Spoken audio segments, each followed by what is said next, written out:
discusses some of their sort of broad thinking in terms on how attempts to increase, say, salience might influence credibility both positively and negatively, and how these interact, so how it will influence legitimacy. So just as an example, if you're trying to increase salience, make things more relevant, if you're talking to policymakers, decision makers, there's always the concern that you're tainting the science with politics. But at the same time, if you're getting indigenous knowledge, traditional ecological knowledge, oftentimes the salience can improve the credibility by including that kind of place-based knowledge. So in addressing this, they ask the question, what are the kinds of organizational structures and strategies that effectively help manage the boundaries in order to link salient, credible, and legitimate science and technology to decision making?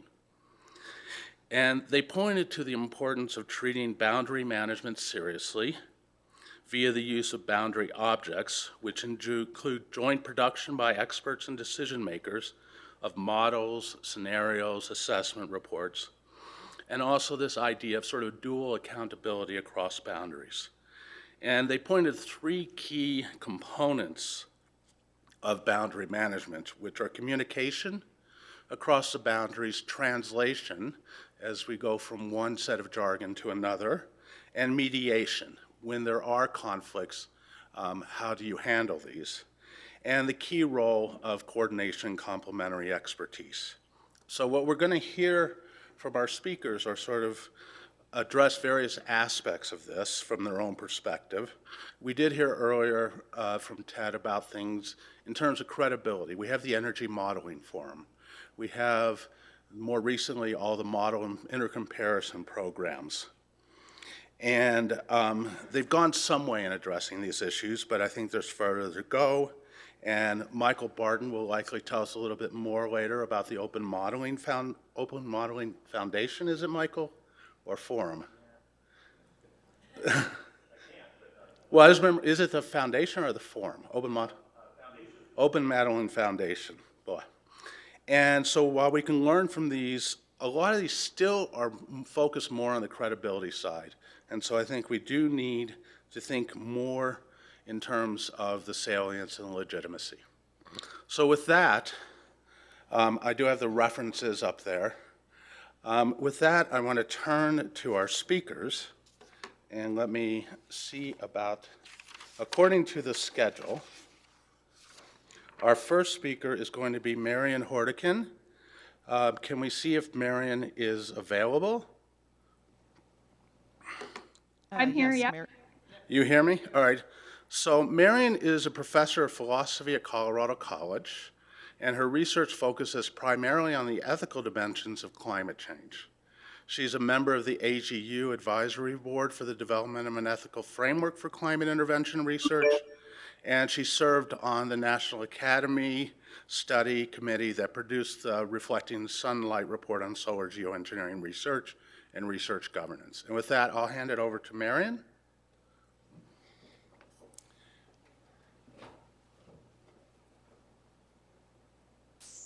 Oh, great, thank you. I'm just going to try to pull up my slides here. Yeah. Okay. I can't see my slides. Can you all see my slides? Or no? Yes. Yes. Yes, okay. Yes, we can. Can you put them in Okay. presenter mode? Sorry, was somebody saying something? Okay. Could you put them in presenter mode, please? Sorry. Yes. There we go. How's that? Okay. That's so, great. Thanks. Perfect. So thanks for having me. And I was asked to talk today a little bit about some of the ethical issues related to engagement with scenarios and scenario building and engagement with community partners. I wanted to set that in a little bit of broader context by just noting that ethical issues in relation to climate intervention and solar geoengineering specifically arise in relation to sort of all dimensions of of research, from research program design to modeling and scenario building, which is our focus here, to small scale experiments, public and stakeholder engagement, framing communication, capacity for research and how that's distributed globally, and then also laws, institutions, governance, and politics. Also, I think in terms of the context, others have mentioned this, but I think it's important to sort of recognize that the distribution of research effort internationally is strongly weighted toward the US and European countries, with less representation, significantly less representation of research among countries in the global South. So in light of that, I think there's some important questions that arise. So what assumptions are built into existing frames, models, and scenarios through which solar geoengineering is being developed and discussed? And how might solar geoengineering governance and research program design critically examine these assumptions and broaden the perspectives that are represented? And I really see this workshop as in the spirit of thinking about how to broaden perspectives and develop scenarios that are usable and useful to diverse communities. So if we're thinking from sort of an ethical perspective about how to develop an inclusive approach to solar geoengineering research, there are some helpful starting points, just sort of basic starting points, I think. These include incorporating front-end engagement in the development of research questions, approaches, and models, continuing to expand the involvement of researchers from across the world, and to expand the perspectives represented both disciplinarily, but also socioculturally, and to engage diverse publics and stakeholders, including Indigenous people from climate vulnerable regions and countries of the global South. We heard a little bit about this yesterday from Shuchi Talati, but I think building capacity for SG research is really important, so that the drivers of SG research are not just located in the global North. And then I think developing research processes, priorities, and governance recursively over time through ongoing engagement can be valuable. So thinking about more specifically, sort of zooming in and thinking about engagement with community partners and scenario building, I think there are kind of three dimensions that we can think about. We can think about sort of who will be involved, what kinds of scenarios are being developed and applied, and how those scenarios are being developed and applied. So community is a really broad term. And I think, as we heard yesterday from Ted Parson, there are many different users that we could have in mind in thinking about scenario development and application. So we can think about the academic community and the diverse disciplines that comprise the academic community, from climate modelers to social scientists to policy and governance experts and economists and others. We can also think about climate vulnerable and frontline communities around the world. And then we can think about decision makers, which is another sort of community that we heard talked about throughout the day yesterday. Each of these buckets, or each of these sort of broad categories, are incredibly diverse and include a really wide range of folks. So decision makers, we could be thinking about heads of state, we could be thinking about people at other scales and agencies and so on. So I think one of the things that requires sort of ongoing thought is how to define the who of the community partners and how to think about that in sort of nested and overlapping ways. Then there's a question of what kinds of scenarios to develop and why. And here I think it's important to highlight the salience of different variables to different communities. So in the last presentation yesterday, Babatunde Adeodun argued for the salience of climate water balance as a key variable. And suggested that looking just at temperature in scenarios and modeling for solar geoengineering would not be helpful, or it's helpful but limited. Looking at, he said, looking at precipitation and temperature is better, but looking at climate water balance is going to be perhaps even more relevant in thinking about on the ground impacts. We can also think about different spatial scales, global to regional and downscaling models to address regional concerns. And then I think another thing that came out yesterday was different time scales, right? So are we building models to think about possible use of solar geoengineering in the next 2 to 3 decades? Or are we thinking end of the 21st century? There's disagreement over that. And I think it's important that multiple perspectives be represented so that we can think about the value of using different timescales in our models. And then I also want to just mention the importance of governance scenarios rather than just scenarios that focus on sort of physical variables. I think there's sometimes an issue of the tools we have versus the tools we need. It's really hard to think about the sort of way governance would work from initiation to monitoring and adaptation to phase out and termination. But those scenarios I think are really critical to consider. Okay, and then lastly, I think we need to think about the how. So how can community partners be engaged? What kinds of opportunities are there for feedback and adjustment of existing scenarios? So how could existing scenarios be brought to various communities to examine the underlying assumptions, what's missing, what questions aren't being answered, and how the scenarios might be adapted to respond to community needs. Shuchi Talati yesterday also talked about scenario co-development, sort of more from the ground up, developing scenarios with community partners and questions of usability and salience in mind. And then we heard also about the idea of sort of centralized shared scenarios with adaptable components that could be tailored to the needs of different users. Marion, Yep. if you could wrap up in the next minute or so. Yep, last slide. Great, so closing thoughts, if the goal is to build inclusive solar geoengineering research, I think there's ethical value in developing capacity for distributed scenario building and use, developing scenarios that can address the diverse questions of diverse users. And then also lastly, I think sometimes this is something that maybe isn't foregrounded enough, but thinking about building relationships with community partners that involve reciprocity and foster trust, recognizing that credibility and trust are actually built through time within specific background contexts. So sometimes even if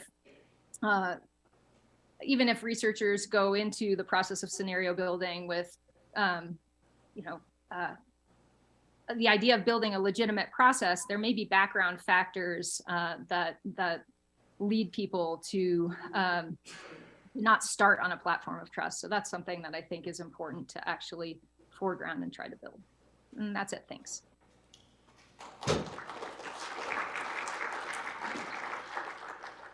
All right, thank you, Marion. We'll have a little time for questions at the end. Billy Williams, who is here in person, he's the Executive Vice President for Ethics, Diversity, and Inclusion at the AGU. And in that role, he's responsible for identifying and advancing programming across all of AGU to help promote and exemplify an inclusive science culture.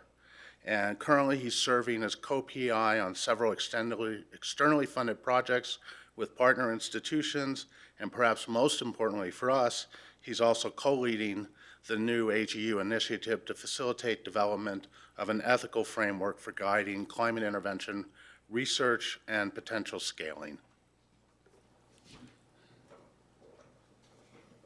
Okay, thank you so much, Dale. I'm going to breeze through some slides very quickly, but just before I get started, a few words with my title as EVP for Ethics, Diversity, and Inclusion. You might ask, why am I here talking to you about this topic? So I am a scientist by training.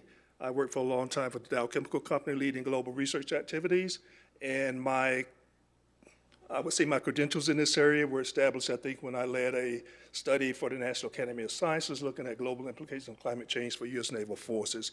And when that was done, Tony Busalashi here was the chair of that committee, and I was the study director. So anyway, so I'm going to talk to you about what we're doing at AGU to help lead this effort. You've heard a little bit about it yesterday, and Miriam just talked a little bit about it as well.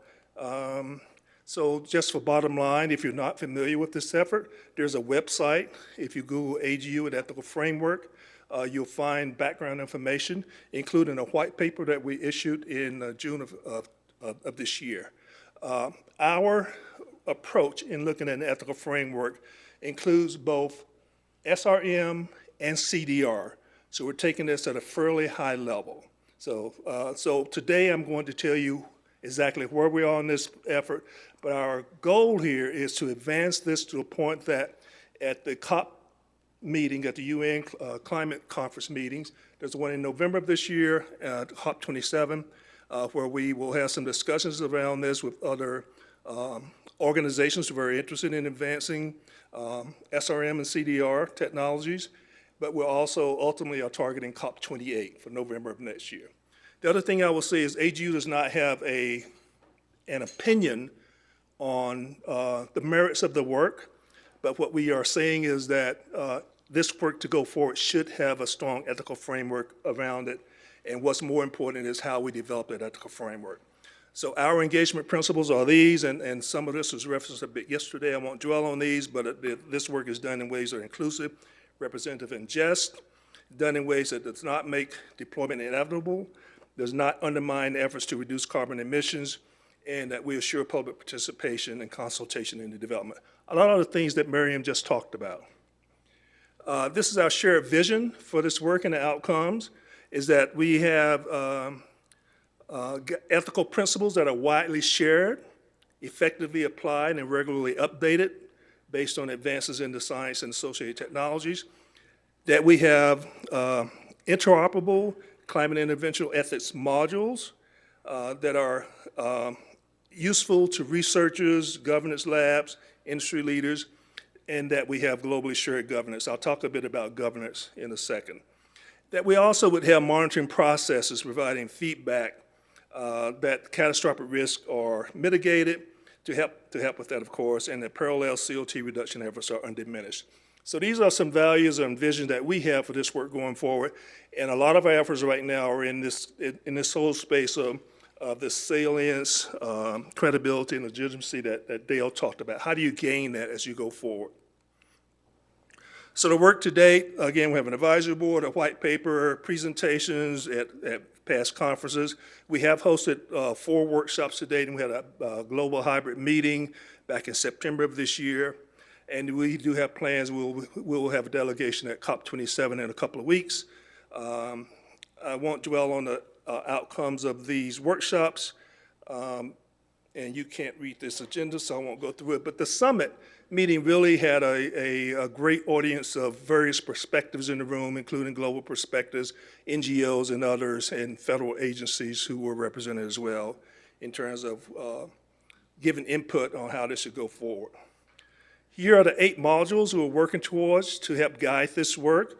Module 1 around guiding principles, a second module around protecting societal interests, public participation and representation, a third module on environmental justice, one on data principles and transparency, guidance on scaling, guidance on governance, monitoring, and compliance, and then the last 2 particular interests here, carbon dioxide removal and solar radiation management. So we do not propose that AGU would develop the details around Module 7 and 8. We're working with other groups to help define those, and the work you do here will influence that for sure. So I think that's this collaboration we see going forward as this takes hold. I'm not going to go through this part, but in each of those modules, we're now at the point of defining what each module would represent. And the one I will give you in some detail, the one on protecting societal interests and public participation, on the motivational questions at the bottom. What are the relevant stakeholder groups? What are the current mechanisms and forums available for public participation? What would success look like in ensuring public interests are taken into account? What gaps need to be addressed? So these are things that we are working through now to pull together as we take this forward. So ongoing issues, connection with key influences in Global South, assuring public participation, assuring procedural justice, collaborations to established a global governance framework. There's a parallel group called Climate Overshoot Commission. You might be familiar with that, but we are in coordination with them. They are looking primarily at governance without looking so much at the ethical framework. So there's some interplay between our group and their group. A member of our advisory board is also a member of their advisory group. How to address government work already underway at various scales, and how to best balance urgency with appropriate caution.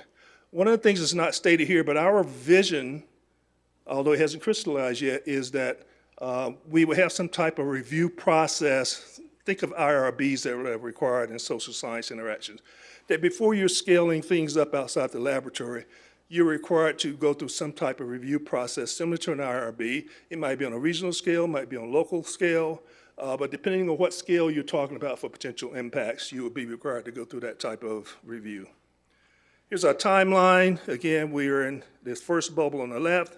Second bubble is to get this broader engagement around the framework design. The third phase is alignment with the governments, and the fourth phase is by November of next year to come back and see where we stand and what needs to go forward. The modules are all available for public feedback on the website. We're looking and working now towards global alignment and input. Upcoming meetings, the one in Sharm el-Sheikh in a couple of weeks. AGU annual meeting will have some other inputs, and then we have other sessions coming up at AGU fall meeting. Here's the advisory board. We need to do better in terms of our global representation here. And here's the AGU core team, which I'm a member. Anyone here could have represented this work. And thank you very much.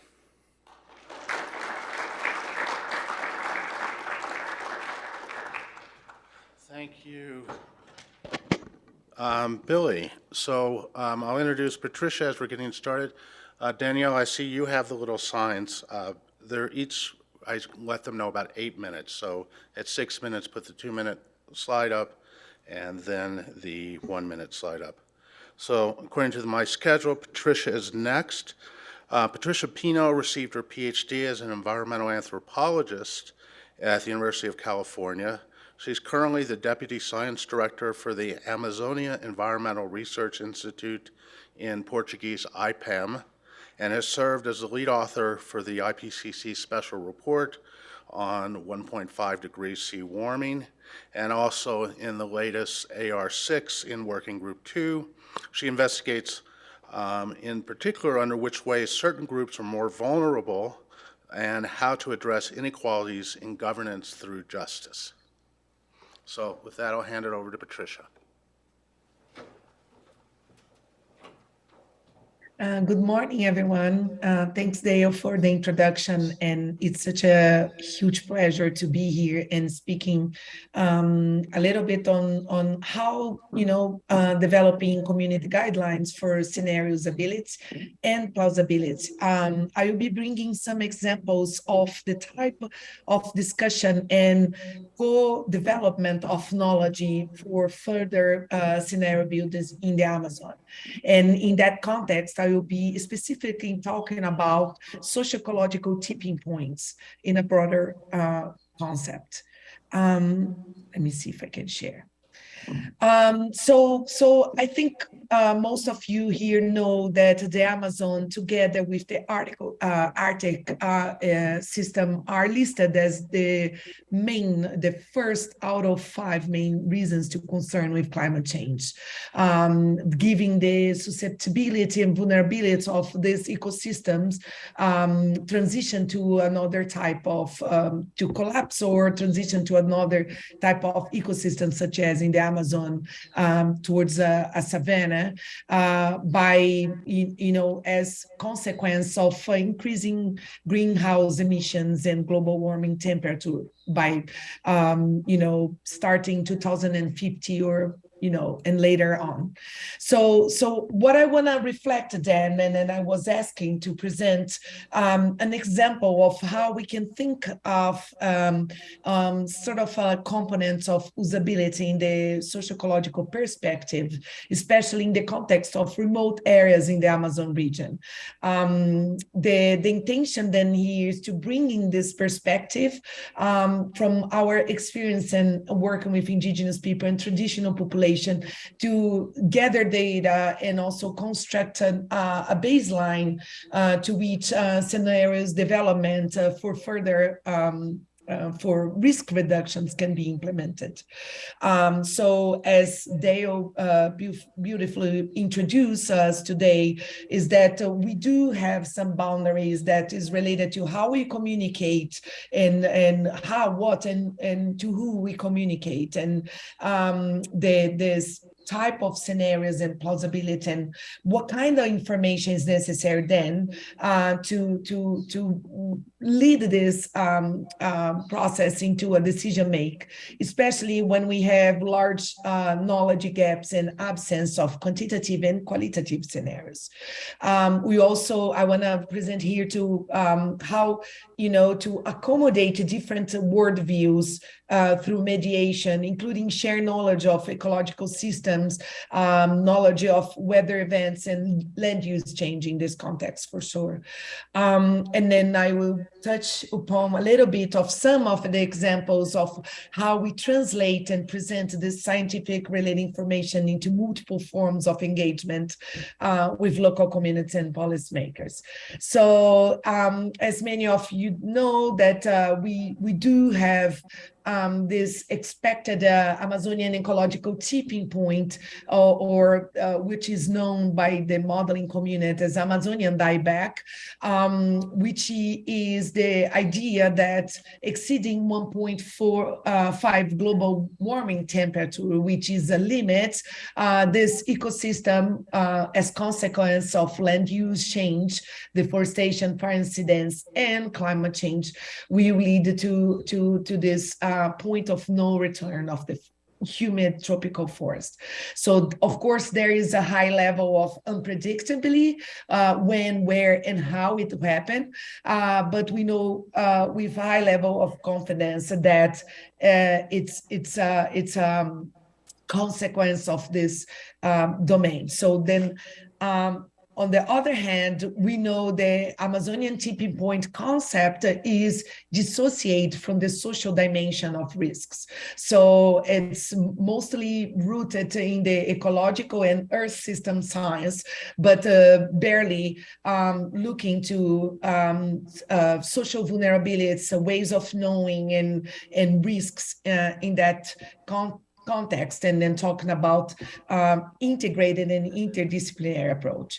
So then we understand in this case that we needed to act as a mediator in this regard to support also like a construction of a baseline data information, right? So and then for that, we needed to understand what are these spatial temporal vulnerability to climate disasters, if you will, as a way of grounding to the social domain, understanding are the risks in forms of flooding, drought, fire, landslides, and also including assessment of economic losses and non-economic loss over the past recent years. We also try to accommodate different worldviews, including share of knowledge of ecological system, as I mentioned, with weather events, biodiverse laws, and land use change through some technological innovations that I will show in a minute. Also bringing the attention to the novelty of using social tipping point in the context of Amazonian indigenous people and local communities as to complement the ecological or biophysical tipping point discussion. And then also we consider these tipping elements to be abrupt and rapid social and economic transitions and stabilization. So then in this process of mediating, we have construction and delivered together with indigenous people technologies such as the SOMAI, which is a system of observing and monitoring indigenous land, and in order for them to also comprehend and support the science endeavor and importance of these territories to mitigate and adapt to climate change. This is just an overview what kind of information. Yeah, Patricia, you have about a minute and a half left. All right. And I will also then skip to my last. So we got to a point of building with this community critical municipalities and understanding also that the Amazon went from wet to more prone to drought and fire examples from the social domain. And then to wrap up the scenario building, the context of Amazonian should include in this indigenous and local communities in the decision-making process as to address, including the development scenarios. There is a component of justice that also needs to be addressing the unequal benefits and access, including the participation of these communities in future climate scenarios, and that can really support, build resilience and metrics of reducing vulnerability and addressing climate change risks in the near future. Thank you so much, and sorry for passing the time.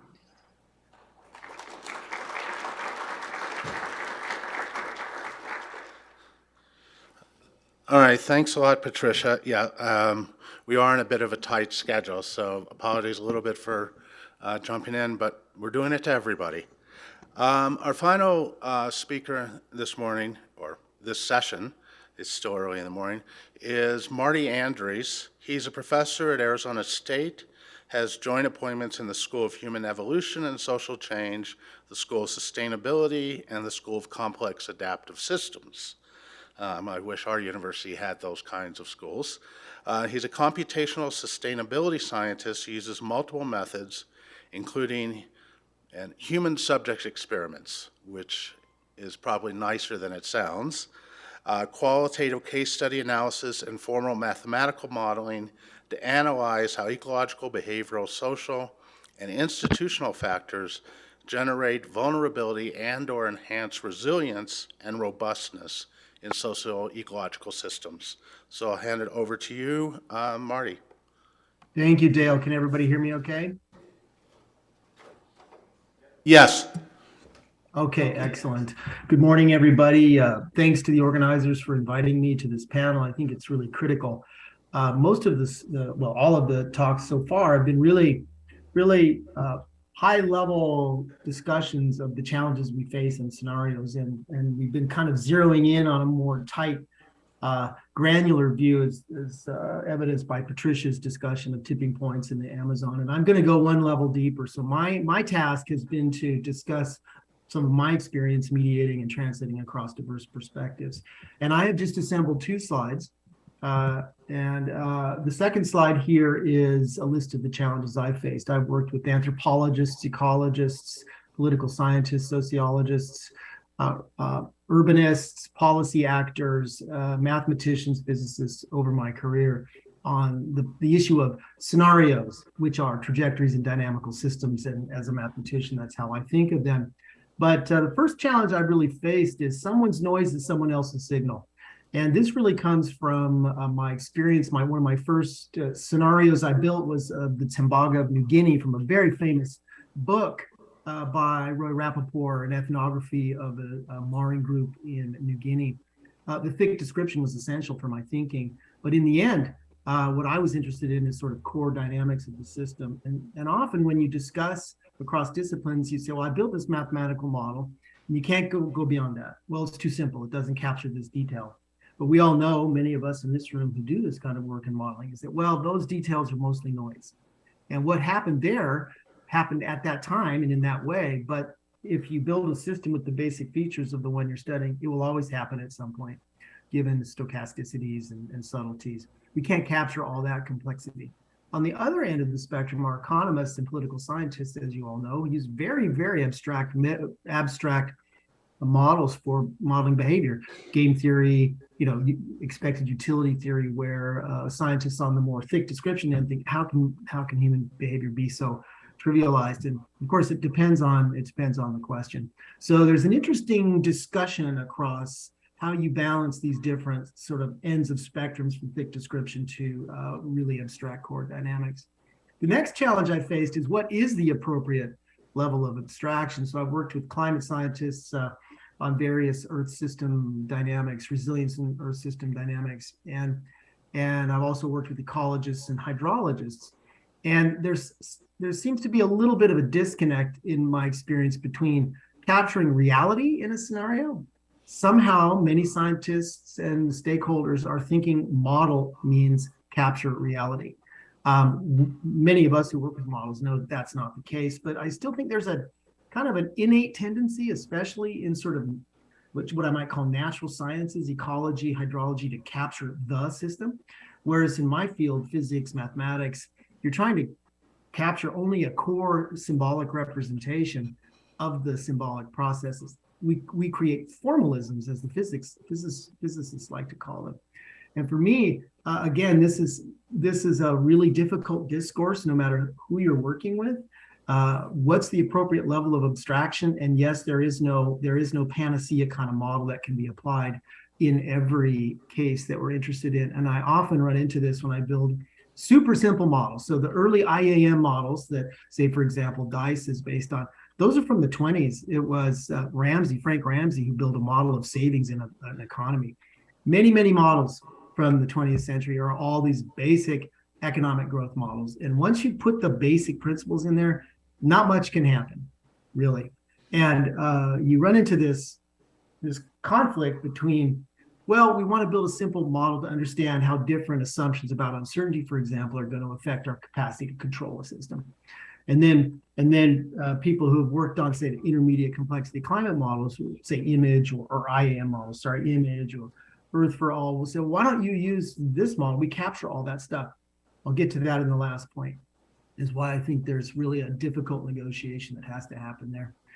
Finally, the key issue for me also in my interactions with other colleagues in this space has been, how do we represent a scenario? And I think the earlier speakers did a nice job of really building these high-level discourses around what scenarios actually mean and how they're used. And this is, do we look in state space, or are we thinking about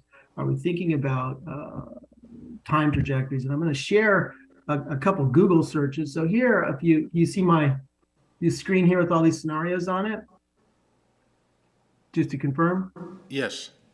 Okay, so if you search climate scenarios IPCC, this is what you get.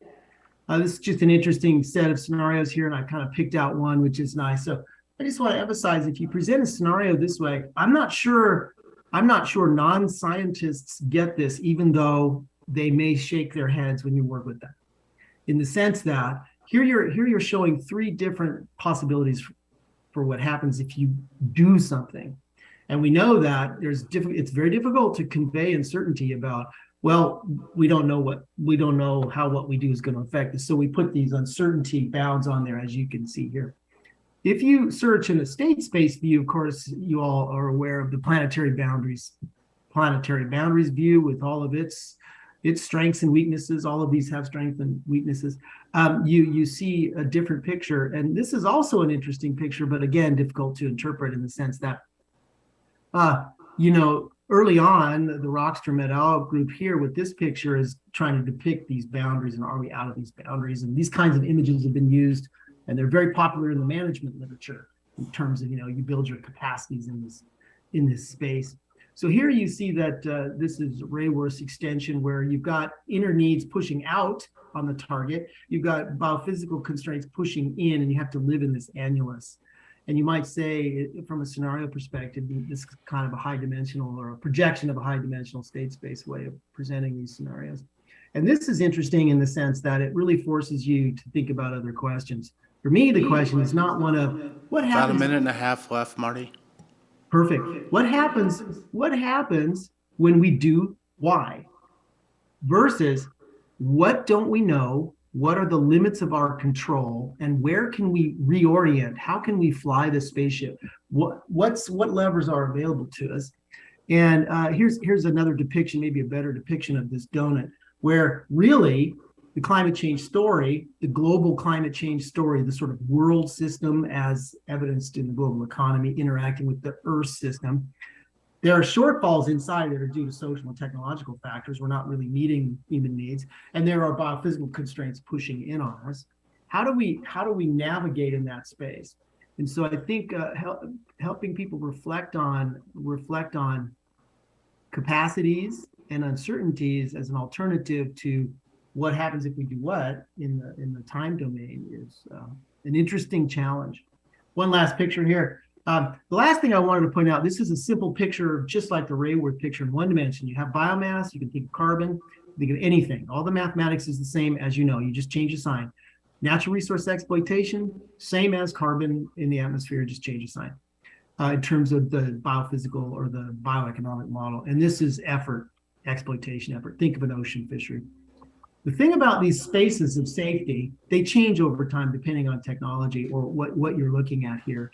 And in this paper here, we were looking at these different safe operating spaces as a function of what you can observe and what you know and what you control. Lots of detail here. I'll just wrap up with saying that you can see that there are different safe operating spaces depending on what actions you're taking and how these spaces can change over time.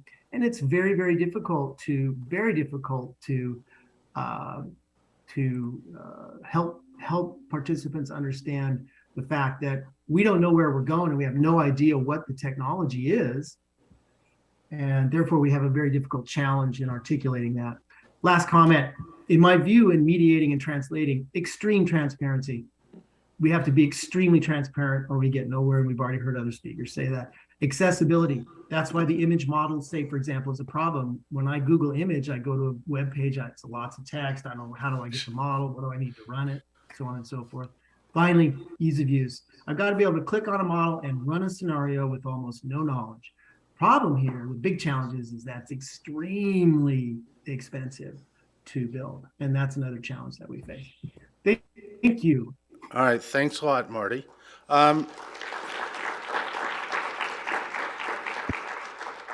According to my clock in front of me, it's 7 minutes till 9. I don't know how late, I can't remember exactly how late we started. So if someone wants to give me an indication of how long we have for questions, but we do have at least 7 minutes for questions before we move in. Do you want to do questions now, or do we, a couple of questions now? Yeah, we have time for a few questions. So I obviously can't see what's going on online. And are there any hands in the audience? Nope.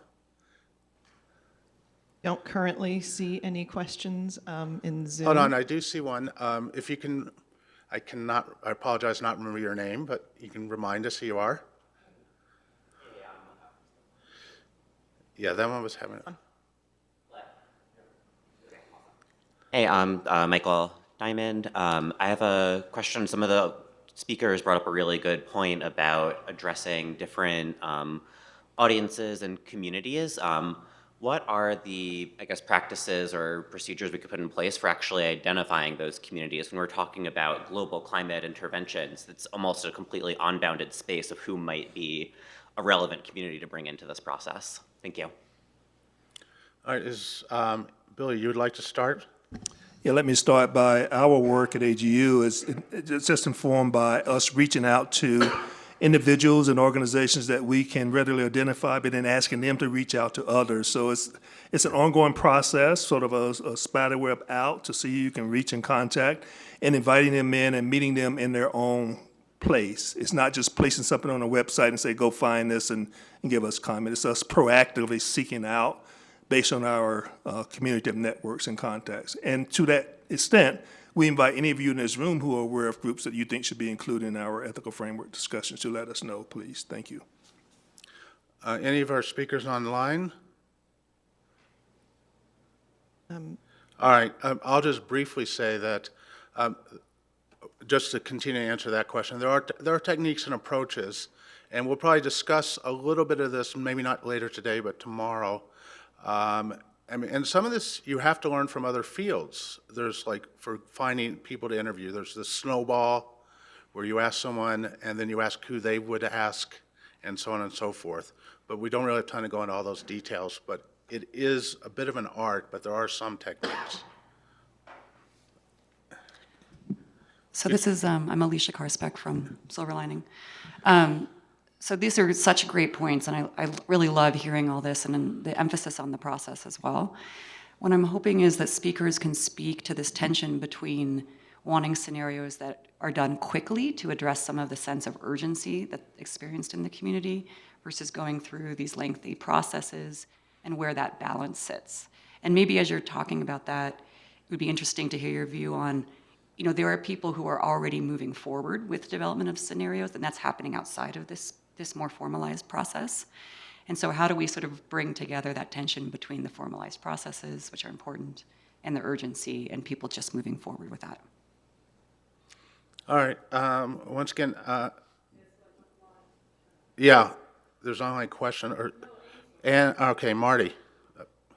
Yeah, I think that is a really great question. One of the ways to do that is to kind of let go of that need to try to capture reality and really understand that you can capture the absolute core processes, and then as you're doing scenarios, you're adding in not parameter variations, but more model structural variations to say, if there are no tipping points in the climate, then we're going to do X, Y, and Z, or this would matter. The key thing is why do we even care about scenarios? I mean, it's to build shared mental models and understanding, but it's also to try to make some decisions.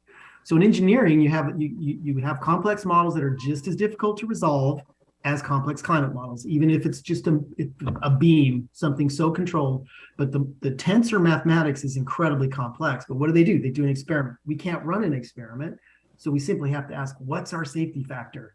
So to me, I think we can build really quick scenarios. The machinery's there, the mathematics there, it's been there for a century.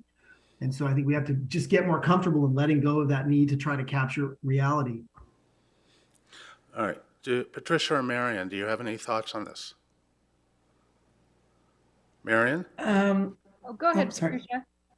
Yeah, no, just a quick thinking is that, I couldn't agree more with the previous. It's a process. And in our case, sometimes the urgency comes together with the whole process, even if it's length. So our experience is we have worked among informal communities and informal institutions, mostly them rooted by, organized by indigenous and local population, and also, think tanks and the science community. So just to illustrate one example from the Global South, we started with informal communities, and then we got to do this to a higher level and in a more larger process. But I would say there is no right or wrong process. Is just depending on the context and the sense of urgency and risks that these communities are facing in the process of developing these scenario interventions. Yeah. Marion, I'll let you have the final word on this, and that'll be, I think, all the time we have for questions. So your thoughts? Yeah, just very briefly. I mean, I think there's room for sort of diverse and nested approaches. I think sometimes this comes up with respect to public engagement, for example, and other aspects of climate intervention research. And I think there can be different levels of engagement in different aspects of the process. So research design, specific experiments, not everybody needs to be involved in everything. So I think these sort of community engaged processes can proceed in parallel with some research that's less community engaged. But the last thing I would say just is we should think about who the urgency is serving. Because in the climate justice community, there has been concern that sometimes discourses of urgency lead to sort of the bypassing of certain ethical concerns, like how, what might be required for a just transition, and how actually climate responses can sometimes place further burdens on already impacted communities or already marginalized communities. So I think that's just something to keep in mind, is who's served by the urgency and who's not served by the urgency. All right, thanks a lot. And with that, we'll conclude this session. I want to thank the panelists, and very briefly, and then Michael will come up and get us moving on to the next session.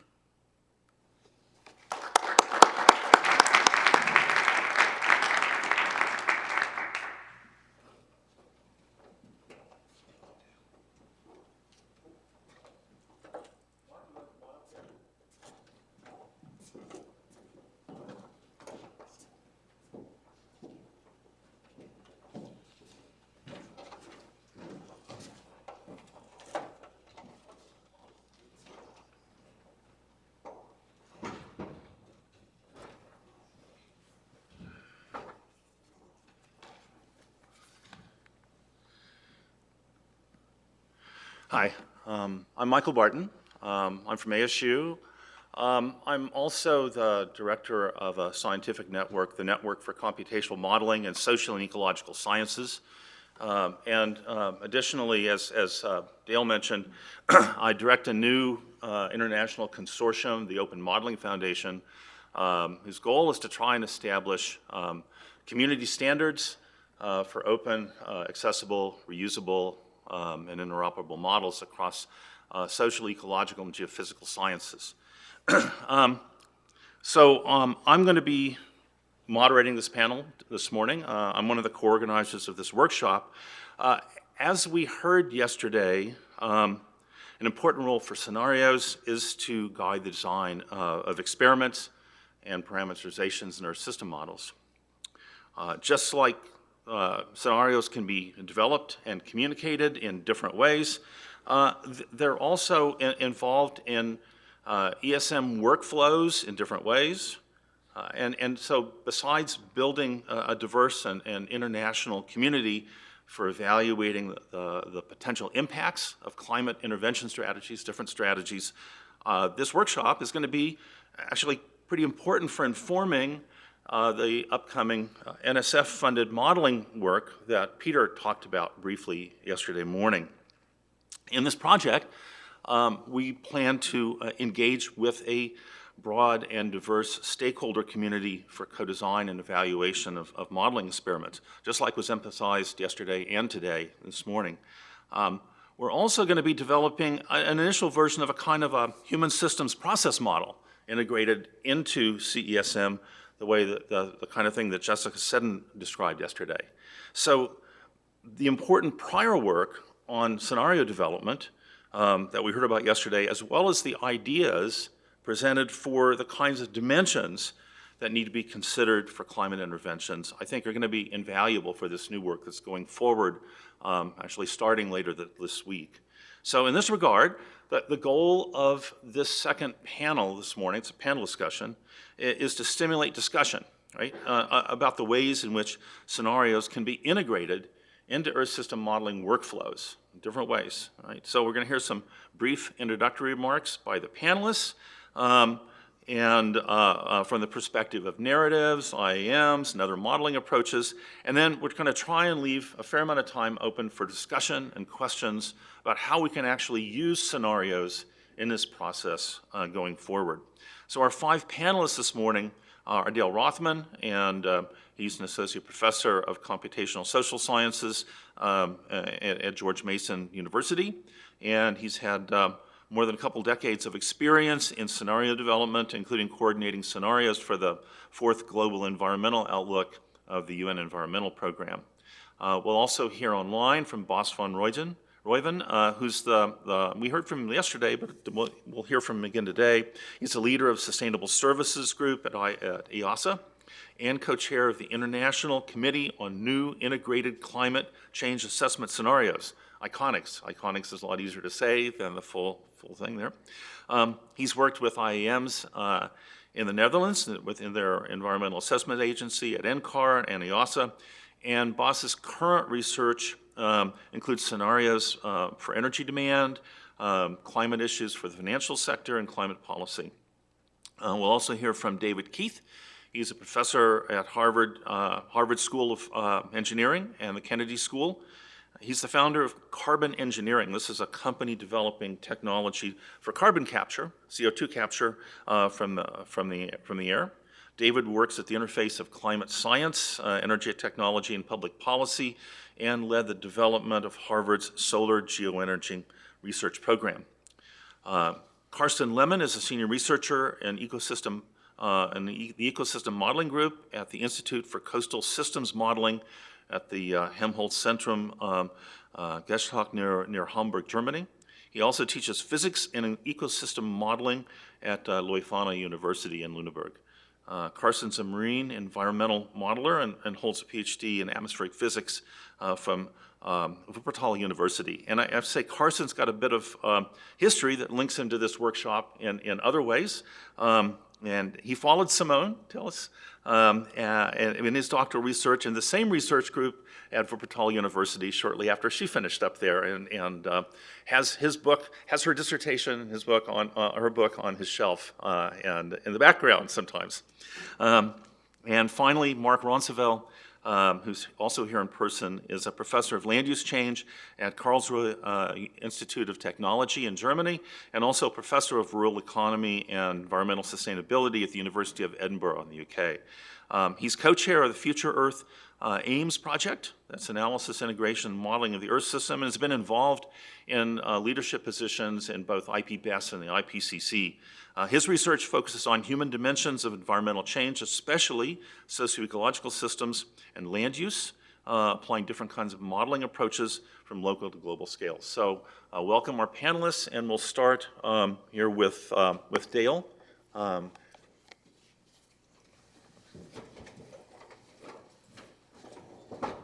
I feel like I'm doing laps. So I'm going to just talk very briefly about narrative scenario development and basically make the argument for why we need to pay attention to this in addition to some of the more quantitative. And when I talk about narrative scenario development, I'm talking about not just written stories, but they can be images, animations, and oftentimes you'll hear the word storylines. You've heard of the storyline and simulation approach. And so I'm also going to use a lot of other people's words because they've said things better than I think that I can. So I want to start out by figuring out, I'm pushing things. So this is from Ilan Chabe, who unfortunately couldn't meet us here. He just finished a long workshop in Potsdam.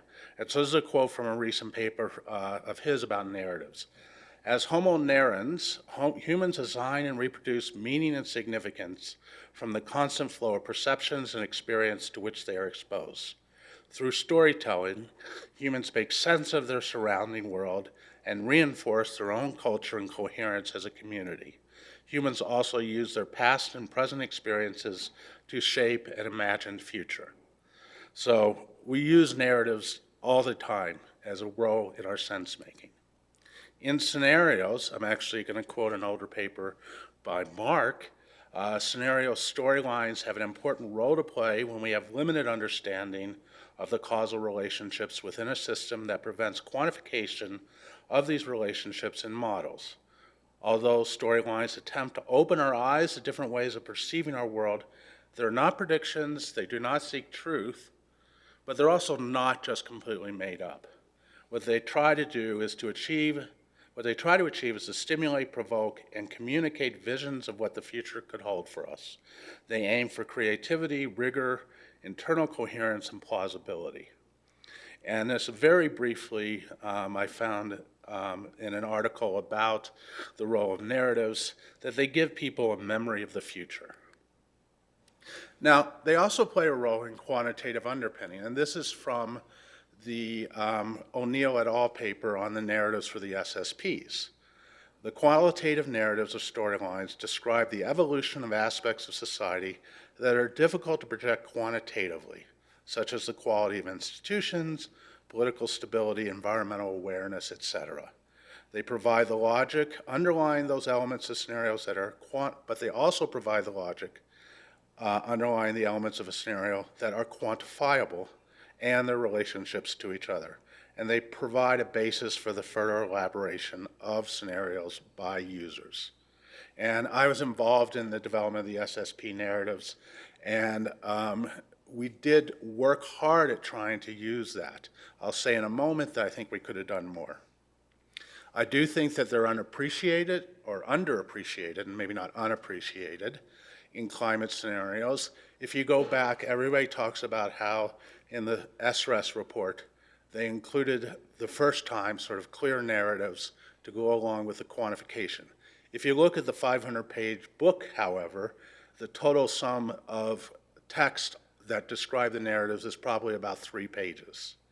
And in the SSPs, there was more attention paid to the narratives, but as we also heard, that's why I specifically asked the question to Boss yesterday about the revising and updating. he did indicate there was some discussion of the narratives, but most of that is going to be focused on the quantitative. And also, thanks to Casper Koch, who also could not join us, he pointed to these review initiatives about how the SSPs are being used. In one review, Green et al. Has looked at the Iconics website and the database they collected, found over 1,600 papers, but pretty much 90% of them are using the SSPs, are global and quantitative. Pede looked closer at these, Pede et al., and I think these are both papers coming out, not out yet, focused on the regional SSPs, and then they did find about 160 that did try to realize a richer narrative, but still that's under 10%. And in terms of where we've seen these in the climate intervention space, Ted Parson mentioned 3 or 4. I just want to reference 2, and these are interesting ones I think that you can actually access fairly easily. There was the 2019 Geoengineering Summer School, and there is a special issue in Futures. The lead article is by Ted Parson and Jesse Reynolds, and other people in this audience were also involved in that. And then a fairly interesting one, the CSync, the National Socio-Environmental Synthesis Center, had a pursuit on new scenarios and models for climate engineering. There's a very interesting article by Pereira et al., who's also been involved in the IPBES, that describes the approach they took to developing narrative scenarios. And they actually even created an online create-your-own adventure game that helps you play through the scenarios yourself. So I will stop there.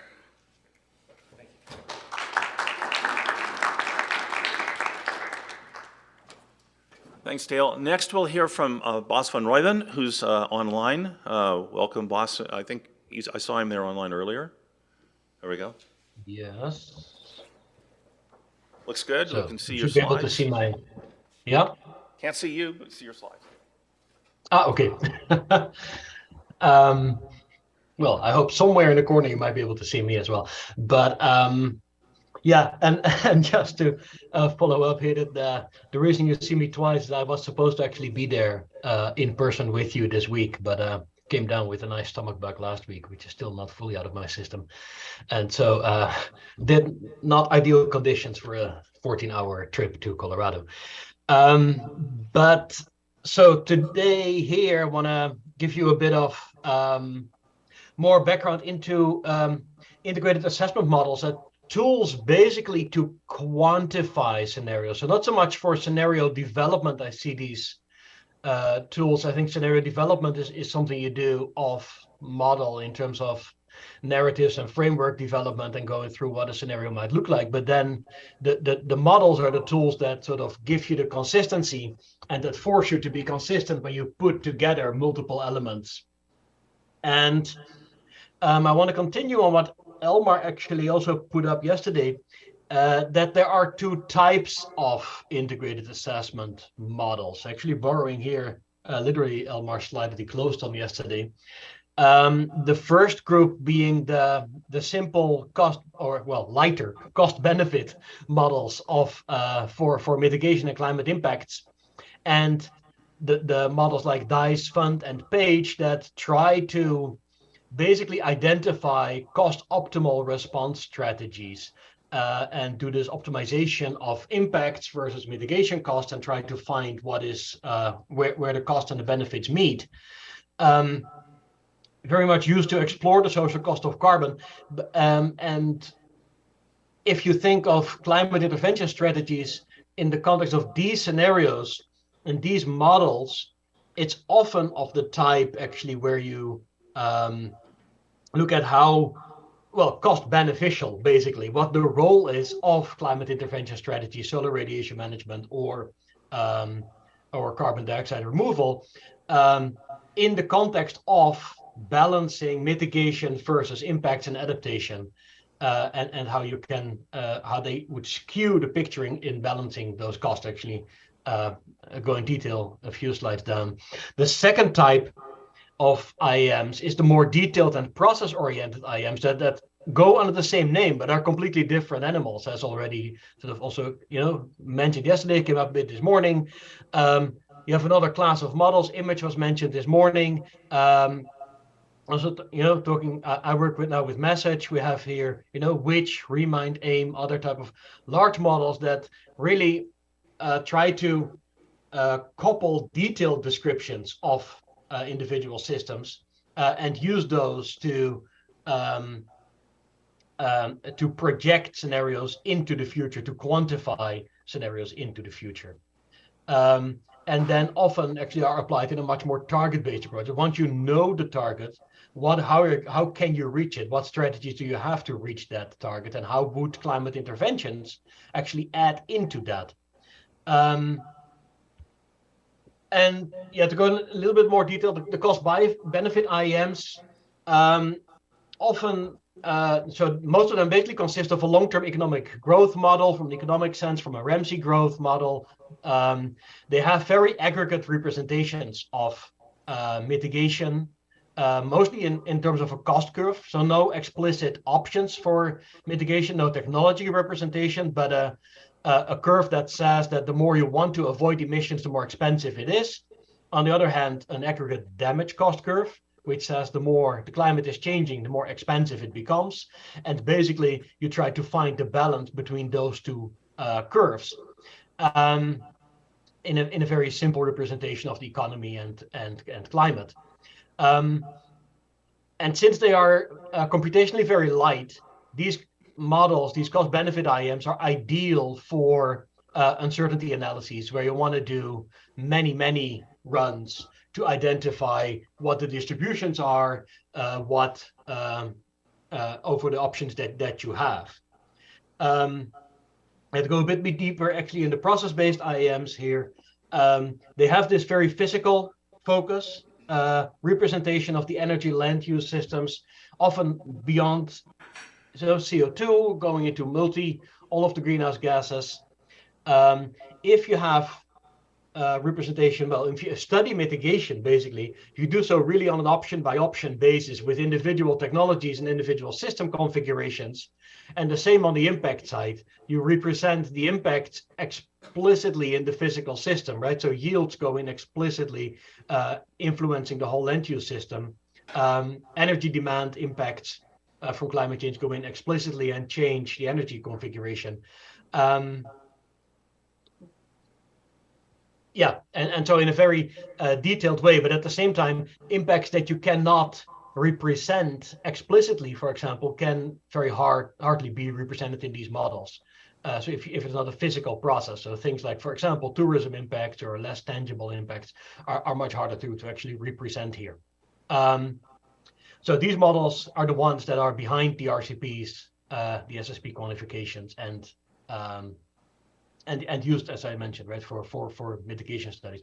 So for both of these classes of models, I wanted to think a little bit how you could use of climate intervention scenarios and how they are used basically for climate intervention scenarios. So the simple IEMs, this is one actually basically a simple study from a simple IEM. This is actually an example that Elmar wanted to bring up and go through yesterday. It's in much more detail in his slides. He also references the paper there. But we thought it'd be helpful to actually bring it up here to your attention again. A study from our German colleagues that basically looked at how you can use SRM in a simple cost-benefit IM, look at the implications with a slightly more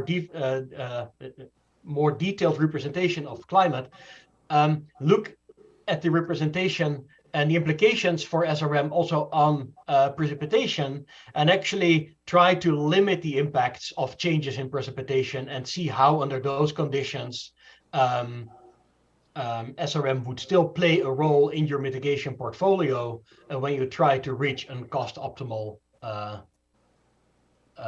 future scenario. About 1 more minute there, boss.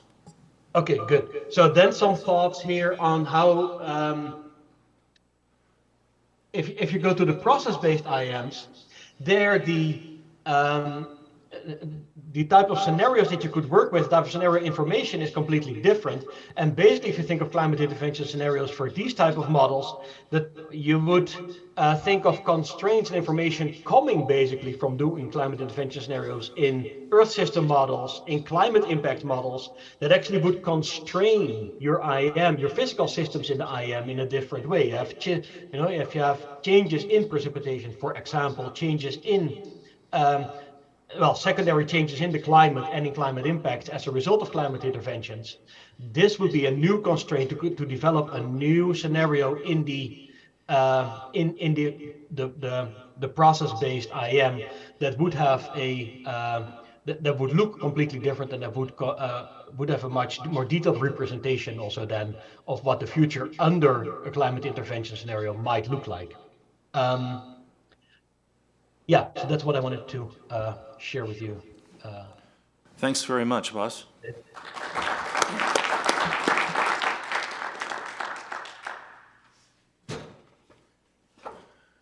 David Keith will provide the next set of introductory comments. Welcome, David.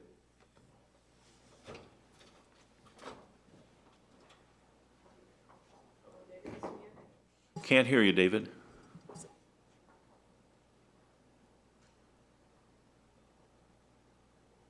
Sorry for that idiocy. Thank you very much. And I really regret that I can't be in Boulder in person. So I want to talk a little bit about some alternative approaches to thinking about scenarios. And let's start with, maybe the simplest and most narrow reason why we have scenarios, that they help in this kind of interface between the physical climate modeling, climate impacts, and policy analysis. Obviously, there are broader stories. And specifically that it's easier to diagnose intermodal differences with these standard inputs. That's true both on the impacts model and the climate model.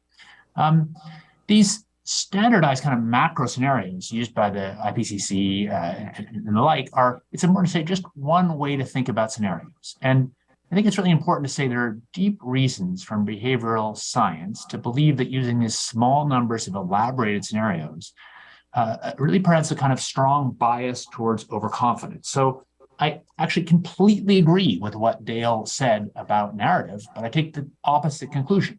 So humans crave narrative. And of course, in some ways, we need a really wide set of narratives about how these technologies might be used. But precisely because we crave narratives, we overread them. And we know they induce overconfidence. And we know they induce overconfidence even in experts who think they should be immune to it. So there's some real issues with scenarios, and you can see that in the two of the reports I cite there that I think need to be thought about in this context. This community, it seems, is sort of implicitly assuming that the right way forward is to just add more to the existing kind of scenarios. And I think it's worth a rethink and thinking about complementary approaches. I think we need both, a complementarity. So the rethink is simple enough to say it's the idea that instead of the method where you generate a limited set of scenarios with complex storylines, a small set that a community defines, and then that community tends to lock you into kind of a narrower overconfidence where that community's implicit views shape analysis more than it ought to. You do that, then you run the actual physical climate models, you look at the model output fields, and then climate hazards. The alternative approach is that you do the physical climate modeling on a limited set of carefully chosen simple reference scenarios like 1 times CO2, 2, 4 times CO2, and simple ramps. Those drive models and then use a linearization and regionalization algorithm. That means that you can very efficiently compute a predicted response to any scenario so that users, including users who don't have access to big computer resources, are free to, in a sense, define their own scenario. I think that's important both because of the access it gives to a more diverse set of researchers, but also because of the way that it will discourage looking under the lamppost overconfidence phenomena. This is not in any way a new idea. So all I am talking about is building on, say, the earlier research that was done, starting with Tom Wigley in '87, building this system called MAGIC, SanGen, that I don't know how to pronounce that was a combination of a sort of global average response model and this very well thought out linearization regionalization algorithm that was calibrated with, in that case, 17 GCMs. So You wouldn't exactly copy that, but it's very possible to imagine building on that foundation, using FAIR as the model version of magic, and starting with this very nice work that Douglas Martin and Ben Kravitz had done on a dynamic emulator, and kind of building a system that does that. So let's say a little bit about the advantages and disadvantages of a complementary approach like this. So a complementary approach would define a set of these reference simulations and then develop these tools. And there are, I think, two classes of advantages. There's benefits to users that I've talked about, reducing bias and overconfidence, opening up the space of who gets to define scenarios. I think a real problem is we really don't know how these technologies might be used by this generation or the next. And if a small group of us with our own implicit biases agrees on this high-level set of scenarios, we are almost certain to have this bias towards overconfidence. So those are the obvious ones, but there's another one. That in fact, there's a benefit to the climate science, because people often say we need these climate scenarios to do good science, but it's actually easier to diagnose physical differences in these models if you have less things varied, parameters varied, and you vary them in simpler ways more strongly. So I think there's a set of advantages.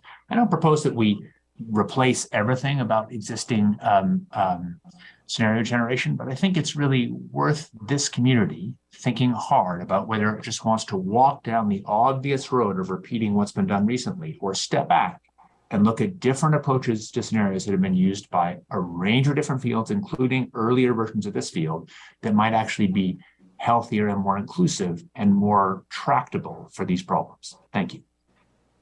Thank you, David.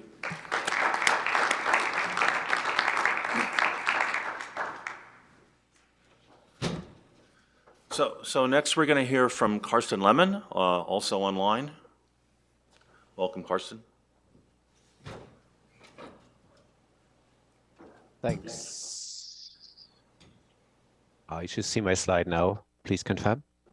Yes. Yes. Okay, great. Yeah, thanks for inviting me, for giving maybe just one key thought into this discussion. And that is about the co-adaptation really of the human and of the climate system. And we've seen all these building blocks always separated. I tend to see them rather integrated, and that's why I'm interested in the Open Modeling Foundation, where I hope we can actually, bridge by language standardization how human and climate models are not separate things anymore. But let me introduce just one thought here. My history is really in trade-based modeling, and that trade can be any aspect of a society or of a natural system. It doesn't really matter. And we usually discriminate into two aspects that drive the dynamics of a trade. Just imagine the fraction of the gross domestic product that is allocated to whatever, solar radiation management. So some aspect. And that develops in a society, is taken up by policies, or is demanded by elections, majority votes. And how does that process occur? Well, basically with two mechanisms. One is about the fitness of that trade in the society, and the other one is about the flexibility. This is a sketch, I think, that comes originally from the 90s by Kai Wirtz on how we, in a one-dimensional space, could probably visualize that adaptation of the trade shown as the Gaussian curve in a trade space. That's the curve above. And yeah, you would tend to follow towards more positive fitness here. And how can you do that? Well, you can be more optimizing. That's a narrow curve with a high peak, or you can be very broad. That means you have lots of variance, lots of flexibility, and that means actually you can change faster.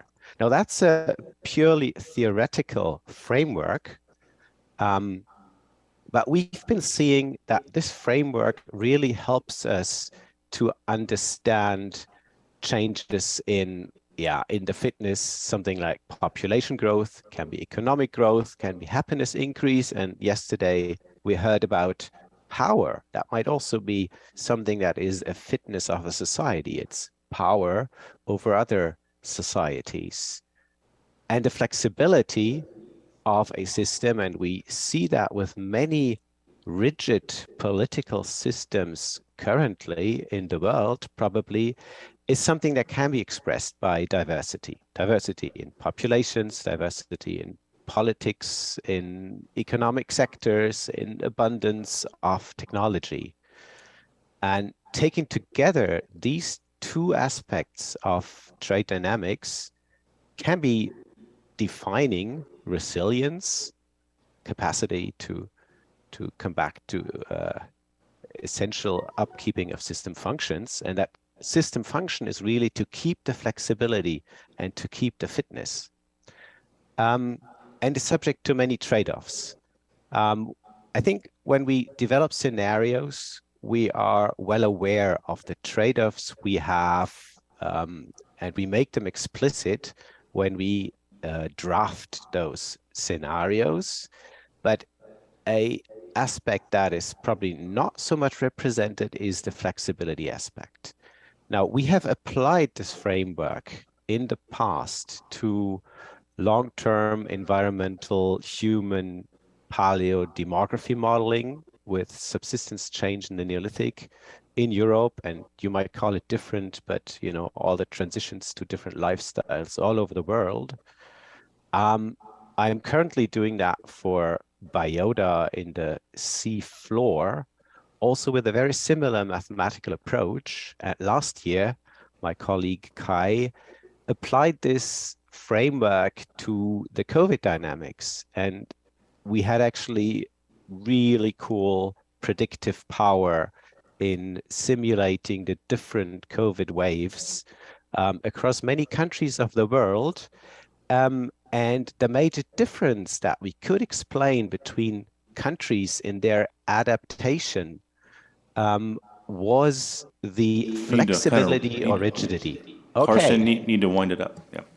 Yes, I'm winding up. So in scenario design, I think what we have to do, in addition to formulating trade-offs, is to look at how flexible is the implementation of that climate intervention strategy in a society, in a governmental system.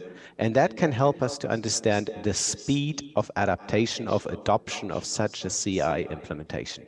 That's all I want to say. Thanks. Thank you very much. And our last panelist is going to be Mark Roncevelle. Welcome, Mark. Thanks very much, Michael. Could I find my slide somewhere? While we're waiting for the slide. So basically, I'm going to be talking about scenario modeling. The purpose of this talk, in a way, is to try to emphasize the need to consider model development alongside with scenario development. The two go hand in hand. In many cases, the development of models can be really useful in helping the development of scenarios. In other cases, and we've seen plenty of examples of this, the models themselves have been a constraint to scenario development. So it's really important that we think about why these problems happen and how we can do better in developing models in order to analyze the types of scenarios we're interested in here. So I'm going to be looking at the land system as an exemplar, so basically a focus on CDR. But what I'm going to be saying has resonance, I believe, for a number of human-mediated systems. Don't need to justify the importance. Right, straight to the point. One of the big problems we have in scenario modeling is the lack of representation of human behavior. We're dealing with strongly human-moderated systems, yet we tend to distill behavior down to economic behavior alone. So this is just some data from a review that looked at comparing different models that were looking at climate change mitigation and adaptation.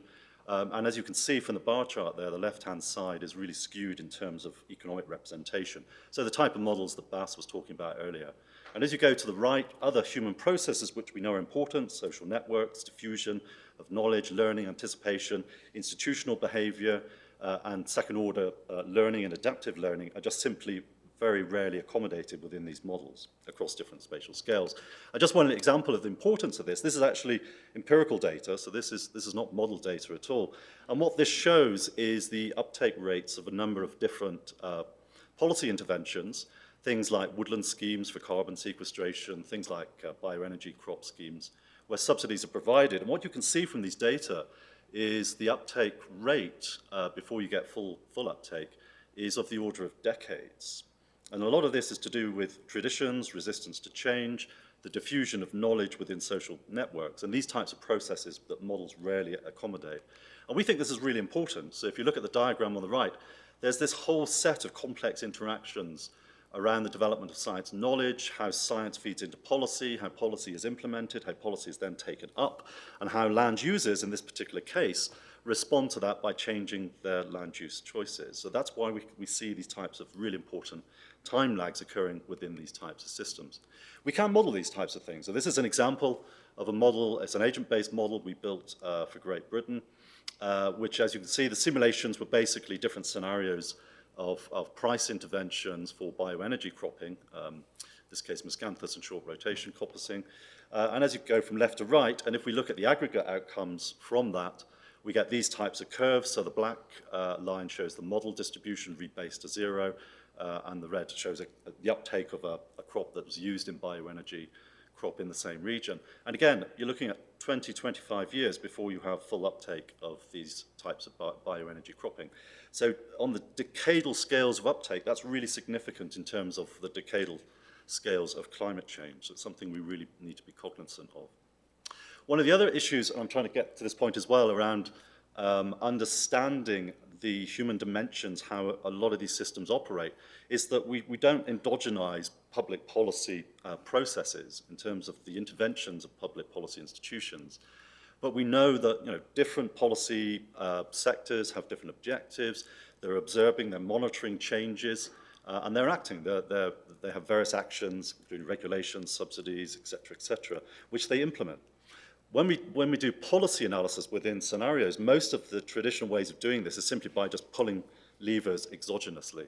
And I would argue very strongly that we need to start thinking about endogenizing these types of processes in order to better be able to represent the transition pathways from today into some future policy-related objective. Really critical in terms of how we frame scenario development. And as part of that, trying to achieve policy goals, it's clear that there's an emerging scenario frameworks that are increasingly normative rather than the traditional SSP-like exploratory type scenarios. The diagram on the right, by the way, is from IPBES. This is an emerging framework called Nature's Futures Framework, which is very explicit about value dimensions related to nature, nature's culture, and nature for society. So it's very normative in trying to understand how human actions can lead towards those different outcomes. So we need to start thinking about how can we, within the scenario context, think about defining transition pathways, so defining time-dependent actions towards future goals, which would require adaptation and behavioral change. And my last slide, Michael, just a final point just to finish up with. This is a study we did, again, in Great Britain with an agent-based model, different model than the one we showed earlier, looking at different combinations of RCPs and SSPs to do these sort of future simulations of how, this is to 2080, how the land system might unfold given those set of circumstances. The point about this, and this stands across any geography, this is just an example, SSP1 and SSP5 are worlds that are unprecedented in the context of this study. They have never happened in the past. Yeah, we've got models that are built based on our understanding of how the past operates. And I would argue very strongly that we need, when we're thinking about very diverse future worlds within a scenario context, we need to think about changing the model structure itself, not just the parameterization, but actually thinking about having different models to represent different worlds. And the last point I'll finish with there is that I think it's really important, as I started saying in this talk, that we design the models to fit the scenarios, and we do not design the scenarios to fit the models. Thank you very much. Thank you. So we've left a fair amount of time for discussion, for questions and comments for our panel. Over yesterday and part of today, we've heard about many kinds of scenarios. We've heard also about Earth system models of climate interventions and what their results are. There's been very little explicit discussion of how we take those information that should go into scenarios, and scenarios however they're made, narratives, models, and combine these with the Earth system modeling workflow. So I'd like to open up the floor for people who want to have questions of our panelists about this. I mean, there's actually been some explicit discussion in this panel, or have comments on this. So the floor is now open both in person and online for this.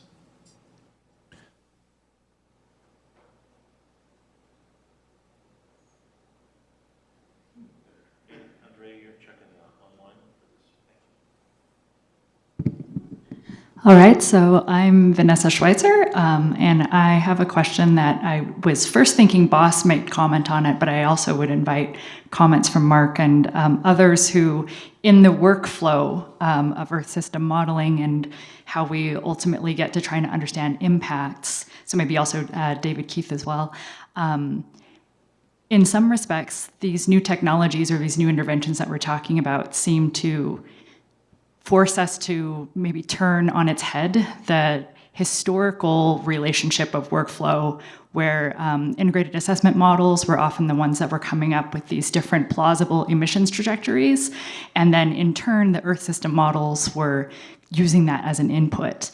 And then ultimately there would be impacts modelers who would perhaps use bits and pieces of those Earth system models and maybe the integrated assessment models to do their impacts research.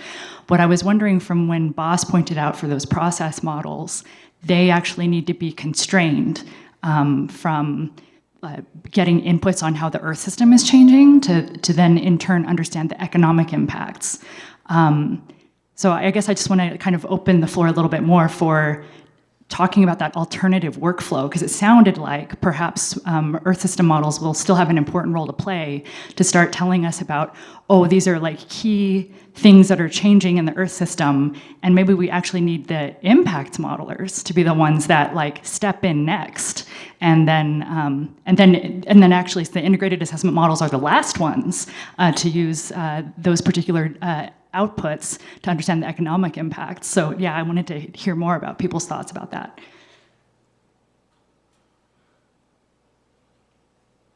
Anyone on the panel want to respond there?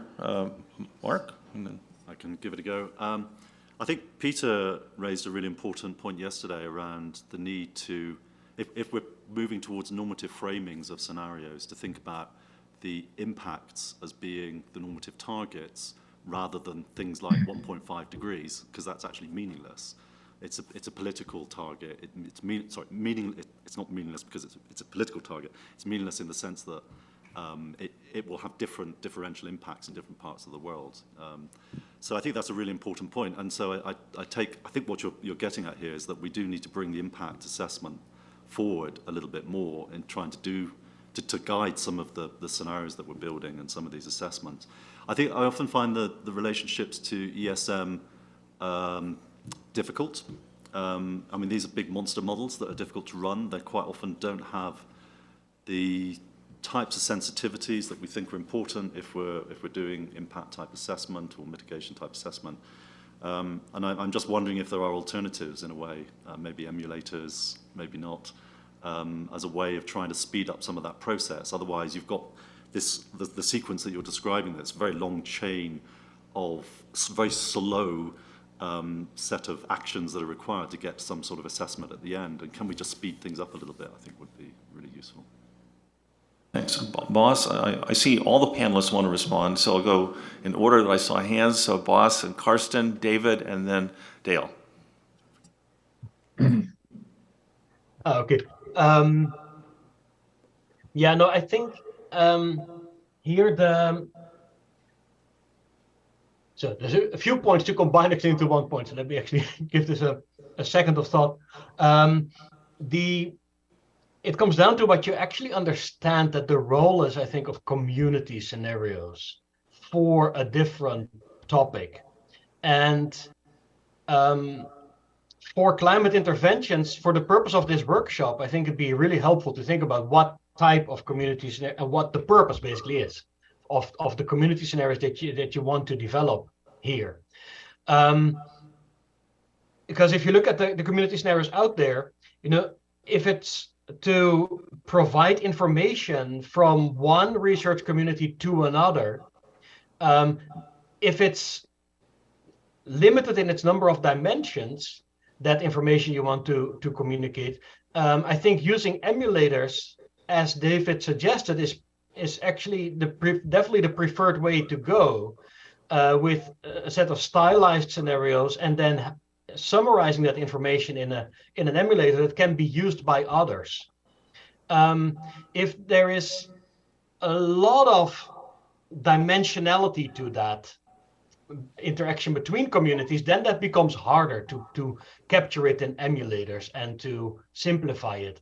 And then you're in the situation where we are basically with the SSPs, where there are so many communities involved that, if you would go down the emulator route or the stylized scenario route, there you would have a gazillion dimensions that you actually are trying to emulate. And that is where then a very small set of scenarios is then the preferred method, basically to summarize the information from the different communities. Now, once you have that small set of scenarios, there is another tendency that you see within people using the RCP SSP framework, is that you then get a very strong focus basically on consistency. And so you can't just say you have the community scenarios to exchange information. They have building blocks, and the small number of scenarios are just to coalesce basically the information around, so that you use something that is semi-consistent from another community. If you want to make the ultimate consistent scenario, then you're talking about indeed providing information from one set of research communities to another, putting that into the ESM, taking all of the details from the ESM, run it through an impact model, giving it back to an IM, and to build the ultimate consistent scenario that has all of the impacts from the climate intervention. That is yet another completely different purpose that community scenarios can play, and that is the trickiest one, I would say, and the one that's really vulnerable to what David brought up as being the one where, well, you have a small set, and because that's a small set, you think that all of the answers lie within that small consistent set. And I think that's definitely something to consider here also for the organizers. What really is the purpose of the scenarios at the community level? Thanks, Bas. Carsten? Right. Thank you, Vanessa, for the question.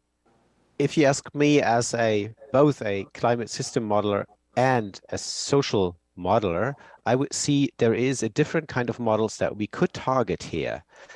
These are, and I hope Mark is now confirming this, are land use models. I think we have this historic load still with the physical sciences, the atmosphere, the ocean, that costs us all that computer power. And we can actually use emulators to do part of their work. But what we should probably do to understand climate intervention scenarios is to have at the core of a model not the atmosphere, not the ocean, but actually the land. And the land as an integrated component where land decisions and land biology, physics, chemistry take place. So I would see that as a new kind of model system that could bring us forward. Thanks, Carsten. David?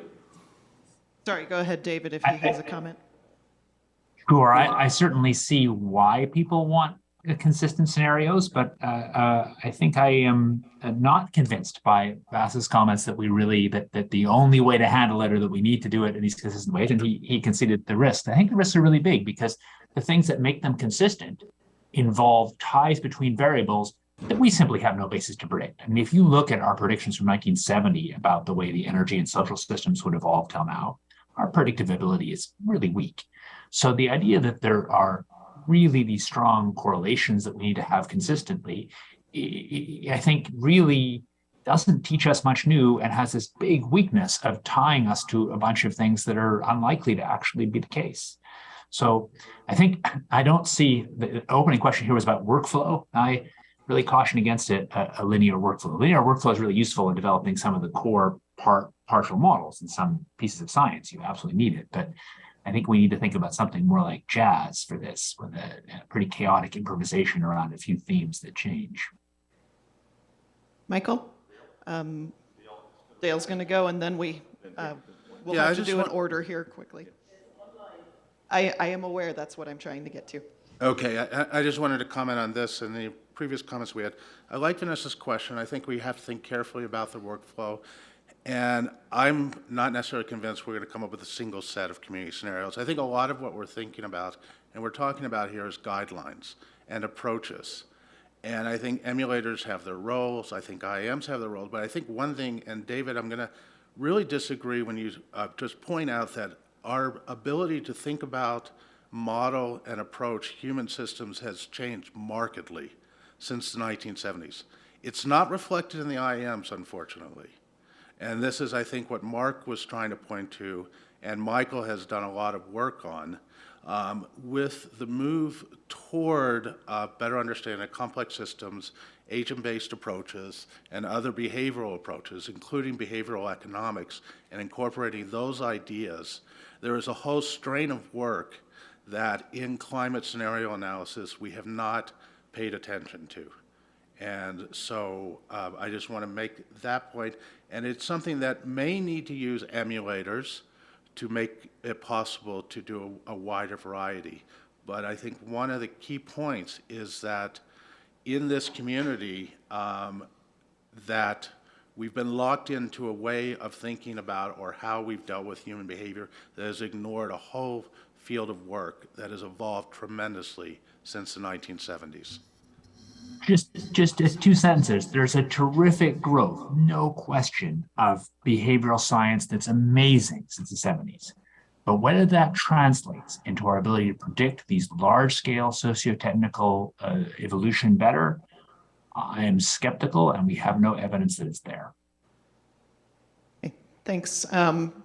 Before we go there, I'm going to go in order of folks that have come to the microphones or had their hand up. Marina's been waiting very patiently, so we'll start with her, and then we'll get to Alan and Daniele if we have time. Thank you very much. I just wanted to make a comment about this an ambiguity that I see in the discussion about the scenarios and the use of the word scenarios, especially given that we're talking about how to integrate the scenarios in the workflow. And I think it would be useful to clarify that scenarios are not predictions. And as I understand the scenario and the power of scenarios, the scenario are hypotheses about how those different features may take place, and also representing both the risk and the opportunities that can emerge from the interactions among the uncertainties, and especially the endpoints of those uncertainties of the most important drivers. So scenarios challenge our assumptions about how the future can play out, because in models, we generally rely upon, historical trends. In some way, scenarios kind of expand the boundary conditions of models. So they address kind of a type of uncertainty that is not accounted for in the model prediction. So what I'm asking is, how do the current integrated assessment approaches, including expansion of the workflow, can do that? So how do we treat that kind of uncertainty that is not typically considered within predictions? Someone want to take on that question in the panel? Oh, David? Yeah, I think when there are concerns raised about the ability of scenarios to make predictions, a standard response that scenario community gives is, well, they're not predictions. But I really commend to you what was written in that report that Karen Fisher-Vanden and Ted Parson and Mort Webster and various others of us wrote. I think we tried to address that very carefully. You really can't have it both ways. If they truly are not predictive, then why are we using them, and why do we have that sample, and why on earth do we look at results from a set of scenarios as some kind of representative sampling of the future? I think the answer is they're only useful if they're sort of predictive. And the question is how predictive they are and how representative they are. I agree, but I always put the word conditional. All of our scenarios are conditional predictions. They're conditional predictions in the tools we use, whether they're formal models, formal quantitative models, or other models. They built in our understanding of the world as it is currently. And then when you choose to use different, I'll call them scenarios, and in a model it's very simple. You're using different, generally, assumptions about the values of exogenous parameters. And conditional on the fact that these exogenous parameters behave the way they do, this is what our current understanding, quote unquote, predicts what will happen. But those are the values we assign to the exogenous parameters are also choices that we make. The more you endogenize, obviously, you're thinking you can do a better job of predicting. And also the structures that we build in. So while I agree that they do have a certain sense of predictive power, it's always in the context of conditional predictions. Who's next? Hi, this is really not my field, so I look at future scenarios as they don't necessarily have to be completely realistic. They're just possible futures that we can choose to have based on what they will do to us. And so people are rejecting RCP 8.5 now because, oh, we'll never do that. Why will we never do that? Because it would be so terrible. So it's already been very useful. I want to ask David a question. Hi, David. You mentioned these very simple things like 4 times CO2 and then using an emulator. But in the past, you've said that 4 times CO2 and balancing it with solar constant changes, the G1 scenario for GeoMIP, shouldn't be considered because it's so unrealistic that we shouldn't make any conclusions about that because it's just a model exercise and it's so unrealistic. And so even if it's scaled down, I'm just kind of confused about how you take these very simple kinds of forcings and make them useful and make them realistic enough to be considered.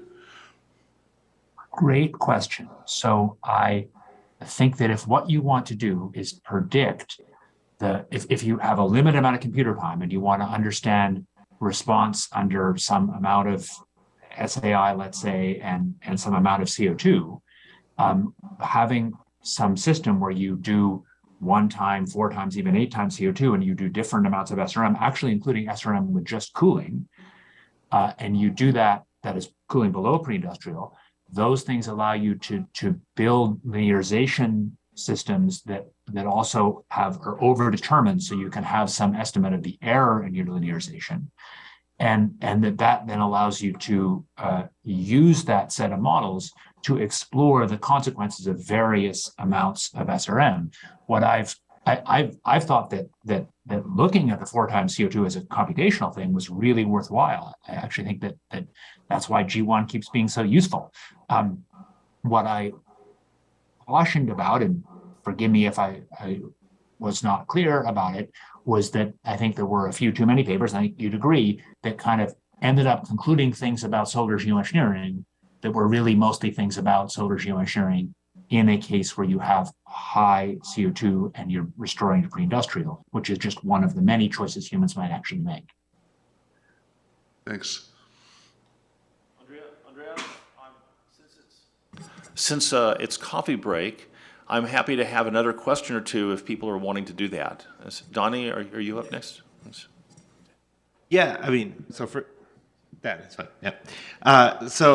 Well, thanks everyone. This has been really enlightening. But I really want to go back to maybe the tension also between, what different communities need, and you need also to consider the needs of the Earth System Model community and the modeler community, right? And what is useful to think about and simulate in terms of scenarios for impact community, but also what is interesting. So I want to go back to what was said yesterday when Brooke was talking about, one other reasons why we do Earth system modeling is to understand the uncertainties that are tied to something. So sometimes imagining scenarios that are too complicated, or maybe a defense of like temperature targets is really the fact that we're not claiming that that's what's going to be used, but that's in a way an easy way for us to understand, for instance, nonlinearities in the system, right? So one of the reasons why we might imagine what if we keep temperatures at 1.5 or 1 is not because we're saying that's what's going to happen or that's what's the good thing that should happen, but like how do our models respond and what's the uncertainties tied to that, right? And this especially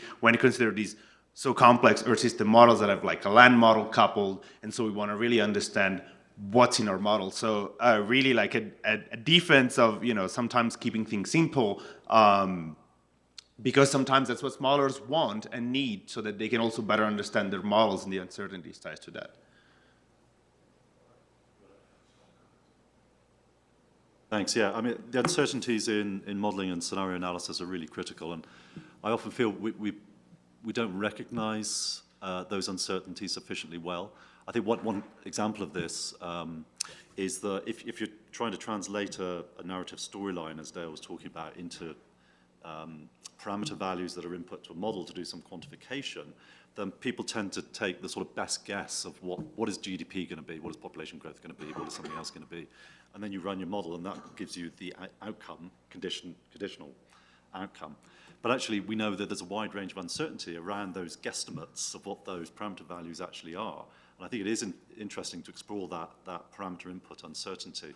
We did a study a few years ago now by creating probability distribution functions of model input parameters based conditional on scenarios, and then we ran a Monte Carlo simulation to look at whether the outcomes then from the model application led to sort of convergent or divergent outcomes. In that particular case, with that particular model, the outcomes were convergent, which was really quite interesting. You found that if you look at the individual, if you ran your best guess parameter setting, each scenario looked distinct under a number of different outcome variables that we were looking at. But actually, when you looked at the PDFs, you looked at the PDFs of the outcomes, there's an enormous amount of overlap across those scenarios, which actually implies there's a lot more commonality, or the outcomes are potentially more predictable. I'm not sure if that's the best way of putting it, but or robust at least. So I think there's some interesting things we can think about. And then you could talk for hours about structural model uncertainty. Part of the point I was trying to make as well is that, we are actually, in many cases, locked into, traditional paradigms of how we see the world, and our models reflect that, and they are structurally inflexible when we're dealing with completely different world views and contexts into the future. We're sort of locked into this, this old structure. So I think we do need to think much more flexibly about how we deal with these types of uncertainties in modeling of scenarios. Does any other panelists want to weigh in on this? Okay. You have a comment? Yeah. And I also think, this is, maybe it's just a semantic point, but I often, because I teach about scenarios, and I often have a hard time explaining the distinction between sensitivity analysis and, what's the difference between exploring different scenarios and doing a sensitivity analysis when you're doing the modeling. So, and both have a very important role, and I think that what you described is that you did a very detailed sensitivity analysis, but you had sort of core scenario elements around which you looked at the sensitivity of using different models and different parameters and different models. It's not something we're going to answer today, but this is like I said, it may just be a terminology question to keep in mind that there is in some ways a fundamental distinction between different scenarios and doing sensitivity analyses of particular scenarios. If I can conclude just to say, yeah, exactly, this is the point of kind of the discussion between David and Alan, right? G1, so having 4 times CO2 and offsetting that with solar reduction is a sensitivity analysis, not a scenario. But the risk is that sometimes, also because of how Earth system models then publish the results, it sometimes sounded like that was a scenario, right? And so how, all of this discussion about narrative is important because it helps us also understand how better to communicate the results of sensitivity analysis that we need for uncertainty evaluation versus the scenarios that we need for other kind of points. I don't see anybody else online. Just you. Not at the moment, so Peter, if you have a be the quick last one. question. Yeah, really quick. Last question. So I guess this just is like collapsing. What we've got is a really complex system. We're trying to collapse it down and get understanding. So in that process, we get very reductionist, and we get very trying to build causal relationships. And I think there is a danger that the models and our observational data and our general understanding don't support a lot of the collapsing down to these really simple, I guess, reductive stories. And so what we're going to do is make sure that we have this plurality of future positions so that we don't get overly constrained into one particular narrative or one particular vision of the future. And I think emulators don't really reflect the results that we've been getting out of Earth system models. I think just thinking back to Glenn's and the Arise simulations, they have totally different precipitation responses to stratospheric aerosol injections. So if we collapse the problems down and make them too simple, I think we overly constrain overly expect our understanding of the situation. That concerns me. I think we need the complexity, we need to approach it, and as Daniele said, the uncertainties in these models is essential, because otherwise we become way too prescriptive in terms of how we understand the system. And just a comment, but yeah. Does anyone care to respond on that? Or Mark? Yeah, I think in a way a lot of this comes down to choices we make about what we model. And I think emulators can be useful if they are just, packaging up some part that we think is relevant and important, but not necessarily the thing we need to focus on. And I think sometimes in the modeling communities, we don't always focus on the right things. I mean, what I was trying to emphasize in my introductory talks were that there are whole sets of human-mediated processes out there that most models just do not consider, they ignore, and they're vital. And so I think we just need to think really carefully, because we have to make choices about where we focus, and we have to make choices about what we simplify and how we simplify.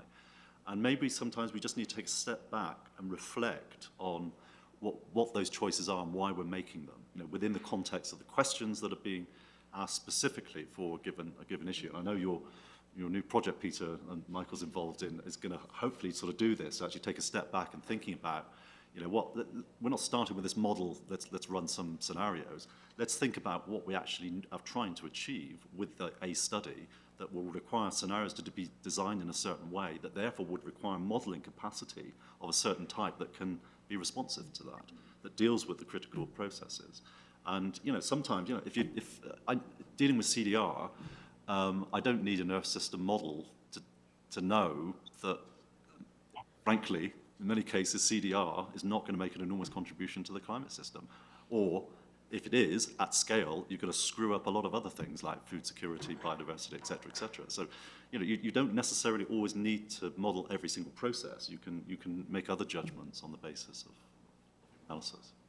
I think we're going to need to kind of end this for coffee, but as moderator, I'm going to take the opportunity to make a closing comment on this. And Great. Looking ahead toward the work that we have to do, I would like to see scenarios put greater emphasis going forward on the kind of processes that drive the dynamics that we're interested in, and maybe a little bit less emphasis on the outcomes to use in models. And so I'd like to see more work on trying to understand and talk about these processes. I think it'd be useful. So thanks, everybody. I know there's a couple other questions in the chat and things.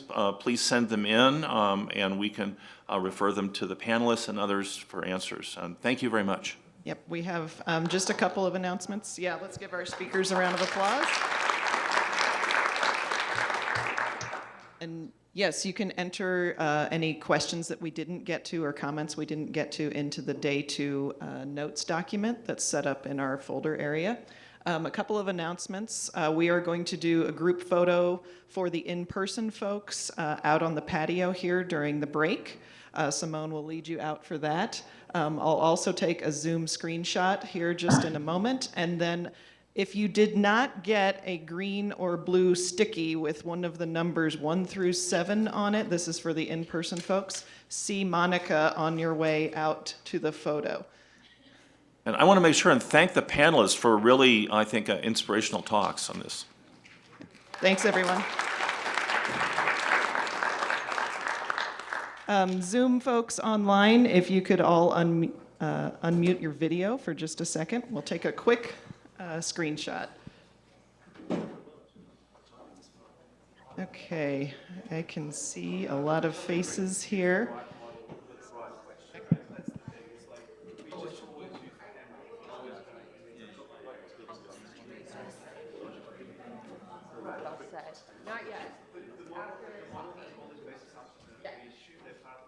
Okay, thank you very much.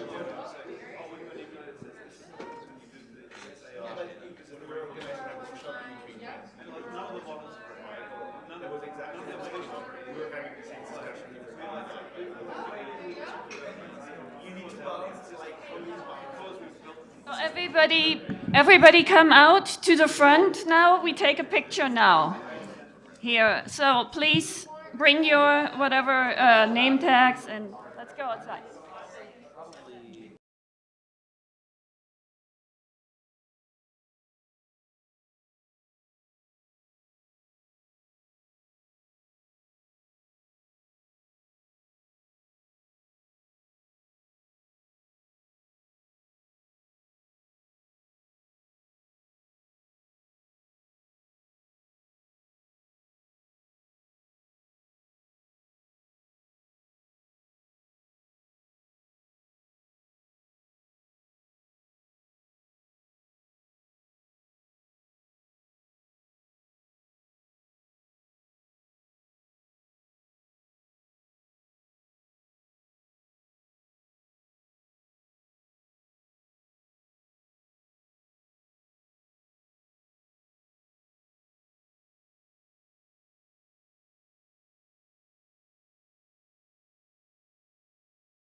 And do you have that PowerPoint that we sent? Perfect.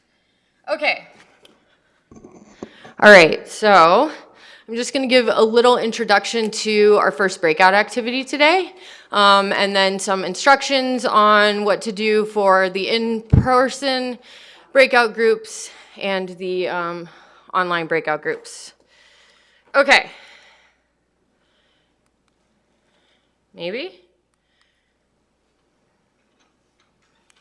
Oh, okay. All right. So quick details about in-person versus online. So if you're in person, you should have already gotten a green sticky note that has a number on it, 1 through 7. That's your group number, okay?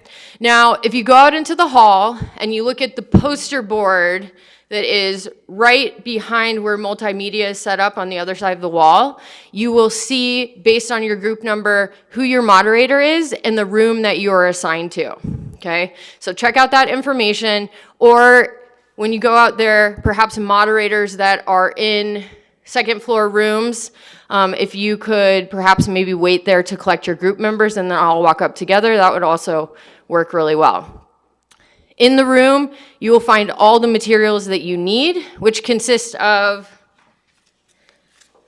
large sticky note board, 5 of which are already set up for you, set up in the way that you see these. Well, half of you can see them, sorry, that half of the room.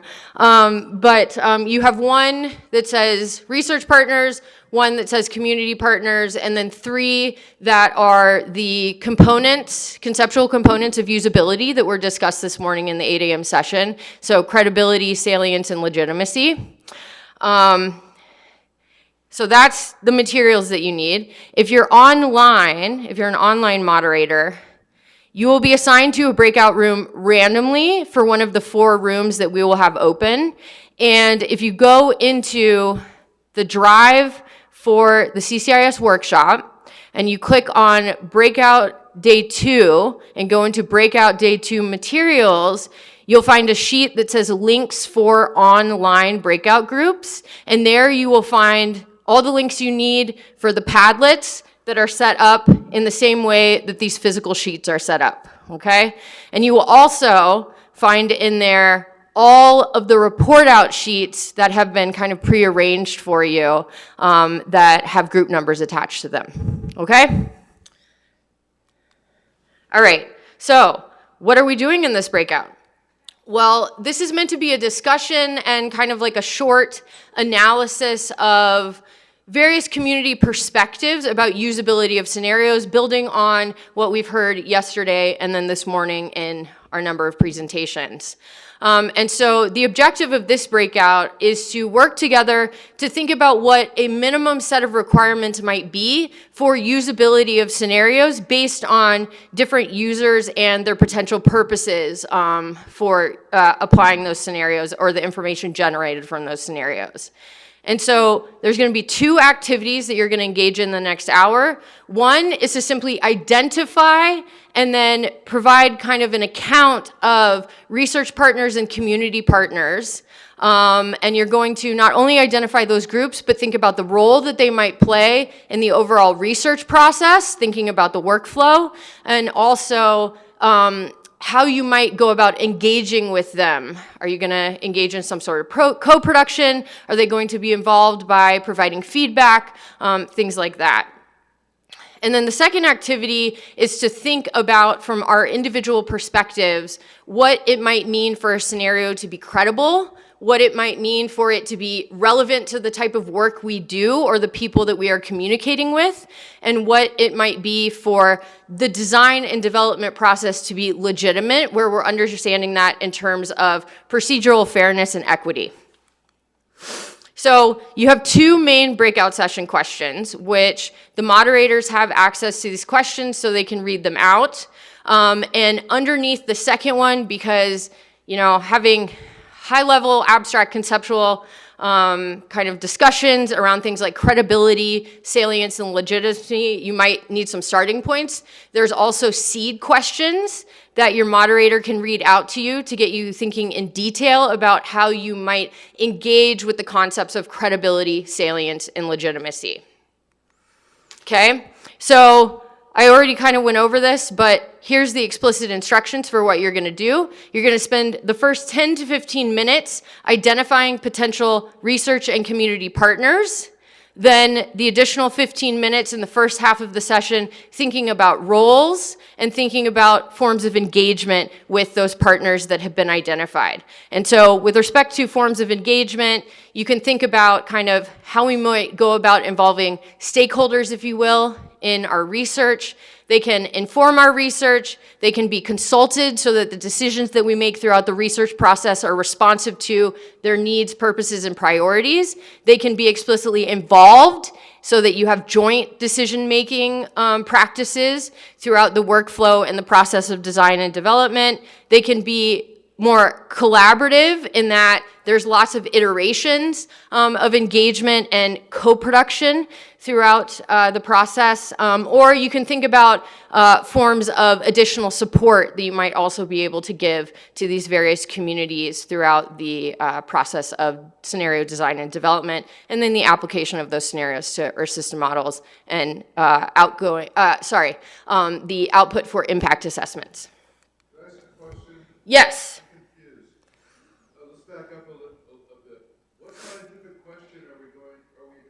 You're not addressing a scientific question.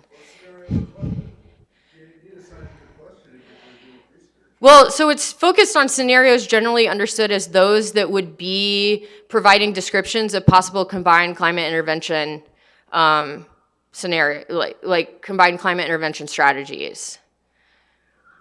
But in terms of what that might specifically look like, we will talk about potential specified scenarios that fit under that heading tomorrow.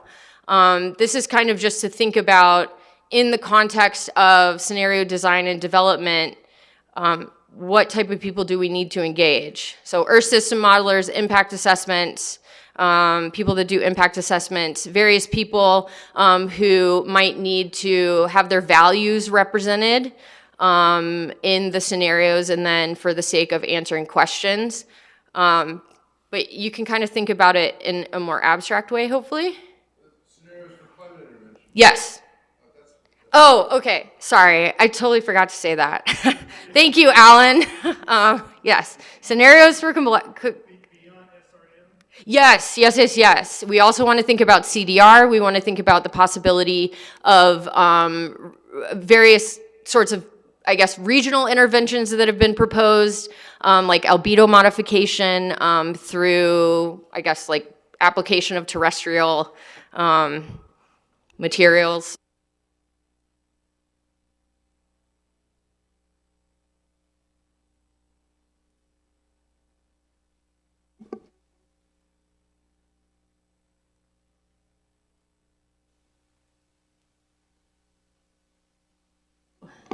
Nope, it's dead. It's working now. Oh, there it goes. Thank you.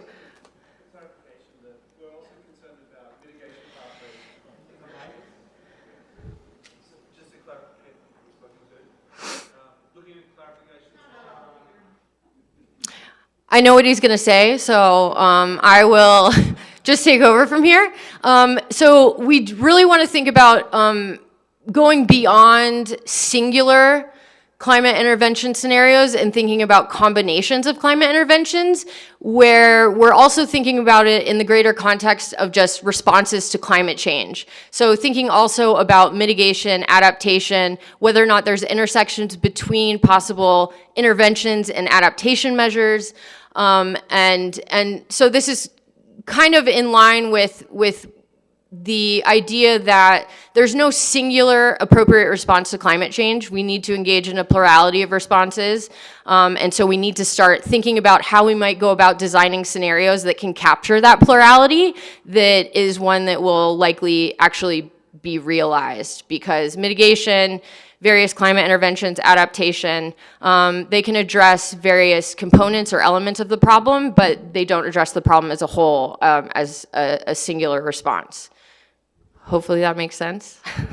Okay, so that's breakout one. And this is what you might kind of come to have as a result of the input.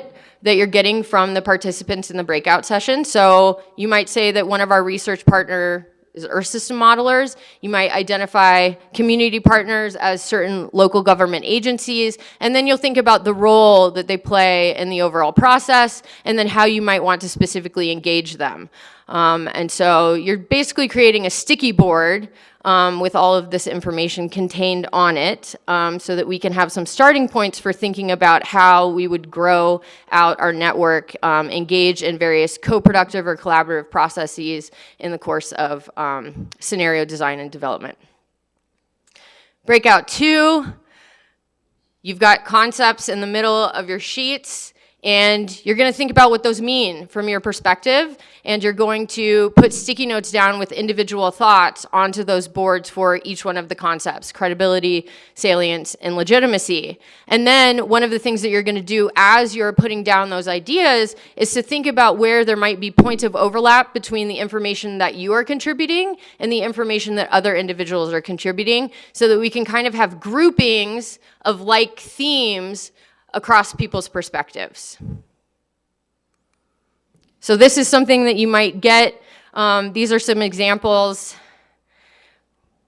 of what credibility might look like. I was a little bit apprehensive to put these up there because I don't want to impose my understandings of credibility, salience, and legitimacy and what they might look like in this space, but to give you some concrete examples of what you might think about in thinking about credibility, is that if you're thinking about it from the perspective of having scenarios that describe BECs or various other CDR strategies, you might think about, well, there's certain temporal constraints on the way we can describe that. So that's something, right, that we need to have within our scenarios. We need consistency with what we know about these technologies. That might be something. Salience, right? Scenarios address regionally specific concerns could be an example of that. Legitimacy, fairness, you have a multiplicity or diversity of values that are represented throughout the research process, including scenario design and development. And so you might come up with some of these, see how you can probably perhaps group them based on thematic similarities. Okay, so I think I've talked enough. So I'm going to say go find your breakout rooms, and you guys can do the talking now. Thank you.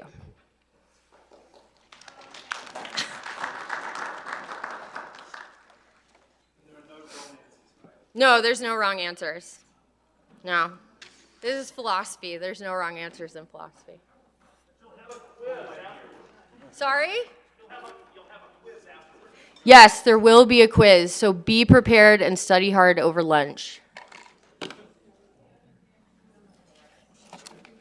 No double questions. Some of my answers are stupid. Or my answers might be pretty stupid. Thank you, Alan. You're in the middle of it, you think everybody else is too. I know, and Arnie's really ready.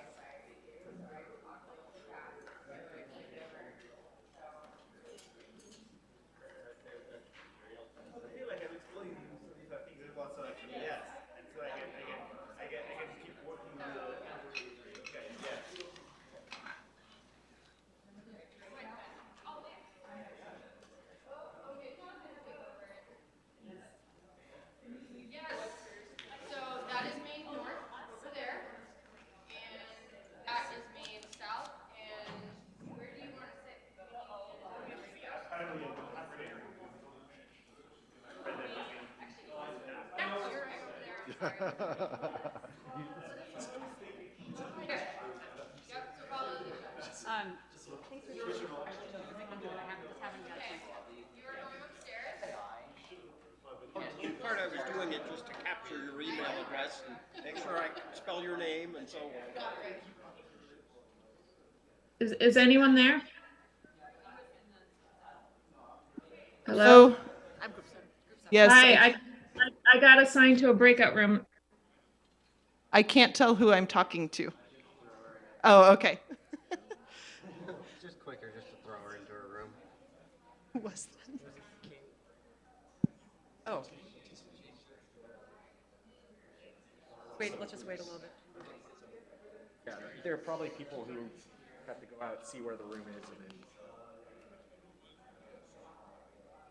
then what is Maine? Yeah, and which side is north?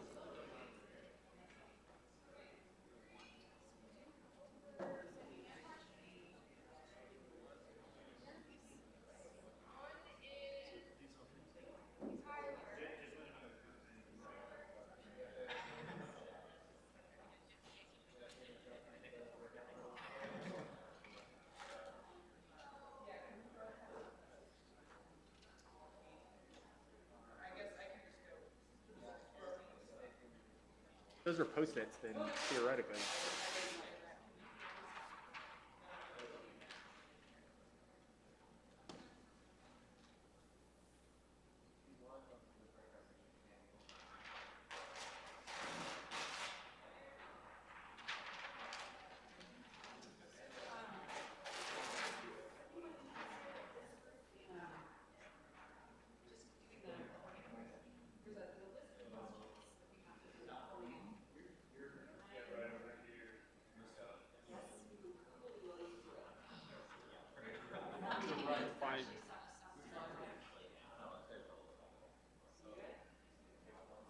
No, I'll show you where it is. So there's a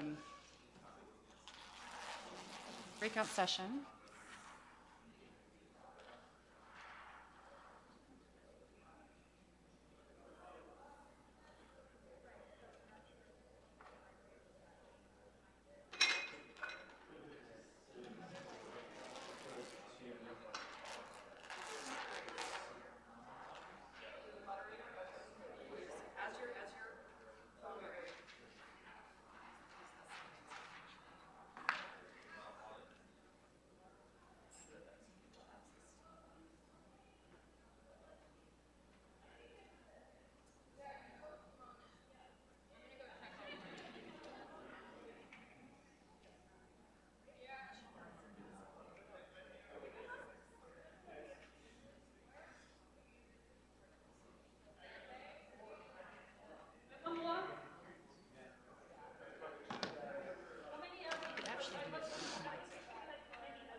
And he just needs to get the link.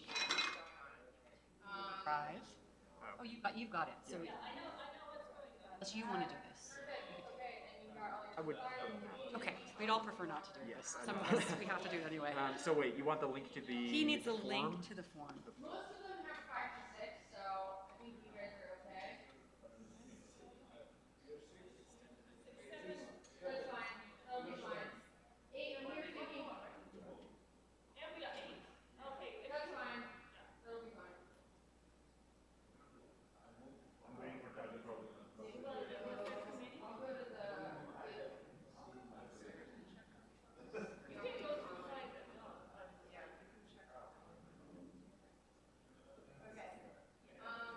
Just getting the link so that he can do it.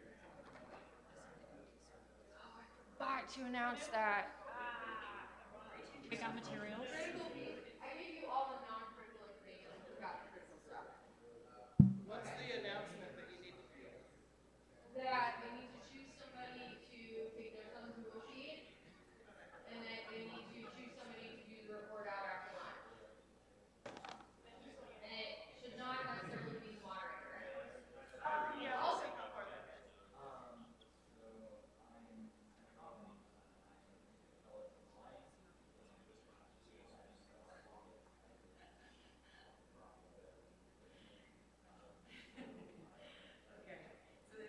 Start just by putting, or if you have it open, you can put your own name. yeah, I can have it.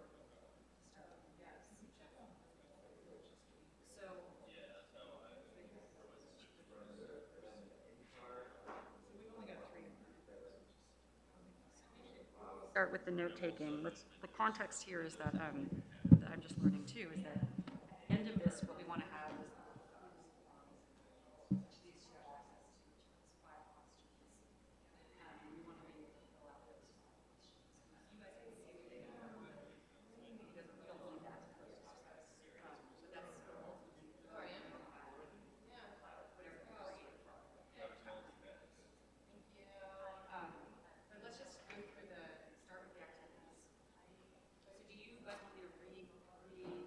let's remind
that you guys framed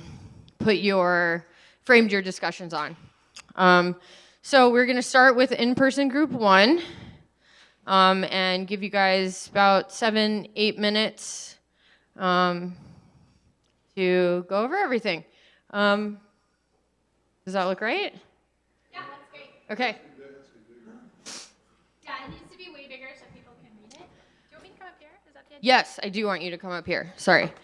And are we able to scroll up and down, or do you guys have to do that in multimedia? Okay, so just tell them to scroll when you want them to scroll. There's like some bullet points that we made the font bigger. If you could scroll to those. No, keep going. It's down. Yeah, right here. Yeah. Okay, so Go for it. Okay, so we made this big map, which I'm just going to hold up, and you can come look at it later, which is called a multi-scale network. And can you scroll up to the map? There's actually a figure in the document that Adrian put together really fast. And the idea was that there's these networks of networks. Can you scroll up, please? Hold on. Or scroll down.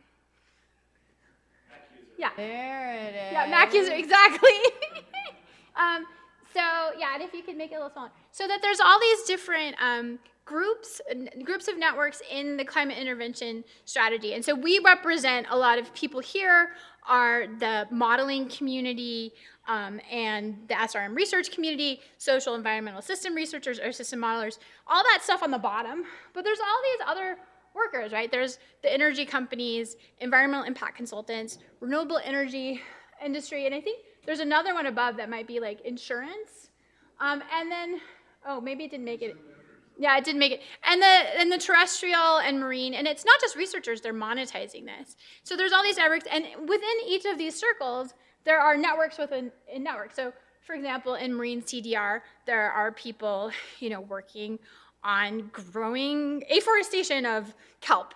And there are people who are biogeochemists thinking about how do we actually look at how much carbon these ideas are sequestering into the deep ocean. So there's networks of networks. And there's a lack of representation of a lot of these groups here in the room, and that it would be important to include those. And we also had listed like government agencies like BOEM and NOAA and USGS, and there's someone from NIST here, right? So there's these different partners that we need to bring in. And I think there's more representation here than there has been in the past, that it's mostly been these climate intervention scenarios with Earth system modelers, like kind of as the main users and makers of those narratives. So if you can scroll up to the points, or scroll down, sorry, the other way. Above the figure, there's some bullet points. So so the first main point is that just those 4 bullet points right there are that multi-scale networks. There's these actors in the climate intervention space, and some people call these markets. That these are networks of users, and that we need to cast a wide network of involvement to have like industry, government agencies, environmental consultants, different people. And one of the points that came up and that Seth, right? Where's Seth? Yeah, Seth brought up, who is in the environmental business consulting world, is that legitimacy in the real world is about who has power. And we especially see this in authoritarian communities, is that, who your political leaders are who you're going to listen to. And it's not about, as scientists, we tend to think of it as, logical. And this is what's true. But for a lot of other people, it's about who actually has the power to do anything. Did I say that right? Is that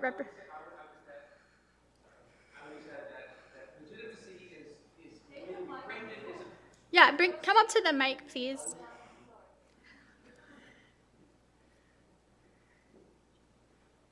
Hi, guys.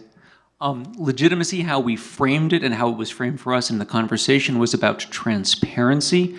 And that sort of implicitly means that if we just explain things more clearly, everybody will hear us. And it's not clear based on the last several years of geopolitics that's the case. There's another way to interpret legitimacy, which is in terms of whether or not the suggestion reflects existing power structures. And so if a suggestion has been made by the existing power structure, it is seen to be legitimate. And at some level, legitimacy and credibility are actually in tension with each other. So that was part of that conversation. And so we need to be mindful of that when we're thinking about scenarios, that's the reality of politics and human behavior. I think I can scroll now. Okay. And then we talked about researchers who are skeptical of climate intervention, and the example was socio-environmental systems modelers should be included in the scenario development process, even though they're very skeptical. And this would be challenging, but it would be useful. So, so that was this kind of group here needs to be included in the process. That's all I have to say. Does anybody else from the group want to add anything? Yeah. So I'm getting a thumbs up from our leader. So awesome. Yeah. Okay. Thank you, Cheryl. Okay, so I would like to invite the representative of Group 2 to join us on the stage. Okay, so Ross, and you have the ability to scroll through and pick out what you want to focus on, okay? Great, thank you. We engaged in a great amount of ideation, and it was my failure to condense that down to 3 to 5 points. So overall, we identified the difference between research partners and community members as who participates in the actual model running and who influences it on a higher level. The research partners were the expected groups, and I'm having a hard time. Is it working? There we go, it's working now. Oh my goodness, I'm sorry. It's touchy. You could try using the arrows maybe. Yes. That might work better. Okay. Okay. I can try. I'm afraid of blowing it up. Is this a Mac? Okay. I'm just gonna bring up a few good points that we came up with. One, we want to have a group of diverse scientists from the global south, and that capacity building specifically defeats tokenism, and incredibly important to dedicate follow-on resources to that. We need to include science communicators in the output. One of those groups is the IPCC, but also journalists is a critical group of science communicators. And engagement in terms of community interactions, engagement in an iterative dialogic manner is key for all community interactions. We need to consult highly visible and connected organizations in each vertical and spiderweb context connections from there. Oh, thank you. Awesome. Yeah, okay. Trying to be succinct there. The full readout is in the folder if you want to see our incredible. Yeah, and so thank you, Ross, for being concise. Ooh, my bad. Okay, sorry. Sorry, I was being so loud. Yeah, can you go to the microphone? But really quick, Michael, before I just want to let everybody know that if you go into the drive and you go into breakout day 2, you can actually see all of the other groups' documents so that you can look at the additional details from their discussion as well. And this is all meant to be shared information, so hopefully the groups are okay with that. A couple of contextual things, and one is that we, I think it was a bit of an artificial distinction between people, partners involved in the research project and community partners, because a lot of people, a lot of groups, communities could fit in both of these, but we kind of tried to make the distinction, between the groups that would have major input into modeling climate interventions, and then those that would be maybe have less input into that and more interest in the output, in the results of climate interventions. And so they would be interested in designing scenarios because they want to know what the results are. And so we sort of divided it up that way. And then we also did talk some about the concepts of credibility and salience and legitimacy in the context of these, the different groups that we tried to deal with. One thing that struck me that was interesting is that building legitimacy is not something you do probably independently. And it depends on the community. In some communities or some audiences, It's salience that may generate legitimacy or help build arguments of legitimacy. If the work is more relevant and more useful and is built on dialogue with communities, this helps build legitimacy. But in other communities, right, then it's actually credibility that builds legitimacy. It's not the usefulness, but the reliability and the credibility of it.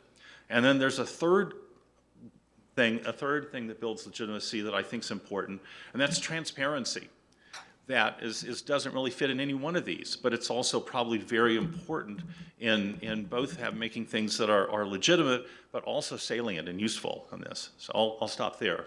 Thank you. You go ahead and add something if you want. Yeah, on Michael's behalf, I'll add that we do a really good job of having atmospheric models, land use models, ocean models. The one category of model that is glaringly missing is human models. Thank you. So how about we invite up group 3, please?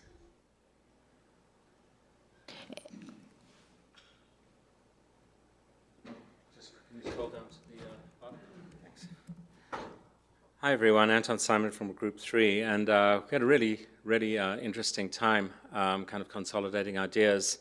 And let's see, does this work? I'm going to try to get myself down. No? Sorry, I don't use this format. How do I scroll it down? Thanks. Yeah, so we had a lot of perspectives, and so it's not just me. All right, I'm so relieved. Thank you. Okay, great. No, it's not being responsive. There we go. Okay, just go down to the bottom, the bullet points, thanks. It's touchy too. Oh, okay, so there's some very interesting things, like 4 different post-its came in kind of from the NGO sector, recognizing kind of linkages between what we know in the north and what southern interests are, sort of very much on the ground, people on the receiving end of a lot of the actions that we may take. So the thoughts are that the scenario must cover a variety of baselines, both from the emissions and socioeconomic perspectives. Now, I mean, that may seem obvious, but I think to actually really spell it out and flesh out how that happens is very important. Very important messaging as well, the need for a common lexicon. We come from all these different academic disciplines and diverse experiences, and the same term does not always mean the same thing, as I'm sure many of you are well aware. So at a minimum, there should be clarity in the use of terminology. Perhaps it becomes a convention that, when you publish an article, you have a little box on the side stating what you mean by the use of certain terms. Obviously, that major role of NGOs and other on-the-ground partners in the Global South, incredibly important, and can't emphasize that enough. And then the assumptions and limitations of models and model design must be explicit and delivered up front. Another form of lexicon, if you want to think of it that way.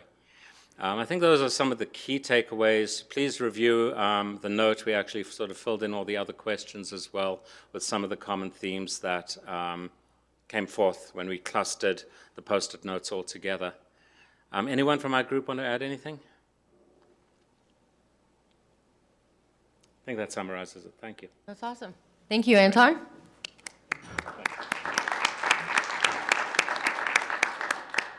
And that applause is for you too, Ross. Sorry. Okay, group 4, Walker. And did you had just this bottom part, is that right? Sorry? Is this bottom part a good one to focus on? Can we start at the top? Yeah. Work our way down? Yeah. Hi, I'm Walker Lee on behalf of Sarah and the rest of Group 4. So our first thing that we discussed when we sat down is that the task had a really broad definition in that we realized that talking about who should be a part of designing scenarios for anything related to climate intervention could also just apply to climate change in general. And because of the sort of broad nature of the task, in terms of who would be good partners for being involved, ideally it would be everybody. But because you obviously can't reach everybody, we have to prioritize different partners based on the scenario in question. But because we haven't even designed the scenarios yet, because these are picking partners to choose a scenario, then we don't even know what that prioritization would look like. But in terms of what potential partners could look like, in terms of research partners, we broadly split them into 3 categories, which are modelers, both physical modelers like Earth system models and social human models, federal agencies. I want to point out that all 7 of us from our group realize that we all live and work in the United States, and so we were a 100% United States representing group. And so a lot of the ideas we came up with for federal agencies were United States government federal agencies, but we would ideally want other nations represented as well, and hopefully U.S. partners could help ID international partners. One of the earlier group talked about networks of networks, and that sounded very similar to what we were discussing. And then the last category of research partners would be academics, universities, social scientists, economists, and so on. For community partners, come on. It's real touchy, sorry. That's okay, that's good enough. Our answers, we sorted them roughly into 4 or 5 groups. International governance bodies such as the United Nations or the Agriculture and Food Organization or the Arctic Research Council, federal agencies from the United States and elsewhere, non-governmental organizations, and then sub-national organizations and local partners. So these could be split up into either basically those with government authority and those without government authority. So subnational bodies with governing power might look like city leaders or local councils, and then those without governing power might look like just local farmers or people from vulnerable communities. It's pretty broad, but without any more narrower scope, it's hard to narrow down the kind of partners. And so we talked a little bit about the 3 features of credibility, salience, and legitimacy towards the end, but we spent most of our time talking about community partners. Anything else that I missed? Yeah, if there's other individuals from group 4 that want to add to what Walker has reported on, you're welcome to come up to one of the mics. Yeah, I'm trying to scroll, but do you have? It's hard. Don't worry about it, I'll scroll. Okay, thank you. Yeah, just other groups have touched on how they defined legitimacy, and our group sort of collectively came to think about legitimacy in terms of public trust. So presenting information in a way that people would understand and believe it, and have it come from sources that were generally seen as trustworthy by the public. And maybe our strong U.S. representation had some role in that, because public trust in the media and the government is pretty low in the United States right now.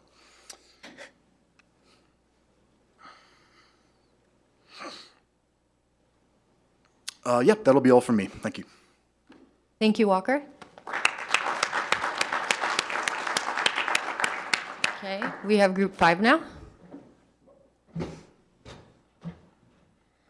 I don't know what document you may have from us, so I'm just going to read from notes. We spent most of our time talking about the who questions, and we had a sort of inside group and outside group definition to that. So one group of people that would primarily generate and likely use the scenarios, but a wider group of people in an outer concentric circle who would be consulted and input would be derived from in respective scenarios.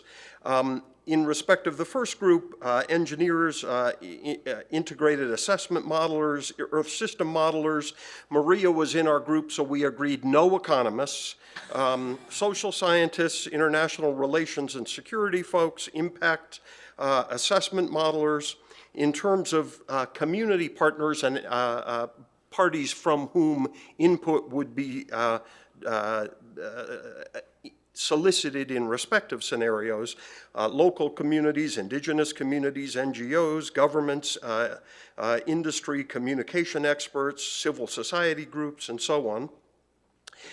We spent little time on the other three elements, but in terms of credibility, we imagined that scenarios would need to be plausible in terms of emission scenarios, technically, in terms of impacts, economically, in terms of salience, things that were decision relevant in a relevant time frame, and things that affected impacts that people care about were seen as salient. Legitimacy involved inclusivity and transparency, particularly inclusivity in respect of people who might be on the receiving end of whatever was done. But frankly, our group had a lot of trouble, somewhat as Walker mentioned, trying to figure out how to make the who questions meaningful questions. We sort of listed everybody we could think of and didn't want to leave anybody out. And that didn't, we weren't clear that we were making meaningful decisions about that. So we did struggle with that. Nonetheless, we had fun, so we deemed that we won. Thank you, Wake.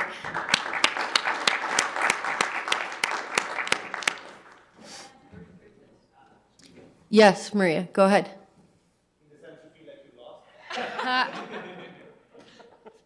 No. So, as an economist, and I'm sorry about that. So, there's this. Again, when you think about the development scenarios or development any kind of product, the more poor people or the more different groups are involved, there's always this balance between the quality of the work and kind of democratic decision making, or efficiency and efficiency in producing something, or in the amount of people you would have involved. And I think part of our conversation was also around this trade-offs. And this is a subjective decision, of course, but we need to figure what is the meaningful number of people can be involved to practically actually produce something, as opposed to constantly talking about it altogether. Thank you. Oh, yes, thank you, Maria. Yeah, Sarah? Actually, is this on? It's related to that comment that came out of our breakout group 4, which was the need to sort of establish some rubric for how you would ever execute this process in a timeline that would allow you to produce a scenario in less than 5 years, so that you could actually do the model runs, so you could make a decision in 10 years about whether or not you're going to do this. So I feel like we haven't sort of had a reality check imposed in some ways on some of the stuff, which needs to happen at some point. I don't know how to do that. Okay, thank you. And I might say that we do have a little bit of discussion afterwards once we have the share outs. And so I think we can bring that up as a point of discussion. Thank you. Okay, Olivia. Yes, so breakout group 6 had a lively discussion, even going into lunchtime. You can see from the composition here that it was a very international group. There was a majority of modelers, Earth system modelers, physical climate impact modelers. So maybe we have a biased view from the modeling community here. If you scroll down to the key points, we had 3 key points. The first one is we could identify 4 different groups of research partners. IAM, integrated assessment modelers, impact modelers, Earth system modelers, and then the last group of people, research partners working more on the technological side, maybe engineers, we're not quite sure how to call them. But we thought that we needed to be more inclusive than we have been in the past by better including the human dimension that's been mentioned this morning, having a good regional representation, the Global South, and a good range of disciplines for the impacts. Of course, they are the obvious ones, but there are also other impact communities, possibly. We thought there might be a special role for modelers involved with the Earth system model of intermediate complexity, especially if we go to a large number of scenarios. These people could run many scenarios while at the same time linking to some of the impacts. Second bullet point, we thought that the scenarios should really be co-designed. That was a consensus among all of us. The co-design came very strong, a co-design across the range of research partners, and it could be an iterative process with a good mutual understanding of the boundary conditions that can be learned from the different groups. And sensitivity studies could help to understand the uncertainties, the limitations on these boundary conditions, and that was an important element to build the credibility. When it comes to community partners, also maybe stakeholders, we can call them, then we identified 3 different groups, all the different levels of government, of governance bodies, from international to national to subnational. We mentioned regional, but there was a bit of an ambiguity on the term, whether it's a bunch of countries or whether it's sort of below the country. So yeah, international, national, subnational. And the idea was to integrate the policy goals, the roadmaps, the boundary conditions within target-based scenarios. Not every scenario has to be target-based, but we thought that could be interesting to have some target-based scenarios. The second group of community partners, they were sort of communities in a broad sense. The NGOs, the industry, local communities, and so on. And there we were less clear maybe on how we wanted to engage with them. We didn't go as far as saying it should be co-design. We thought it was much more challenging. It's a very diverse group here. So we've been talking about consultation, dialogue, but we were also a little bit scared that they could dictate or interfere. We didn't want that. We didn't want them to dictate or interfering or veto the process of scenario design. And then the last group of persons is the media, the communication partners. And of course, we can use them to disseminate, but the idea was also that we could get something from them, maybe as a way to get some citizen science input, because they're aware of the issues, they're aware of the perception of the research on scenarios. So that's it. Maybe anyone from the group wants to add something? No? You all happy? Great, thank you. Okay, and then representative from Group 7, please. Alicia.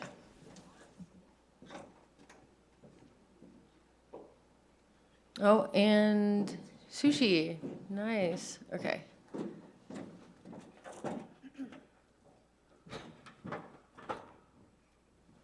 All right, so we're Group 7, and a lot of what we talked about has been covered at this point. I think we're the final group, right? And we really spent all our time on exercise number 1, which was to try to define the who and then especially the roles that individual who's would play in terms of this scenario design. So to start, we sort of thought about, and again, I would agree with what we've already heard so far, which is that there was seemingly a somewhat artificial separation between research partners and community partners, but we tried to work within that framework. So in terms of research partners, we thought about this in terms of people who would be doing kind of the demand for scenarios and sort of setting the context to allow that design process to happen, versus participants in the definition and the actual implementation creation of scenarios. So just starting on this kind of piece of like who's demanding these scenarios and who wants a say in them. So who's scrolling here? Who's in charge? Am I in charge? Can I do this? No, could you scroll down? Okay. Political bodies and legislative bodies and public funding bodies, and I'm sort of grouping them together because we thought of them as being folks who would, at least from the political perspective, be in a position of surfacing issues around politics. So issues around stability, optics, economic growth, so things that politicians care about. And also being a place that are actually allowing the enablement of the scenario design process. So ultimately, that could come in the form of creating funding, creating bodies that allow that to happen. And similarly with some of the science agencies, like they're giving it some sense of legitimacy and kind of a space to occur. And I'm using legitimacy not in this strict definition sense, but more the colloquial sense. And can I just add one piece on kind of the political bodies legislation side? Sorry. Yeah, just one piece I just want to add to give kind of the political bodies and legislation some context is that we're seeing the needs of scenarios changing because of certain legislation that has passed in the United States. So for example, the direct air capture hubs, which is the biggest investment in the world in direct air capture, which all of a sudden massively changes the needs for how we think about CDR scenarios. So I just wanted to give that kind of example for that particular section. Yeah. So one thing that I don't think I've heard this in any other groups is we wanted to highlight kind of the role of philanthropic actors in this space. And you know, the special place that they fill, at least in my view, is that they're very much in a position of enabling and encourage what's transformative and sort of pushing the boundaries of what is commonly done in science, and basically defining kind of an objective around early action, bold action, sometimes capricious action, right? So not always necessarily positive, but a lot of kind of pushing that boundaries and playing that role. Sure. So the next one we talked about were national and international research organizations. So things like the National Academies of Sciences in the United States, but other comparable organizations internationally, the UNFCCC, TWAS. And so all of these organizations have a really big role to play in convening scientists and experts, organizing and consensus building.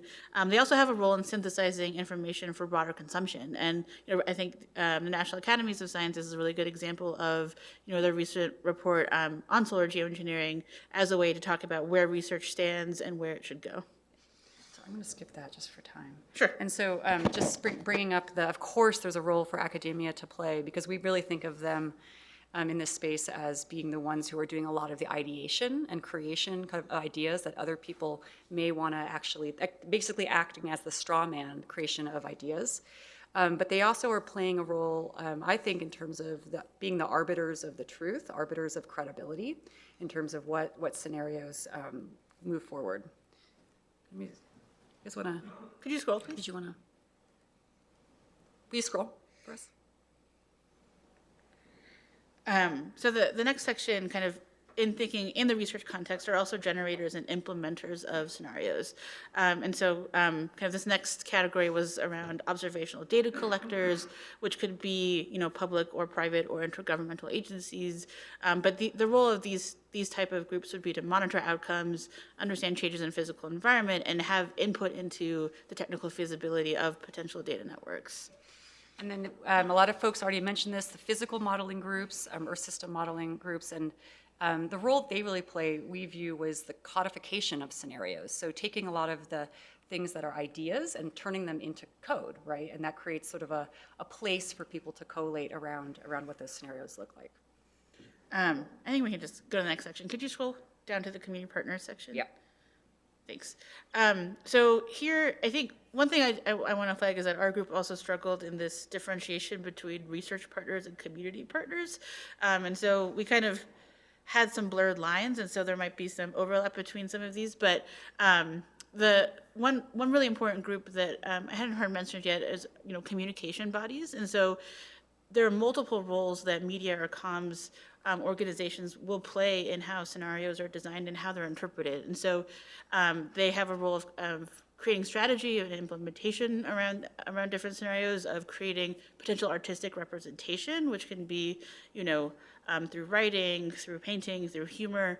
They can enlist public support or buy-in, and they can also make concepts and scenarios and outputs more accessible to the public. He wants you to take this one. Sure. And so the next section is around civil society, which can be defined as community groups, nonprofit organizations, and also vulnerable and marginalized communities. And so it's an incredibly large category of humans. And so just want to kind of preface that in terms of when we talk about civil society, making very clear about who we're kind of categorizing in that group. And so civil society has a lot of roles, and so they need to surface kind of the human-focused goals and objectives of scenarios and the outcomes that they need to understand. They can assess the usefulness of a scenario. And could you scroll, please? And there's also kind of this huge category of people that could be defined as civil society, but are really their own category of people who are more than half the world who are directly dependent on natural resources. And so, rural communities of farmers in agriculture, fishers, foresters, and they don't really have the safety net that other kind of groups in these categories might have. And they don't necessarily have organizations or particular governments representing them. And so, you know, they have a role to surface the practical concerns of individuals who depend deeply on these resources for their livelihoods. And they have a huge role to play in defining the objectives of goals, objectives and goals of scenarios, because they have, you know, so much to gain or lose from these potential outcomes. So I'll skip this next one and just talk about the role of individual industry and private sector members. So we've kind of put this whole concept of technology, engineering companies, utilities, and there's a really important role, though, which is to surface this issues around market goals and commercial perspectives, and to have information about what industry outlooks look like. So having a perspective on what a scenario design might look like from how markets are expected to evolve. And then we also talked about the role of government in general, but the piece that we wanted to highlight that hasn't come up yet too much is around the regional, state, and local government. Actually, I think someone didn't bring this up, but this issue is to think about and surface place-based considerations and smaller local community considerations in the design of scenarios. Okay, sorry, we've got to turn it over to the online group. Oh, you guys are done? Oh, thank you. Okay, awesome. Okay, so we are going to turn now to our online breakout groups, of which we had 3. So is there a representative from breakout group 1 or somebody that was in room 1 that can provide a share out of your discussions for us, please? Yes, so I shared this with Leslie, so I can start on the first part. If you can scroll down a tiny bit.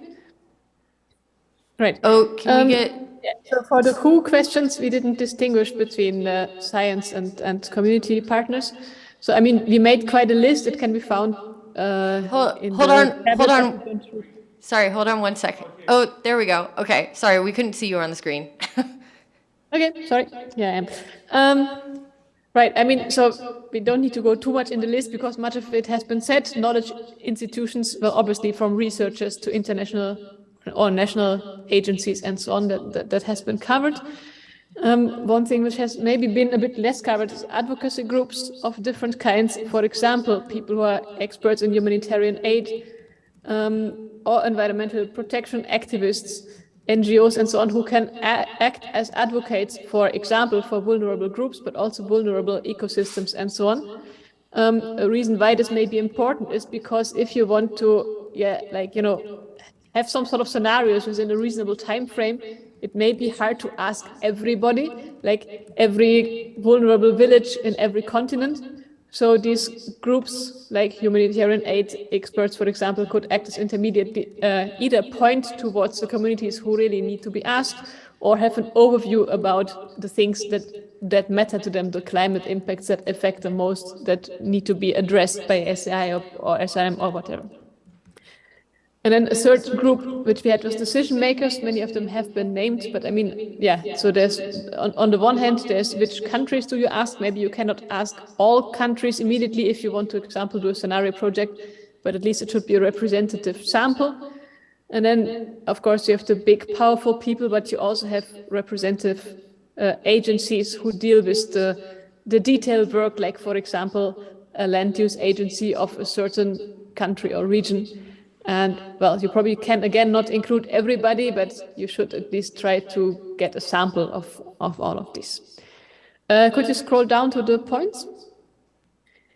Yeah, so one thing that we wanted, that came a bit up in the discussion. I mean, scenario making is nice, but it will very likely require simplification. So there will always also be a need for people who really do the detailed process modeling. For example, checking out whether cloud processes actually allow marine cloud brightening to work and so on and so forth. So let's not, I mean, that's not the main goal of this workshop, but let's not forget about it, that scenario making isn't everything. Then, yeah, as you already said, it may be hard to ask all stakeholders in time, especially for global type of interventions such as stratospheric aerosol injections, which is not a local thing that you can do with one community, but it's global. So that's really something one needs to think about, because, for example, when there was the Scopex experiment, there was this tension between, I mean, the Sami people were asked because this experiment was to be carried out in their territory, and it was right that they are asked. But why was persons on a low-lying Pacific island who may be most vulnerable to sea level rise not asked about whether they want to, for example, enforce SAI research to take place? So this tension of whom to ask and whom not to ask is not an easy one and need to get attention. Can you scroll down a tiny bit? Thank you very much. Oh yeah, one other question one can ask: if one has tried to involve stakeholders, how does one want to involve them? Should one only ask input from them, or should one find, more creative ways to make the scenarios, maybe all the way down to, for example, trying to do a serious game where the scenario arises from the interaction itself? We didn't go into much detail on this, but maybe thinking about how the involvement should look like could also be valuable. And Leslie, do you want to take over? Sure. Thank you very much, Claudia. So yes, so I've got the last three questions here. Credibility. And credibility, we're concluding, includes the necessity of indigenous engagement, people who actually live in the areas that may be affected by these. And a lot of... Leslie, sorry, could you speak up? We're having a little bit of trouble hearing you. Ah, okay. Can you hear me better now? No. Not really, unfortunately. We're trying to boost the volume on our side, but it seems like it's on your side. Oh, okay. Can you sit closer to the mic? Just speak as loud as you can. Yeah, speak as loud as you... Can you hear me now? That's a little better, thank you. Only a little better, gosh, okay. Yeah, we realize that credibility includes indigenous engagement, has to include people who live in an area that could be affected. Extensive communication about these certainties and uncertainties. And I really loved the discussion earlier in the day about that, that this can be confusing to people, especially if they're not scientists who are used to these error bars being a source of information, right? And about how scenarios, in our papers, right, we often are pushed to and feel it's a good idea to think about what would happen if we did this over the whole world or a large area. And that's very worrisome when you get that out into public communication, because that's not necessarily what you're aiming to do, and certainly not in the early stages. So these sorts of things about, what kind of thing are you actually proposing is incredibly important. And then next, to have things salient, these ideas of black swan events, things that might not be so probable, but if they happen could have disastrous consequences. That's a big deal. And really, to make it relevant to what it is we're really thinking about, say fire insurance, even though you're hoping your home won't burn, it's a good idea, right? That we really need to be clear about what's being modeled and what people, could possibly be affected by. And we also need to decide on the decision scale sensitivity. If we're trying to do a localized intervention, which is the kind of thing we work on personally in our nonprofit, then you want to be able to have modeling and predictions that are relevant to that particularly small scale that could still have large impacts on people nearby. And global temperature predictions then might not have a lot of relevance to an individual coral reef, for instance. So there are these different things that we're used to modeling that aren't necessarily applicable to things that we really might be wanting to work on first. So these detailed regional models are extremely important. And I understand, I'm not a climate modeler, but I understand they're very difficult to develop, but they're awfully critical. And clear communication with stakeholders, always. And then last one, question 5, this whole legitimacy, needs to include reference to whatever moral hazard concerns people have, legitimately so, of, well, if you're working on this particular intervention or you're sure that this will take care of everything, are you going to get back to the root causes of keeping ecosystems intact or keeping CO2 levels down or reducing them? And the idea is that's incredibly important as well, right? We need to always be sure that we're including those necessary questions of ecosystem preservation, restoration, Will those primary drivers of climate change be dealt with if the interventions are used or considered or even modeled?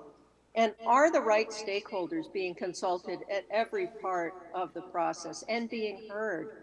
And finally, we have to be sure that we're adhering to national, local laws being followed for both permissions and for, whatever other use of land or airspace or water space are being considered. So those were our key considerations. Thank you. I hope you could Great. all hear me. Yes, we could. Thank you very much. Okay, so I believe we have 2 groups left. So let's hear, I think, Phoebe, your group was in room 2. So could we get a representative to go over some points? Yeah, so I can do that. Can you hear me okay? Yes, this is great. Thank you. Great. So you can actually scroll down to the very bottom for the 3 to 5 bullet points. And other members of the group, feel free to weigh in after I go over this. So all the way down, I think. There we go. Okay. So actually, we had a lot of discussion on what is a scenario. This kept coming up because we are bringing our own perspectives from our subfields and experience. And so we actually thought this was really an important thing to talk about. And we discussed whether it was okay to all of us have our own kind of idea of what a scenario is and then move forward, or whether we really need to, as a group, define, one definition for this. So that actually took a lot of time to kind of discuss that. And I think it was really an important topic. And then and similar to other groups, we had a lot of overlap between thinking about credibility and legitimacy. Just seems like a lot of these aspects really overlap between those two. Another main point we discussed was transparency and openness in all aspects of scenario design and the outcome process, including fair data, focus on open data and information, also accessibility of the information and process in lay terms. So making sure that anyone can understand what went in and what is coming out of these scenarios and how it's impacting them. In terms of important partners, we listed many of them, and lots of the other groups mentioned those, but I think I wanted to just highlight some of the aspects that we discussed that were maybe a little different. But yeah, we kept coming back to everyone is sort of inherently involved to some degree, but especially we talked about people on the ground who would be impacted most, and then also the agencies or the groups that would represent them or speak for them. And we had some discussions about how some groups might not think of themselves as partners or might need some help making sure that they have a voice and can participate in the process. And then also children, next generations. There's another bullet below this. You can scroll down. Okay, and then in terms of the legitimacy topic, I don't know if, Gary, you want to weigh in on this after I try to explain it, but when it comes to implementing climate intervention, we had discussed whether actors powerful enough to do it would want to do so with as much secrecy as possible. So that's a concern. And then this way, a relatively small group of people would have a very common understanding of the terminology and what the scenario is. And a lot of the complications of defining what the scenario is would go away. Yeah, I mean, I'm happy to expand.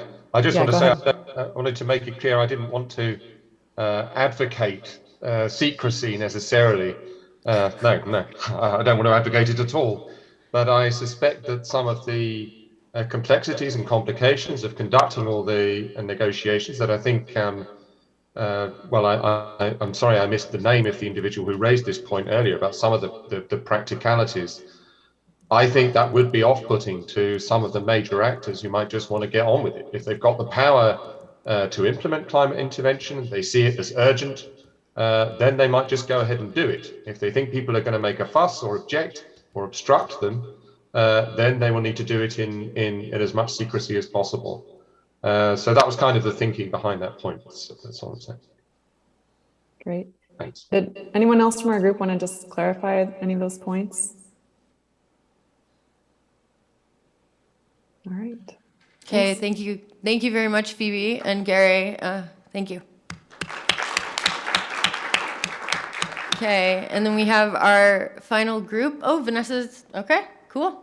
Vanessa's going to present from in person.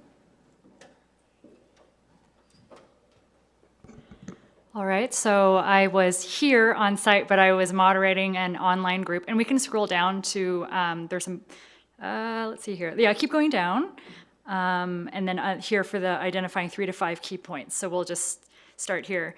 So I guess more of what I'm going to be reporting is kind of certain highlights that I thought were really key coming out of our group, but there's a lot of resonance with things that we've heard earlier, such as that the research community collaborators, in our discussion as well, we thought it was very difficult to clearly say who's a research collaborator, who's a community collaborator. We thought that these groups were actually blending. And we were also really thinking about what is it that we would want the scenarios to do if we were kind of envisioning already being in a future where we are seriously considering massive deployments of either SRM, CDR, or both. So it's sort of like, so what would we want the scenarios to do if we're in that kind of future?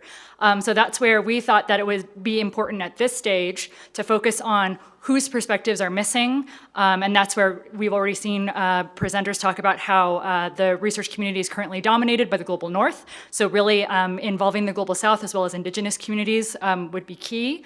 And under that sort of perspective, some of the things with respect to our breakout participants were sort of surfacing and feeling like we don't have enough work on sort of the ecological and livelihood impacts as of yet. So we would like that to become more the norm in this research. We also then had some key discussions around salience. And so we really need to be focusing on scenarios that are able to show who wins and loses from choices. So that includes the choice to not do large-scale CDR or a large-scale SRM. And there was kind of an open question of whether or not the scenarios that we have now help us answer such questions, and if they don't, those are probably the kinds of scenarios we need to be developing.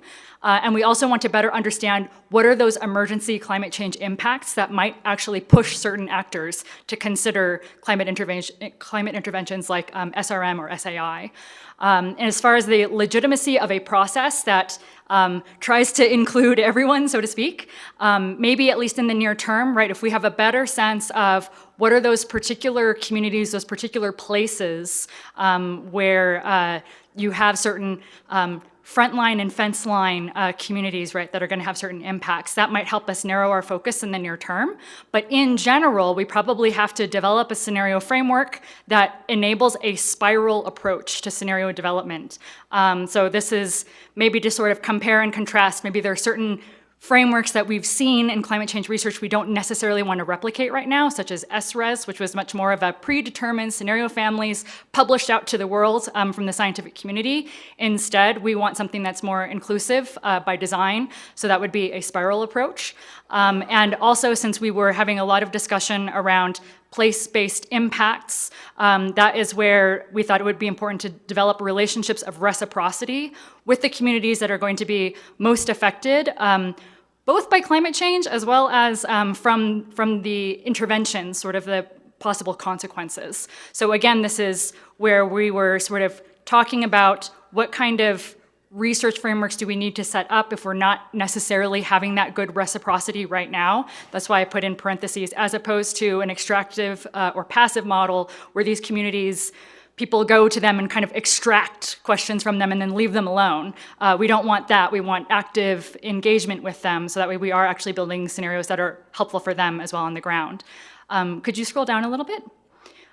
So something that was brought up as a possible analogy is the Equitable and Just National Climate Platform. So this is an American platform, but possibly it might give us some ideas for when we're talking about global change research, something that is more international. And so I'll let other people maybe read a little bit about that particular web page and some things that I copy-pasted, kind of played with the wording, imagine something that wasn't necessarily US focused. But that might be something else that was brought up as an example to say it is a model of trying to have people at the table, both national leaders as well as climate justice advocates, working in concert together. So that's where when we ask ourselves about maybe kind of a long-term scenario platform, because some of the interventions we're talking about would be a long-term commitment, then maybe we need to build some kind of platform that actively engages other people that are not just scientists.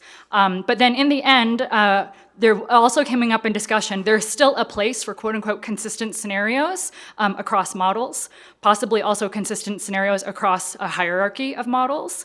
And it was mentioned that these are still useful to provide a prediction of how climate interventions affect Earth and human systems.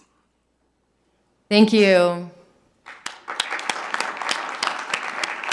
Yeah, Andrea.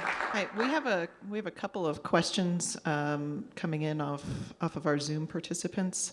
One of them, I think, was a clarifying question that was just asked a few minutes ago about what is meant by a spiral approach. I actually would like a little bit more unpacking on that Sorry as to bring well. you back up. No, that's fine, because I think some of us might not be familiar with what that approach entails. And so I'll go ahead and venture a reply, and I don't remember exactly who from our group mentioned it, but I have one understanding of it by virtue of some work that I do in teaching students about design thinking. So when I heard somebody else in the group bring up spiral model, I was like, I think I know what this means, but maybe we were the only two people that thought we knew what that meant. So in a spiral model, from a design perspective, it is very much this recursive approach to problem solving. So that's where we've had other speakers previously mention that if you wanted to have like an ethical approach to scenario design, you sort of understand from the beginning that when you start developing these scenarios, you are learning as you are doing them. And so that's, I guess I would say in a nutshell, that's sort of one of the things that characterizes a spiral model.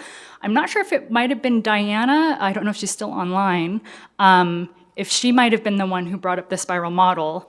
And if she is online, I don't know if she would say something different than what I just said about that spiral approach. We can also, if Diana is no longer online, put this as one of the points to be addressed in our day 2 collective notes, and then maybe direct her towards that to, So, yeah, so it was, I mean, I think it's about, the spiral development is really about encompassing learning as you're moving forward. And an acknowledgement of that is actually kind of maybe starting with like a coarser grained approach. So you're maybe not going for a model that has all of the process representations or has all of the human system components or is reaching out to the community that's impacted the most for their input, but it's starting to frame it out to get the large kind of pieces right in a more quick sense. So you're kind of moving through it more quickly at first, and then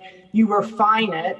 You do it at a little bit higher fidelity with a little bit more accuracy, and then you're able to refine it again until you get to the final kind of set of scenarios that basically, has the right levels of basically credibility, legitimacy, and salience to the stakeholders that through this process have been effectively tried, right? You've gone through these trial runs.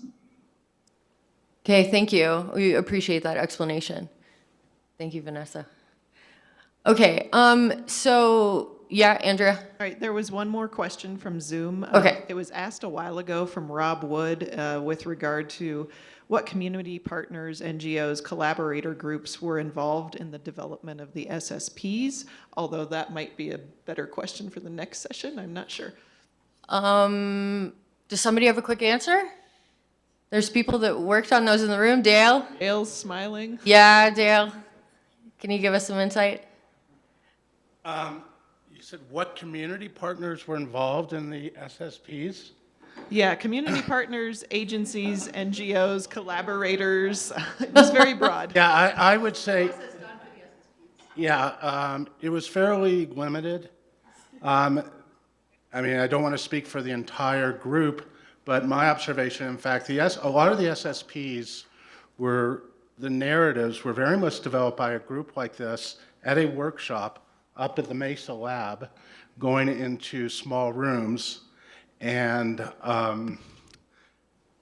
this is speaking personally for myself, Vanessa can either support or oppose what I'm saying, is that it was there was an overabundance of people who do modeling trying to figure out how to develop narratives, because they knew that narratives were important, but we didn't necessarily bring in people who had a lot of experience in developing narratives. So I would say fairly limited. Yeah, Vanessa, do you want to add to that? And then Peter will take you after Vanessa's comment. Yeah, and so I do agree with what Dale said as well, and how there was a workshop after the SSPs, where like the community that was like really behind putting together those narratives, then trying to sort of mobilize the narratives, share them with things like other people who were in fact community partners, right? Like civil society organizations and whatnot. But it was still a more sequential process. It wasn't quite a spiral model, maybe even if that was maybe sort of envisioned as, yes, we want to open up the scenario process, where I critically contrasted to say SRES. So I do think that there were some things where the SSP approach was kind of moving away from the SRES model, but didn't quite make it to what our breakout group was proposing. It wasn't quite a full spiral model. I'm just going to comment as well, because I was in the room as well for that process, and it was more an authoritative process. And where Dale is talking about modelers, there was actually demographers, and there were a large number of academics that were in the room. It wasn't necessarily all model driven, but it was very authoritatively driven in terms of there were key authoritative people who were I guess, like presenting these narratives, and then they agreed amongst themselves. It wasn't one that was a consultative, larger process. And that's most probably for the pragmatics of trying to get it out within a period of time for the CMIT process. Yeah, thank you. Yeah, Simone. I mean, for me, that brings up the question, what is happening in the next scenario process, not considering now climate interventions. We are thinking about all of this now in terms of climate interventions, really important. Is this actually discussed in scenario developments now without climate interventions? Well, like at the last scenario forum.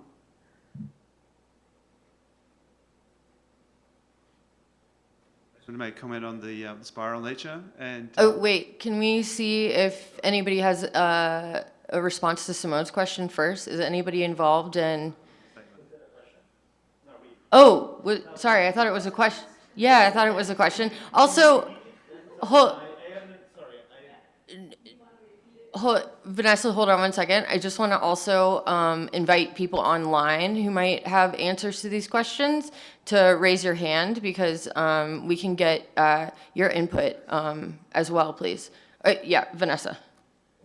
Well, I guess I would pause just in case Bas van Rooyen is still online, because he would be intimately familiar, more deeply than even I would, from how he would summarize the scenarios for him. But if there was nobody who was at that forum, I could share some impressions. I don't think Bas is online anymore. So. Oh, okay. Yeah, so I guess what I would say in response to Simone's question is that there is an active process where IPCC is leading it, sort of asking the question of what do we think of the scenario process so far, the fact that it has been turned over to being a community activity. My understanding was that in the sixth assessment report, there were some growing pains with respect to how the different working groups talked about scenarios in their different contributions to the sixth assessment report. So it's still kind of open right now. It's I don't know what that means, the fact that IPCC is trying to convene something right now and kind of revisit the way that we are using our scenarios so far. But some of the outcomes that were from the scenarios forum, it was very much an opportunity to see both how are people using the SSP RCP framework in their various sectors when they are exploring things like impacts or looking at the feasibility of trying to deploy various technological innovations that we think are going to be needed. So that was good to see that people are using the framework, and there has been a wide body of work. Someone else mentioned that there's a review paper right now that's looking at 1,600 different studies, and that's even just a portion of what is happening in the literature. It continues to grow around using SSPs. But then there were also acknowledgments about ways that we could continue to update that SSP framework, where the first thing they're going to focus on are the quantifications and updating those. But at this time, there's not really a thought that the narrative structure, like the underlying logic, where they kind of contrast challenges to mitigation and challenges to adaptation. At this time, it doesn't look to the community that's active there that necessarily needs updating. But certainly we're raising questions of where are there things from that existing framework that are useful to us, or what are the innovations that this community might make? Yeah, thank you. Dale? Very quickly, I'm just looking at this. IPC is holding a workshop on the use of scenarios in AR6 and subsequent assessments in either April or early May 2023. And all they've sort of they notify what they're going to do, and you were supposed to contact your national focal points by yesterday to sort of get, it may not be too late. I mean, it's only one day. Okay. Maybe they're flexible. If you wanted to, I mean, I know I sent in and said, hey, I'd like to go. Yeah. And here's why I should. Okay, But can you do us a favor? I'll send you the link. Don't send me the link. Send Post the link in the document that is shared for all the participants, if that's okay. All right. Thank you. Okay, so Andrea, is there? I guess this is actually a follow-up for Dale or others. We have a question from Brooke on Zoom, just asking if there are good references or texts on how scenarios are constructed and then converted into a form that serves as input to the models. So if you all know any of that, please jot them down into the doc. Okay, perfect. So why don't we take like a 2-minute stretch real quick, and then we are going to reconvene for about 30 minutes because we have a couple of questions that came out of the breakout group shareouts that I think are good points to open up a community discussion, at least the community that's currently in this room. And so, is there a way, I think I sent the link to multimedia, if you can project some of those. Yeah, perfect. So I can read some of these. They're also available in the document referred to as Day 2 Shareouts and Discussion. If people, you have open access to that in the breakout groups too on the drive. So you can go and look at those. But a couple of the things that I think came out that are important questions that maybe are primary points of consideration for this group and an extended group is how do we make the connections with, I believe as Alicia's group characterized them, demanders or users of scenarios, and what do those connections possibly look like? So what is the level of engagement? And I think Sarah, if you wanted to expand on this point that came up in your group and then one of the other groups, how do we strike a balance between actually involving these people who are the demanders or the users of scenarios who need to be informing certain of the decisions that are made, but also work within the constraints of a reasonable timeline to put out the information that is needed to address these pressing questions. Another thing that came up is how we go about engaging with the Global South and developing nations. So there was some suggestion that we can develop connections with advocacy groups or other possible boundary organizations, because presumably, and I think this came out in a lot of the discussions, everybody is a stakeholder, if you will, when it comes to especially certain of the interventions that are being contemplated, like solar radiation management. But it's obviously not within our capabilities to include all of these perspectives and include everybody. So how do we go about kind of managing all of these perspectives that we need to gain information about, especially those perspectives that are underrepresented currently in the community that is working on these topics. Another one is how do we go about engaging with, or across modeling frameworks, I suppose. So 2 areas of modeling that came out that are important to include, but it might be difficult to engage with and integrate across are people such as Michael that are working on human systems modeling. And how do we go about including that or socio-environmental modeling or modelers within an already existing Earth system modeling context?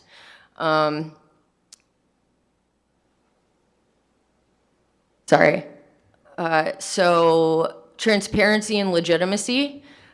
This was a theme that came out, and here I think there's questions about what does transparency look like in the context of scenarios. Do we standardize some sort of process for reaching the goals of transparency? For example, engaging in certain documentation practices or adopting certain documentation practices for our scenarios and the application of those scenarios and model outputs. How do we translate this and communicate it across a wide diversity of perspectives that might not actually have the background knowledge necessary to properly interpret it? And how do we go about implementing these practices across all of the existing communities? And then there's some others. I might stop there and invite comments and discussion. And then if we have time, we can maybe address some of the other points that came up. But again, you're welcome to go into the document and look at these and add some of your own ideas about what themes came out in sharing the breakout group discussions. So you can go to a mic if you have a comment or a question, if there's other questions that you think are questions that we... Oh, that's right. There's supposed to be a stretch break. Okay, let's do that. Yeah, 2 minutes. It's a quick stretch.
just Yeah, on the order of I need cheaper gas.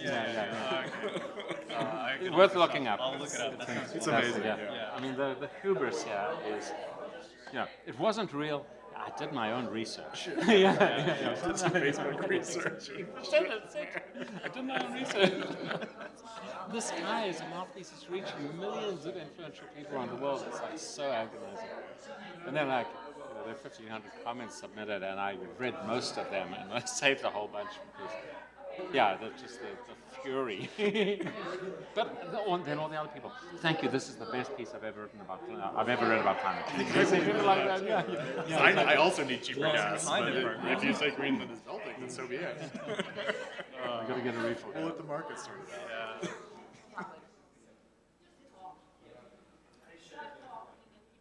Okay, hello. So we are going to reconvene. I'm not sure if, given kind of the open questions that we identified from the report outs, if anybody would like to comment on, add in additional details. We just want to invite any kind of additional contribution from the breakouts. Oh, Mary, is that a hand? Go for it. Oh, yes. Okay, online. Sorry. So it's just a thought in terms of salience that we want to make the scenarios something that is readily communicable and pertinent to anybody who is using them. So the naming criteria, this was brought up, I think, by Holly, come up with a nice, a good title or a good acronym, but also that expresses something that people understand. So A1B does not mean anything to anyone. I've had considerable difficulties explaining RCP 8.5 also to people. But and related to that also, if you think in terms of global mean temperatures, that has very little meaning to what people have. So if you think back to the BRACE project, bringing it back to things that people actually can understand, that is tangible to their lives in some concise story form, and that we can put economics to, some kind of financial credibility, so that you can weigh the pros and cons of different scenarios and understand really what the winners and losers are in some meaningful way. So, sorry, go for it. Can you do it? No, I want you to get a mic so that people online can hear you. I just want to say, can you give an example of where you think, okay, I mean, I understand that RCP, I think that RCP is incredibly clear because the number is there. The number tells you something, but can you give an example of, okay, what do you think one could do that could name a scenario in a meaningful way and it's just a name and that people could relate to that? I'm not sure about naming it and bringing it back. Because, one could say that RCP 8.5, somebody called it business as usual, and then a lot of people got incredibly mad about that. Yeah, I'm thinking, so this is less from the climate intervention side and more from the engineering side. Working with designers who are looking at infrastructure design codes, and they're trying to work out how to incorporate climate change into design. And so the question they keep coming back with is, so which emissions scenario should I use if I'm going to design a building that gets constructed now and is going to be here until 2100 or 2150 or something like that? And why would I choose which emission scenario, one emission scenario versus another? Or if I'm not using that, which mean temperature should I use? And what does that mean? What does 1 degree versus 2 degrees versus 4 degrees mean for me here in the US versus North Canada versus Alaska, or somewhere completely different? I mean, I'm looking at American Society of Civil Engineers design codes, so that's where they're focusing their efforts. But they don't understand what the nuances of all of those things are. And so when we're developing scenarios, we've got to try and step out of this modeling world and try and talk to the communications people and get somebody to come back on that. That's what I'm trying to get at. Yeah, so this is actually one of the questions. I think it hits onto one of the questions that we picked out from the share-outs.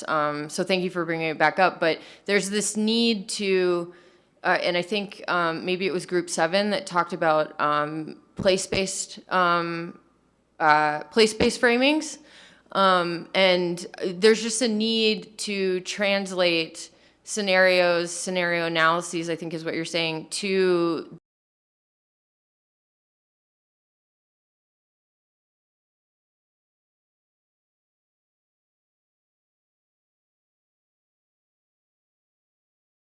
stuck in model world. But there's also questions, I think, of who to engage to help us with that process. What kind of expertise do we need? And how are they contributing to what we're doing, and where are they contributing along the line? Is that? Yeah, and I think it would help us to frame a little bit more what we are thinking we're exploring. So instead of it being this ephemeral, conceptual idea, if it comes back to being something that's a lived experience, then we start to think of the research questions in a different way. Yeah. Agree with me at all. Yeah, but that's good. So Doug has a comment online, and then we will take, so Sam has his hand up, Michael had his hand up, and then Daniele. But yeah, Doug, go ahead. Yeah, so this relates a little bit back to our breakout group, but also relates to the overall goals of this workshop and where we're headed. And this might not be entirely articulate yet, but I think what is in a lot of people's heads is something like scenario map, where there are some headline scenarios that are being evaluated by IPCC or whatever and might eventually make their way into some special report.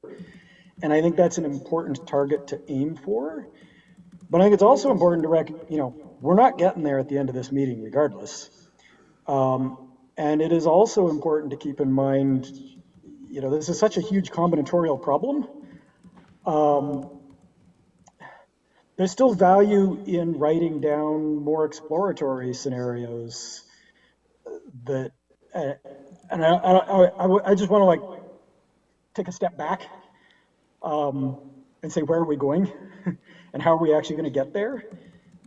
This also relates to sort of that whole spiral mode, right? So we may have way more scenarios that come out of discussion tomorrow than you could ever hope to put in front of a broad international audience of a whole lot of people. And it may be valuable for us, for some part of the research community, to go explore those for a while and basically say, look, here's a bunch of the scenarios we're exploring. Tell us what we're missing. I just wanted to make that comment about what we're trying to achieve and be clear as to whether we're all trying to achieve the same thing. Yeah, so taking a step back to think about what our overall goals and objectives are. I think that's a good recommendation, Doug. Thank you. We had a couple other hands go up. So Sam, would you mind coming to one of the microphones, please? And then Michael, we'll take you after, and then Daniele. Oh, I just wanted to follow up and. Oh, can you come closer to the? Is that okay? I don't know if it's on. Hold on one second. Yeah. Oh, okay. So I just wanted to echo what the previous speaker said, that I think that it's, so stepping back from the scenarios and going to, ultimately, how is this research going to be useful to the world at large? I think that it's really important to link the outputs of these models, which are in very abstract terms for people like me who are not natural scientists, to impacts. So impacts on agriculture. So one of the talks yesterday was about effects on crops. So looking at world crop production, I thought that was really great. That was absolutely more of that kind of work that I think would be really helpful. I come at it from my perspective as an economist and somebody who's thinking about climate and society. And And I think that's really where we need to go. So agriculture, crops, coral reefs, what are impacts on coral reefs? What are impacts on fish catches?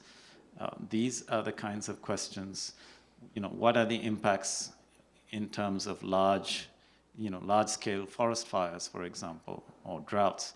So and I understand that the issue is that there's one set of people doing the climate modeling and there's another set of people doing impacts research. But I think the key thing at this point, given that this work has been going on for decades, is really to link these two much more firmly, and for the climate modelers to realize that, in order to be able to have an impact outside the scientific community, it's going to be crucial to get beyond abstractions like 1.5 degrees and 2 degrees. This means absolutely nothing to 99% of humanity. So. Yeah, thank you very much. So this actually follows on, my comment follows on what you're saying and Mari also, and it came up in our group. For this, very complex process we're talking about, we have no problem with working with oceanographers, land ecologists, atmospheric physicists, because they're good at what they do. They're trained at what they do.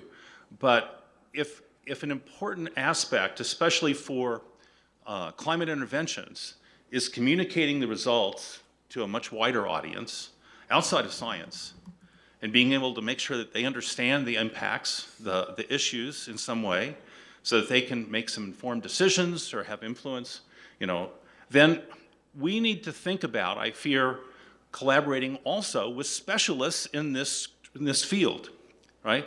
So along with oceanographers and atmospheric physicists, we should probably have some specialists in communication as part of the research process from the beginning.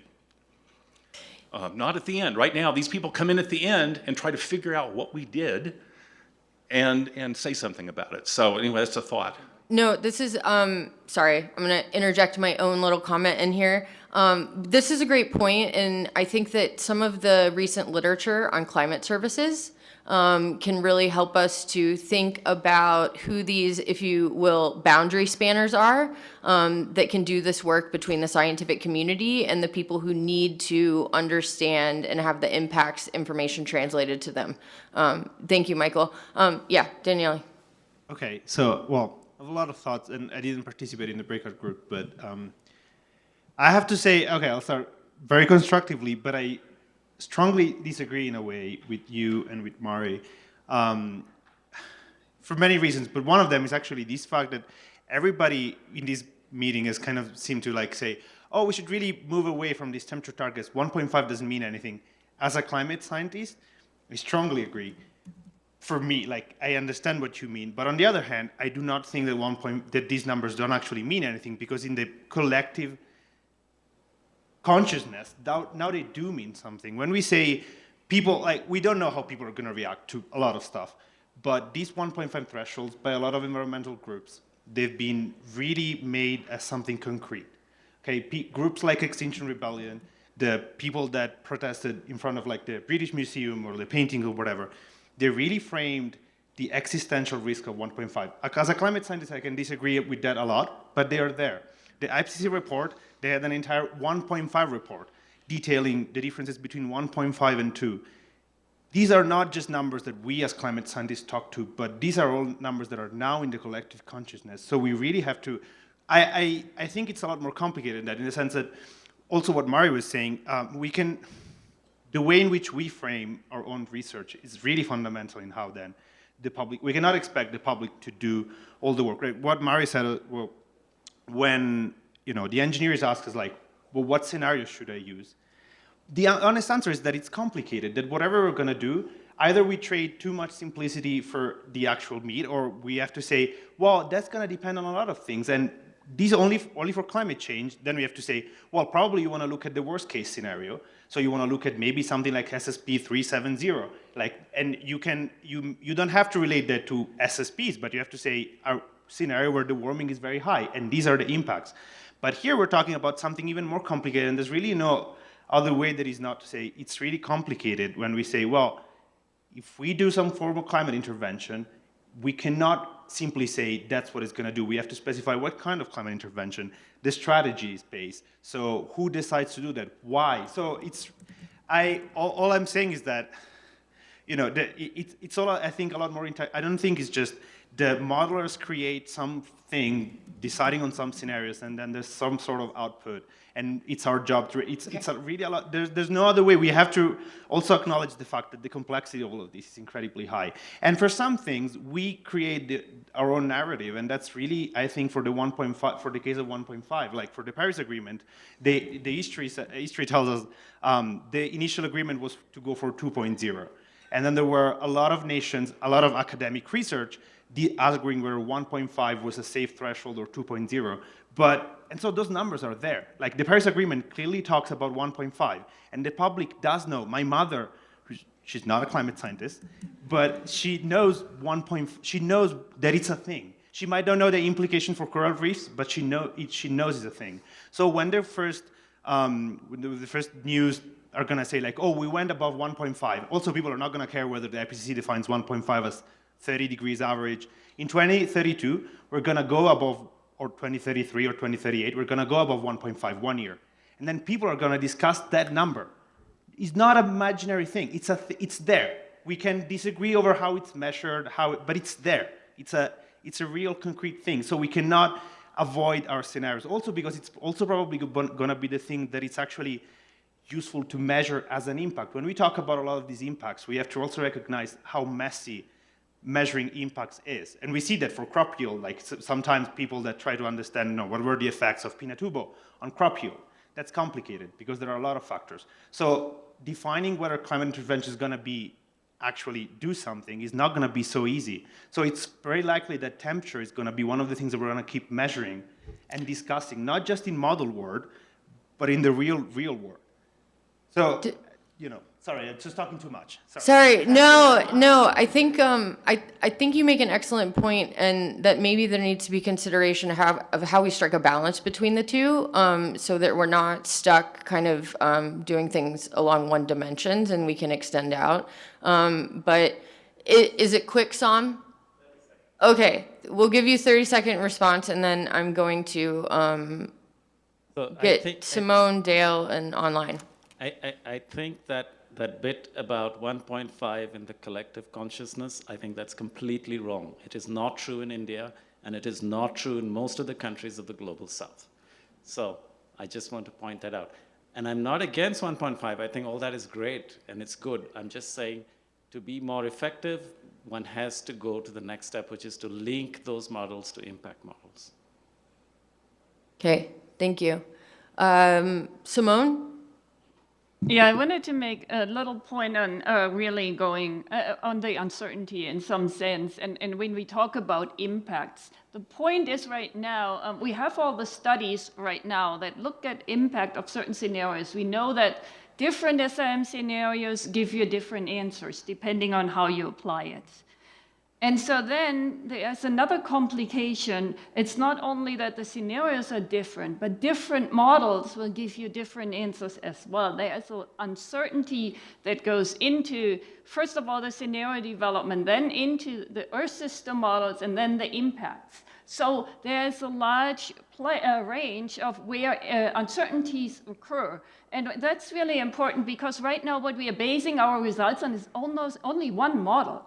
And we know we need more Earth system models that give us results that impact modelers can then use to identify the range of uncertainties in the scenario space, as well as in just the modeling space itself. That gives you a range of outcomes. And so it's so complicated. I think we really need to start small and start with a scenario that may not be optimal. We may come up with a scenario to explore, to design it as much as maybe reasonable as possible, run it in Earth system models, and identify impacts. But we need more than one Earth system model to run this, so we get somewhat of an uncertainty range. But that's just the beginning, right? Then you start that process, and that's somewhat that I understand as a spiral of starting small, starting simple, which is not perfect, but then going and exploring it more and more.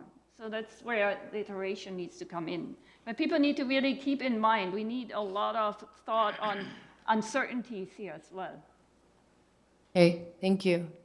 Dale, and then Diana online. Okay. Yeah, I could respond to a lot of things, but I'm going to stick to this point about importance of communication and skills that we don't necessarily have in this room. And so I'm going to use just two basic things. First of all, how many people in this room can describe to me the difference between the SSP 1 2.6 scenario, the SSP 5 2.6 scenario, and RCP 2.6? And if you were doing an impact assessment, would it be important if you were using which one of those you chose to use? Okay, and this is a room of people, yeah, I get a lot I of like this. the uncertainty around your own answers. Only people who are even doing anything are doing this. I think I could do it, but I won't try to explain it. So I think it is important that even in this community, there's a certain amount of communication we need to take. It's important. The second thing is I can't remember who asked for an example. And I fixated on the notion of naming scenarios. And it is a tricky thing. And naming is something that is thought a lot about when you have scenario sets. And when we did the SSPs, in the debate and discussion about the SSPs, at one point, we came up with the idea of that each of them have some connection to roads. You still have the middle of the road, but the SSP5 was sort of going to be described as taking the highway, just giving this image that you're just going full speed ahead and not worrying about other things. I can't remember what the other ones were. Those sort of fall out of favor a little bit. But I'm going to read you the name of 4 scenarios from one set that was, it's a purely narrative, and the power in just the names that could be. This is a scenario of South Africa in the early 90s coming out of the apartheid era. This is before Mandela took power, but there was a lot of discussion about what would happen in South Africa and the governance. They came up with a set of scenarios, and the 4 were ostrich. The second one was lame duck. The third one was Icarus, and the last one was flight of the flamingos. And ostrich was that, what if the white government stuck their head in the sand and tried to ignore all the changes that were happening? Lame duck is, what if there was this really long muddling process that just never seemed to get completed? But it was some effort, it wasn't complete rejection. Icarus was the concern, was representing the concern that when you had the transition, there were obviously concerns that the black majority would just try to do everything, change land regulations, strip away all the white power and everything. But it was sort of like they would fly, but that would leave a lot of problems in the economy and elsewhere. And then Flight of the Flamingos was this image in Africa, which is where flamingos are, of these large groups of birds who fly in formation. And those kind of images can play a big role. Now, that is if we do come up with some sort of overall set. I also agree with what Doug was saying, that we don't know exactly which direction we're going to go. But I wanted to bring that up as the fact that there's many different ways in that the communication, understanding internally here, and then as we work with community partners and people who are eventually haven't been involved in the process, but may want to use part of what we've done, or given the spiral way we think about it, haven't been involved in the process yet, somewhere along the line. So that's all I wanted to say in terms of responding to some of what I'm hearing here. Thank you, Dale. Diana, are you still online? Yeah, I am. Can you hear me? Yes, we can. Perfect. So this kind of harkens back to the talking a little bit about impacts and also uncertainties. And I feel like there's kind of one tension that didn't really get highlighted. We talked a little bit about the tension between like credibility and legitimacy, but I think this idea of focusing on impacts really and understanding uncertainty really highlights a tension between saliency and credibility. And that's in particular because, you know, when you talk about impacts, like that's a really big space. So, you can talk about physical impacts that have, a physical basis that could come out of more physical models, thinking along the lines of agricultural models or things along those lines. You can also have economic impacts and things along those lines that move people to migration, and those might be kind of separate models. When we even just stay within that purely physical realm, not every Earth system model has an agricultural extension. And so you are stuck, quote unquote, with a system of variables for which all kind of Earth system models have outputs for which they can then quantify what the intervention has done. And so for me, there's this real tension between credibility and saliency, because in order to be salient to a lot of stakeholders and communities, you really have to be pulling up these variables that are connected more to things like, how is my fishery going to change? How is my agricultural output going to change? But in order to have credibility, you've got to stick with variables for which multiple Earth system models can give you output. And so I think there's a real tension here that hasn't been highlighted as much. And I kind of just wanted to bring that one up to the front as well. That's a very good point. Thank you for sharing that. And I just have a quick question in response to you, or just an additional point about whether or not some of the discussion of having a hierarchy of models might be able to address some of that tension, and how we could possibly develop the type of hierarchy that might help us to resolve some of that conflict, or at least strike a balance between credibility and saliency, more so than we're able to do in our current Earth system modeling frameworks. Just an additional thought. Okay, are there any more online comments? Andrea?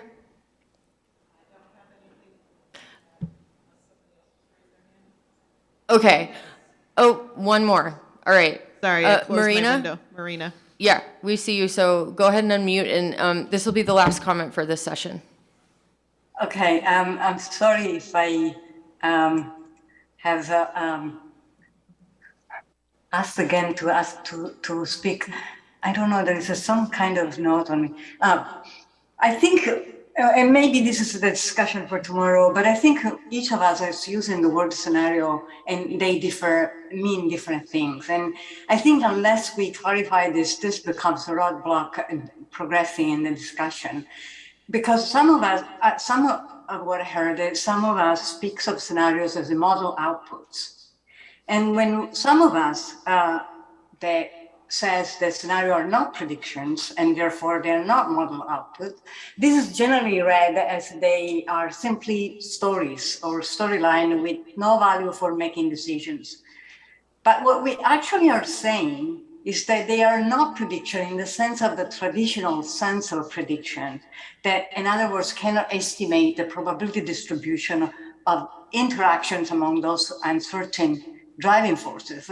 So I made in a note that when I talk about scenarios, I mean scenarios explores what I call the black swan, which means they don't focus on events that have the greatest probability, but they are still events that may be plausible, and they are grounded in science, are grounded in evidence that perhaps we haven't connected before.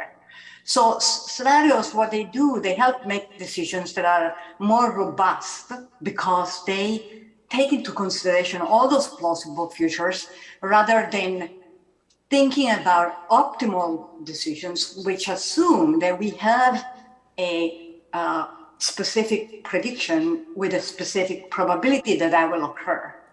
So what I think is that, first of all, it is important that we clarify what we mean by scenarios, because that has implications on all this discussion about what's credible, what is salient, what is, and how we integrate them into modeling. And then the other reason I say this is important is because nobody has yet developed protocol of what is a robust, systematic way of going about developing those way of exploring those black swans or, events that are not predicted by traditional models. That's, sorry, that's absolutely great, Marina, and that's actually the first slide that I have for the next part, the last part for today. So I think it's a great introduction to actually, the very first thing that I was about to say. So, thank you, Monica, really, for holding all of this. And for giving us a 30 minutes break, 30 minutes before it was due. No problem. So can we get the slide deck for the 3 p.m. discussion up? Perfect. I'm going to give you this. Yeah. So you can change the slides. But I think I'm going to stay from...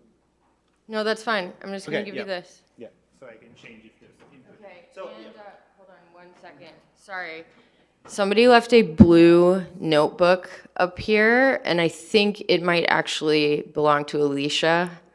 So, yeah, okay.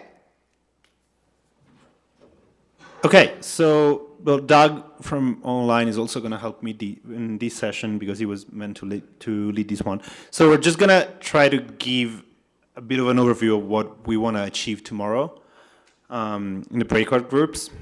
And in particular, so we wrote topics for prototyping scenarios, right? So the idea for today, we kind of developed all together like some guidelines over who are the actors, who are the partners, who are the people that are interested in these scenarios, and what should this scenario have. But tomorrow we really want to go and maybe try to see if we can come up with the different breakout groups and come up with some prototype scenarios. And yeah, as Marina was saying, the first slide.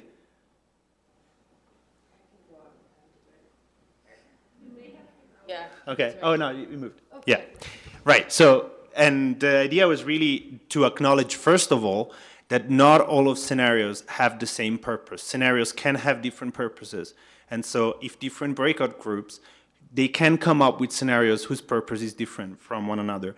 There can be maybe a breakout group also if you want to go for a run while you do that. I need one. So, but maybe there's a group that is more interested in something like proposing scenarios that are more in line with what scenario MIP is, right? So scenarios that can be easily run by multiple climate models, basically what GeoMIP does. If you feel like on the breakout groups that we're going to list, or if you want to propose one, where you want to come up with a scenarios that is really more targeted towards being tested in multiple climate models, that can be one scenario. Or maybe, as Marina was saying, you want to talk about develop a prototype scenario, which again doesn't mean that it has to be a scenario to be run by multiple Earth system models, but maybe a scenario that is worth exploring, that is for more specific case, maybe inconsistent case. So it doesn't have to be, as Holly was saying yesterday, normative scenario like the best scenario, but we also need to explore cases where some form of climate intervention fails, or maybe it's not coordinated. And maybe you want to explore the political implication of such a scenario. And so it's helpful to recognize there can be different goals for the different scenarios. If you want to say something at any point, please just come and say yes. Yeah, so maybe one comment though, you don't want to use that breakout group the whole time to discuss what a scenario is usually, because we do want to have some products coming out. So it would be good to, when we talk about the scenarios now, we could identify what those scenarios could be right now, that people kind of say, okay, I buy into this scenario because this is what I think I want to produce tomorrow. You know, so the ideal thing is that we kind of predefine already in this breakout group session what scenarios could look like. That's at least what would be my hope, so that we don't have that disconnect in the group. Yeah, that's exactly, sorry, Monica. Sorry, go for it. I was saying, yes, that's exactly the thing, right? We don't want to discuss that tomorrow, but acknowledging it today so we can prepare some workshop, some of the groups for tomorrow.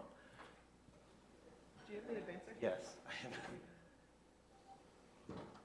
Yeah, and so just quickly, what we are trying to elicit right now in providing this overview of the information that we collected on the Padlet is 8 topics that then you can rank as things that you would like to discuss tomorrow.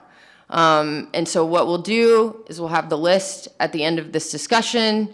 You'll get a link to a Google form, and then you will rank, and we will assign breakout groups based on that input. And so if there's something that is not represented in this discussion that you really deeply want to discuss, now is your opportunity to come up to a microphone and suggest it as one of the options. Right, yes, exactly. So now being in 5 or 10 minutes after Dan goes through all of them. Yes, thank you, literally, Doug. And is there any way we can put a spotlight on Doug McMartin, because he is also perfect? Thank you. So yeah, we tried to group all of your really great suggestions that were on the Slido, and I tried to, well, group them into 4 categories. You can disagree over, these categories, but it felt to me and Doug and everybody else and Simone and just offshoot. Oh, yeah. Anyway, so this is definitely the kind of like, ideally, okay, the way in which all of these scenarios can be grouped. The ones that you proposed, again, these are like, the first one that some people proposed that it's worth exploring, and is the kind of scenarios that have been explored maybe more in our system model, is the kind of global targets coordinated scenario. So what if there's a proactive scenario with a central planner, maybe whatever, targeting tipping points, ecological condition, doesn't matter, but we're kind of assuming that there is a global planner with global targets. And so how would a scenario like that play out? Then the other kind of scenarios is one that still targets maybe things like tipping points, but it as just more regional targets. So for instance, an example for these that was given was, okay, what if we are just worried in 5 or 10 years by permafrost thawing, and so we just want to use some form of intervention. This could be sulfate injection, or it could be targeted sea ice restoration, as Leslie proposed. But that's part of the thing. Oh no, there is a difference between what the goals are and what the outcomes are. This is about the goals. Like someone could say, that's part of the point, in the sense that like someone could say, well, we just want to do this intervention because we want to restore the Arctic. And the answer to that is like, you can, but that's going to have effect on the intertropical convergence zone. But that's the kind of discussion needs to be had. So there's a difference between what the targets are and what the outcomes actually are.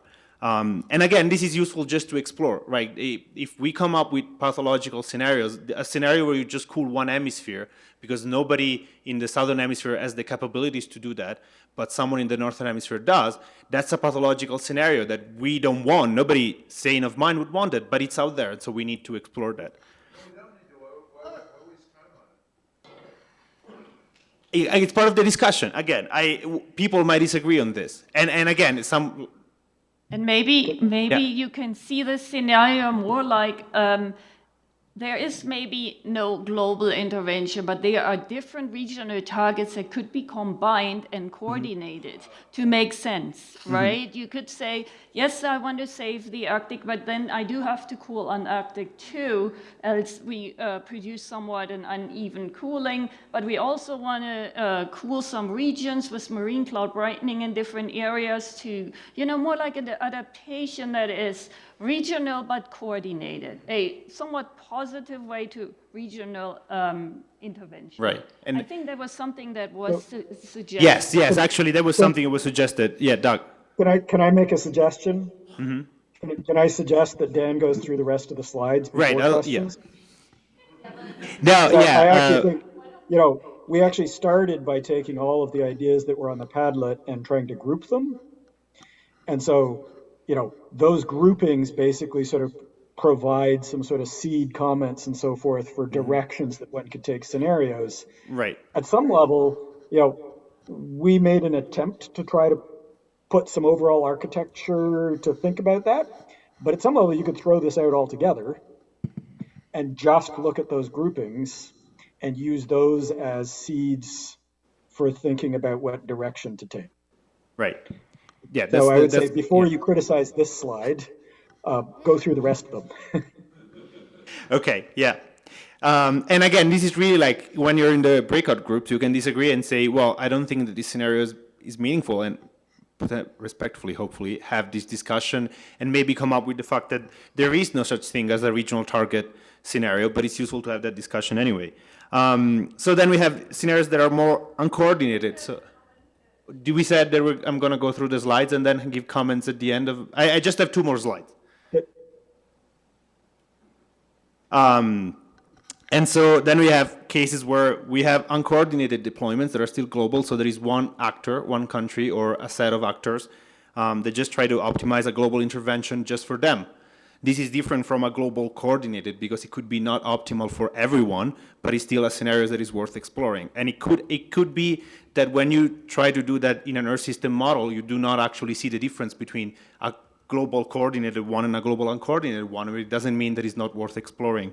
And finally, regional, local, uncoordinated, maybe unsuccessful interventions that are very local. So MCB attempts like what Kate Rickey presented in a couple of her papers recently, so about some regional trying to geoengineer some form of teleconnections to maybe prevent drought in the Sahel or something, but those are things that are worth maybe exploring in the kind of black swan unsuccessful intervention scenarios. And so the idea is that, yes, aside from everything, aside from the grouping, the idea is that each group tomorrow is going to have a seed from which to start a discussion tomorrow. And you can, again, somehow decide. So these are kind of like the seeds that we came up with based on all the suggestions. So the idea is that every breakout group is going to have one of these seeds and start from there to develop their scenarios. And again, deciding probably before, what do you want your scenario to be for, right? So here we have, again, the things I mentioned: tipping points, localized, emergency reaction as a scenario, regional targets that maybe can come up as being the same thing as tipping points and maybe not, uncoordinated and managed global proactive. So this is all I have, and then we can, and again, these are not the final seeds. If you have ideas or proposal, this is the vague idea of how they could look like. And Dan, can you quickly go through the other slides just so that people can see how to sort of some of the mapping between the ideas that people put forth on the Padlet and some of these? You mean these? You mean these? These ones here, just in terms of like. Yes. So this is where it comes like from. 30 different things that were on the Padlet. We're like trying to like put that into fewer number of bins. Right. And so if you sort of say, well, what does it mean? What are you meaning by these global, proactive, sort of coherently managed? It's sort of each of these categories was based on a number of the comments that were provided there. Mm-hmm. Yeah. So for instance, the managed go through these just to sort of see what we had grouped, and then if you put up an idea and you say, well, no, that's not what I meant at all. Then that's worth, thinking about, are the seeds that we have written down the right seeds? Mm-hmm. So yeah, for instance, managed global, there were multiple proposals. Some of them, like Michael Diamond had one kind of saying explicitly how to refer this to SSPs. But really temperature-defined scenarios, something like maybe you can discuss what's already out there, where you have mitigation, no SRM, mitigation and CDR, mitigation and a bit of SRM, different magnitudes of SRM, and maybe even a scenario that explores something like moral hazard, where you have low mitigation because you have a high SRM, right? So, and the comment from Walker was, one could see GLENS, for instance, so a scenario that follows RCP 8.5 emissions and has a large amount of SRM. Now we say, usually when we present that, we say, well, that's unlikely because we don't want to offset all of the emissions with SRM. But maybe that can be seen as an extreme scenario where there's no mitigation because like a moral hazard scenario. And so the suggestion here was usually to have whole pathways, how you can imagine the entire lifetime of an SRM intervention, maybe. What? Yeah, I would just flip through them fairly quickly, just so that people can see where their ideas were, right? Yeah. So basically, there was another category that was more specifically focused on tipping points, Could be proactive, could be reactive. But how that might lead into a whole different type of scenarios. What was the next one? So this one is more like, well, what if we want to target with some form of climate intervention some tipping point that we feel might be close to the threshold?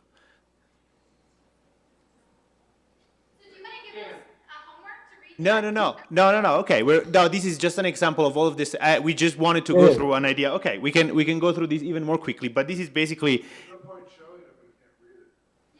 Yeah, I mean, I just sort of wonder, like, people put ideas up on the Padlet just to sort of see like where we were trying to map those ideas, so that we weren't creating as many breakout sessions as there were people.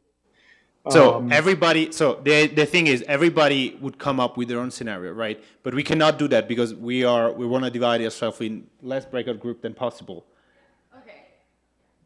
Okay. Quick judge of hands. Who, if their seed was uncoordinated regional targets, would want to investigate what that type of scenario might look like? Raise your hand. Just raise your hand if you're. If you were put into a breakout group where you had to design a scenario or think about outlining a scenario where the parameters were uncoordinated deployment with a set of regional targets, who would be interested in thinking about what that type of scenario might look like? So are you asking us to sign up for more? Yes, I'm asking you to sign up for one, and we're trying to figure out how to construct the categories that people are going to choose that they're interested in. I think these are really poorly posed because the whole atmosphere is connected, so you can't target one place and not have effects other places. Even the slide before where you said global, but tipping points. Well, tipping points are local, and so you can't.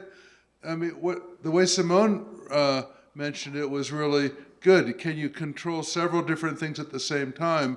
Would be a very interesting question. But you can't control one thing at once without affecting the rest of the world. That's because you know it, but not everybody does that. And actually, as an example, tell that to the MCB people in Australia that when we had the call with the WCRP, they said, ours is not climate intervention because we're a really targeted intervention and it's not going to affect the whole climate, just Australia.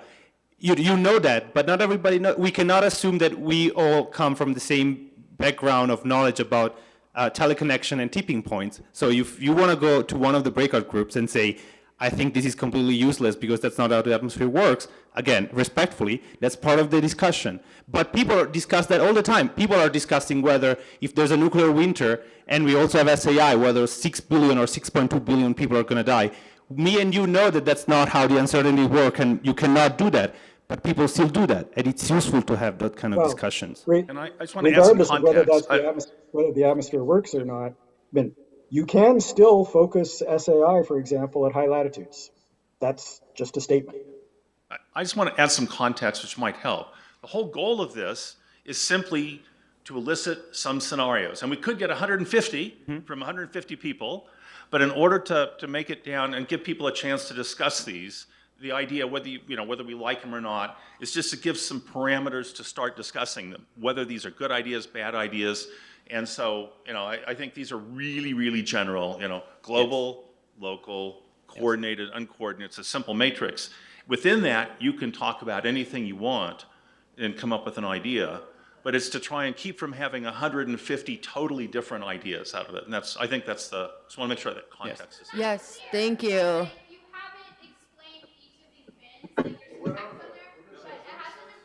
So,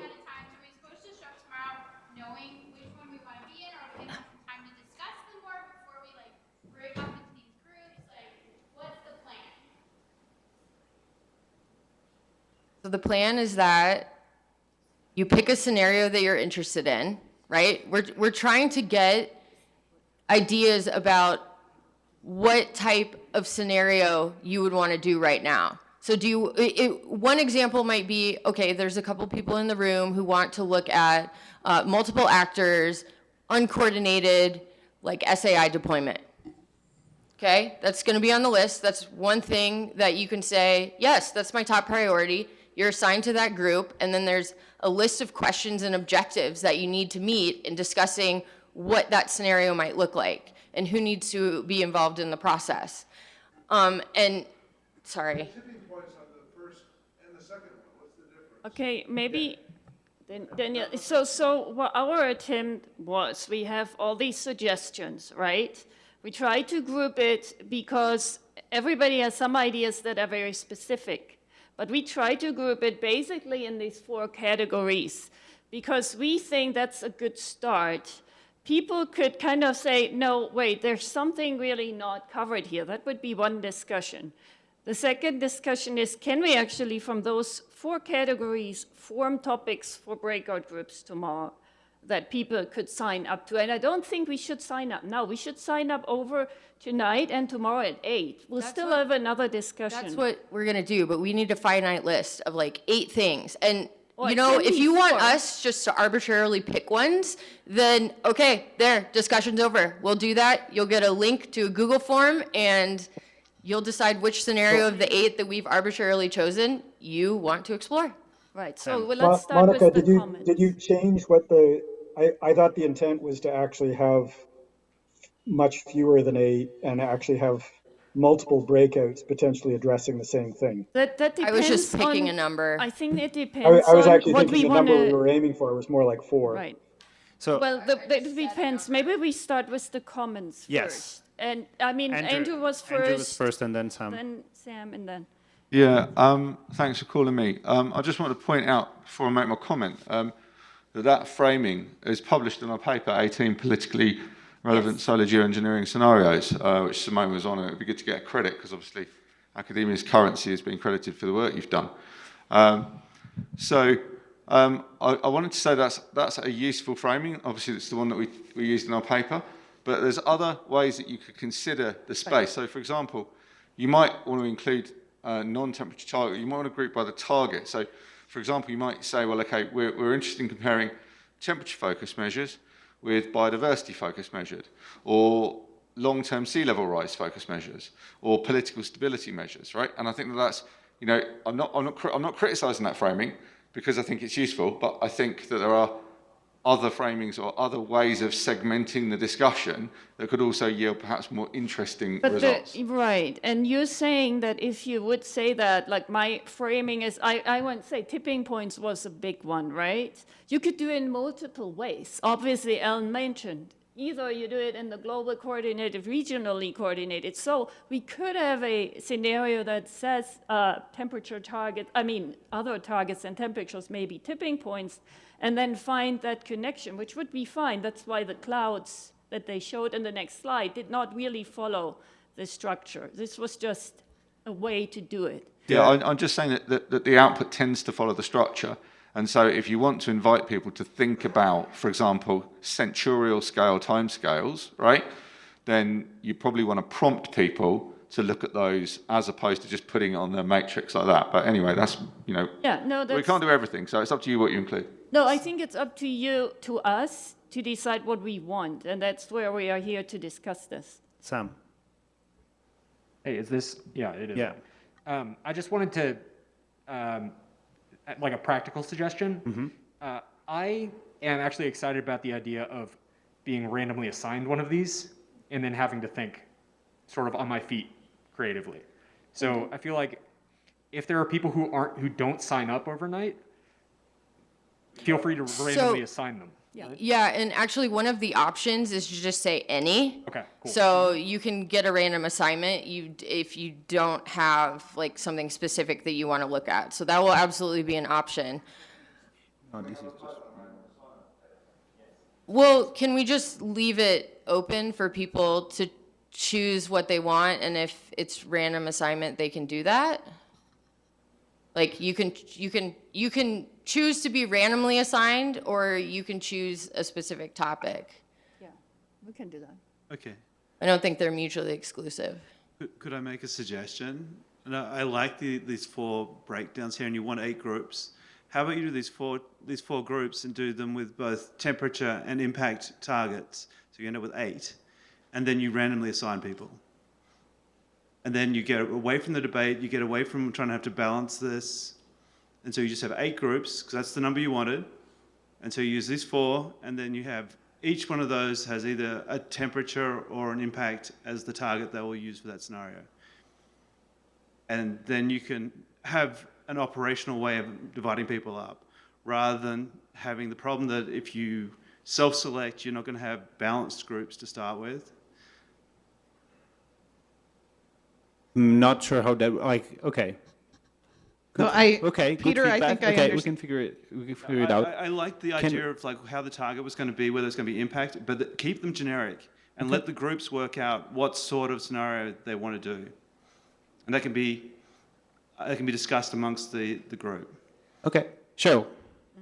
So I kind of have a basic question, because when we talk about like the napkin diagram, there's a whole mitigation and carbon dioxide removal stories. I'm not really clear how this like holistic, like where does CDR and mitigation fit into these? Like, is that part of the background work you did in the other slides? Well, that's the kind of things, well, when you think about global targets and coordinated, how do you achieve that? That can be through a mix of large-scale carbon dioxide removal and SRM. And how do these interact with each other? That's one of the examples. That's, you know, we're not saying how you achieve that, but how it's the same thing for the napkin diagrams, right? So you just want to discuss how do you achieve that amount of bioenergy carbon capture and storage if you have massive heat waves. And so this is where the mix between like solar radiation modification and CDR could interplay, and you could explore that in a scenario. So I think what you're saying is it's up to the groups who work on these scenarios to determine Yes. the mix of mitigation Yes. and Which is carbon dioxide removal and which is SRM. why the initial idea of the clouds was to have just one seed, and then if the entire group goes to the breakout group to demolish the seed and say this is just not possible, I think that is a good outcome and not something we should shy away from. But it's And I'll add that we tried to keep it general, which I realize is probably kind of frustrating right now, and because it's abstract and it is general, because we don't want to be overly prescriptive with respect to what the parameters or the features of the scenarios are. But if the preference across people that will be participating is that we are more exact and detailed in describing the scenarios and you just want random assignments, we can absolutely go that direction. I think what's frustrating right now, at least for me, is that this kind of popped up, and I think you guys did a lot of discussion and reasoning behind it. And you're saying some of it right now, but it's late in the day and everyone's like overwhelmed with information. And I think we all need a little time to process like how this was constructed. Sure, which is why we're not asking for you to make any decision, but you have all of the time to tomorrow morning. Also, this was not a discussion that we had between me, Doug, and Simone, but this is what a lot of people were discussing on Slido, where there were lots of proposed scenarios, lots of comments and likes to different scenarios. So, and again, like, I know that one cannot Slido, be on... do you mean Padlet? Padlet, right, Padlet. I don't know what you're talking about. So it was there. Like, I'm gonna... Yeah, I understand this was based on the Padlet. That was why I was suggesting that Dan show those other slides. Yeah. Well, but they're too small, right? That's basically just taking the stuff that was on Padlet and trying to sort of say, well, how do we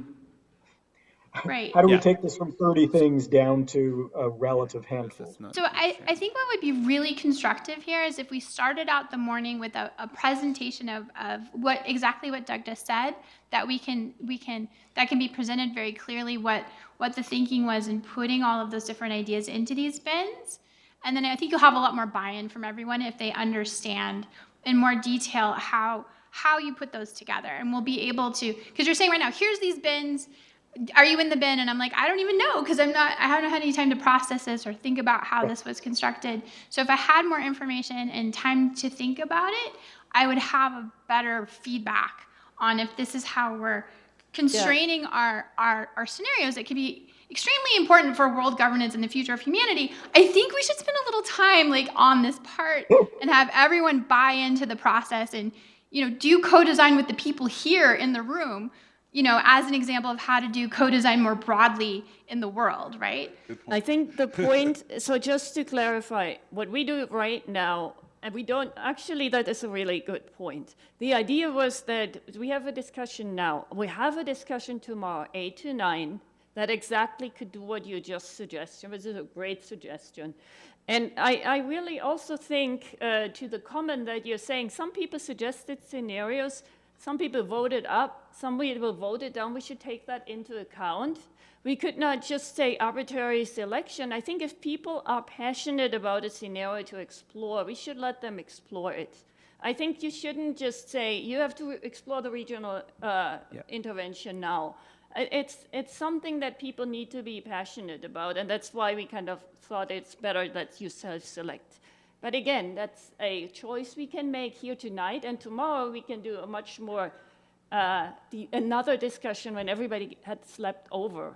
And I wasn't aware there was a voting part of this. I thought we were just putting, Yeah, so I didn't vote on any of them, So because I didn't get that message. I didn't vote on any of them either. Yeah, so Dale? Yeah. let's make sure we do co-design and buy in here really well as a starting point for all of this. Okay, all right. I'm hearing all this, and someone asked before, how do you do scenario development? It is messy, and we're seeing this. And this is my recommendation. We're going, a small group of us in the organizing committee are going to take the feedback. This is my suggestion, you don't have to agree to it. We're going to take the feedback. What they've tried to do is actually, with probably not even recognizing it, is there are different approaches to developing scenarios. One is something called like Manoa mashup, where you take all these seeds and see how they fit together and try to come up with different scenarios. The other thing is you ended up doing something that looks like the shell intuitive logics, where you have two axes. Mm-hmm. And one thing that we could do is to say, for these seeds, and we'd have to go back and redefine them a little bit, how do we foresee how do they fit within this general framework? My suggestion is that the organizing committee, or a subset of the organizing committee, digests what we have done and discussed here. I don't want to end it if there are a few more comments. We sit down, we come in the morning, we come with the basic framework, and people can then choose which group they want to go work with. We don't have to have it completely set before. If we decide it should be random, I don't necessarily think. I think people should have an ability to choose. And we will give you a structure within which to work tomorrow morning. I don't think it's good to have people with too many questions like this without us as the organizing committee have given enough structure at this point for them to have to think about how to choose what group they want to go to. I don't see us finishing anytime in the next few minutes and being clearly to say, here are the 8 groups, pick the one you want. I think we need to sit down and do that. And I think we can do that. And the other thing, very importantly, view this as an experiment and a learning experience. The things that we come out with here theoretically might come out and say, great, we've come up with these basic 4 areas that we want to promote. But it's also a learning experience for all of us here. And as Cheryl said, these are things that we're going to eventually want to go to broader groups to do it with. It could be the beginning of the spiral in some ways. So I wouldn't get so hung up, because what we decide tomorrow morning is what we do in our groups is not, I don't see it being set in stone. We said prototype. I mean, the name of the session was prototype scenario, which means that it's not a paper that has to be, you don't have to be the reviewer of the paper. So you have to be maybe a bit more constructive and, into building your feedback than saying, this is not possible, don't do it. Yeah, so I think Dave was done, and then Ellen, and then I'd just like to give some feedback to the committee when you have your discussion. First of all, you want scenarios that eventually climate modelers are going to want to invest some time in and money in actually running. And if you come up with ones that are a little bit too ridiculous, they're not going to say, I don't want to waste my time on that. If there's going to be, if you go back to the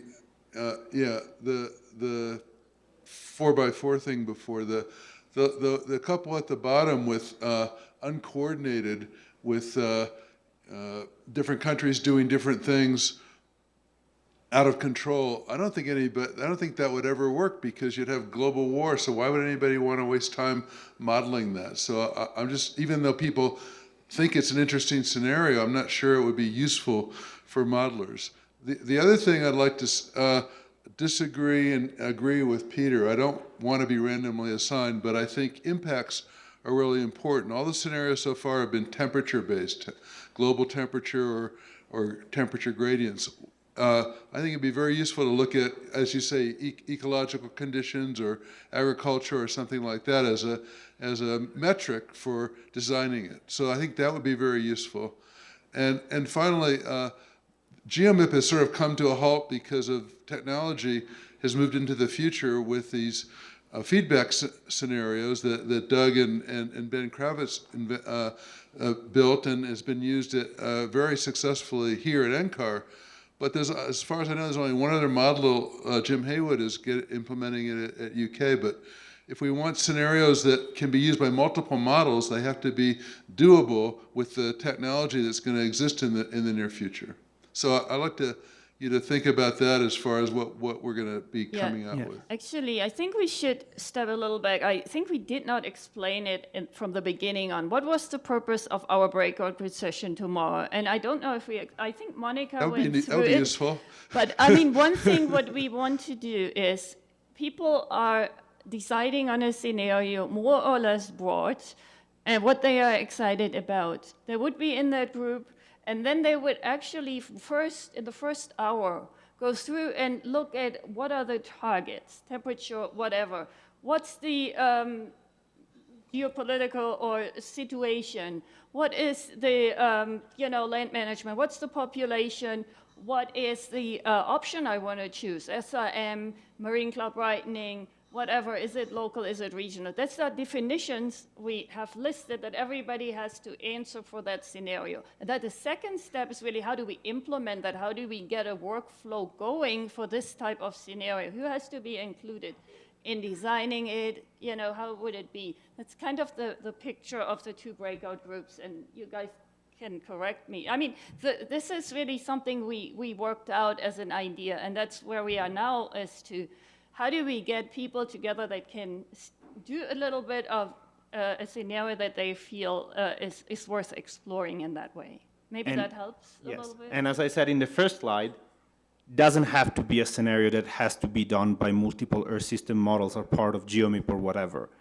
It can be a more local scenario, a black swan, like Marina said, that some people might want to analyze for its political implications and not for its atmospheric science ones. And those are also fundamental, and we cannot throw them away just because we don't think it's feasible in our system models, because there could be multiple reasons why people want to do that, and we should be respectful of that. So Eva is... Sorry, Eva was queuing up for a while. One statement. Yeah. SSP4 was filled in just so it could fill in the space of the SSP matrix. No one believes SSP4 is a world that will exist. It's a world where it's easy to mitigate, but it's hard to adapt. So they had to generate a world that would actually fit in there. And it was simply so they could fill out the matrix. Yeah. So these scenarios do exist. Yeah, and getting up and saying, this is stupid, we shouldn't do it, I don't think it's very useful.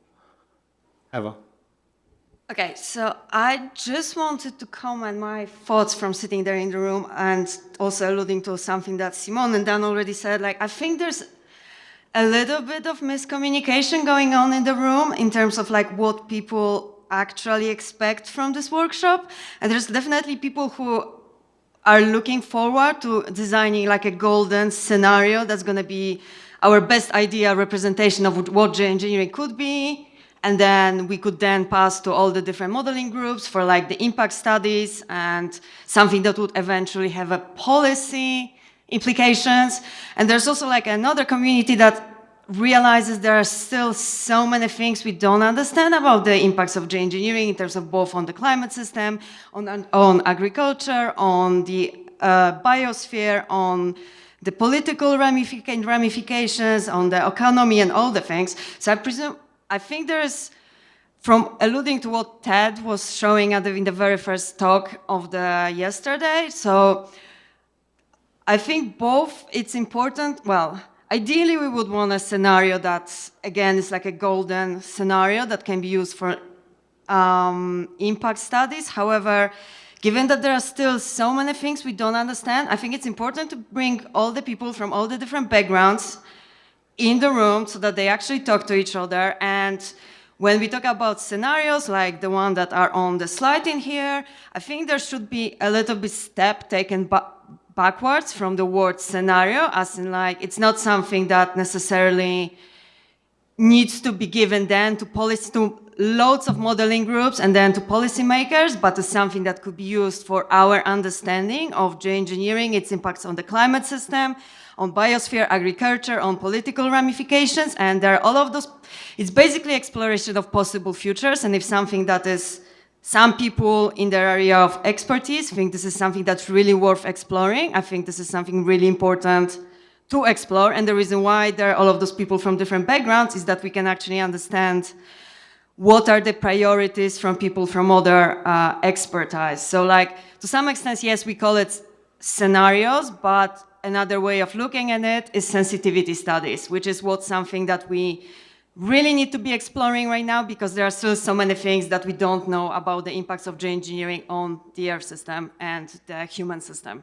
So that's basically, I think people just, all of those points are really valid in terms of like if we want to have an impact assessment with like a golden set of scenarios that we can, that are only one or two of them and we can pass to multiple modeling groups, or if it's something like of more localized interest that's only going to be interesting to a particular community. But still, it's something that really needs to be explored because there are still so many things that we don't understand.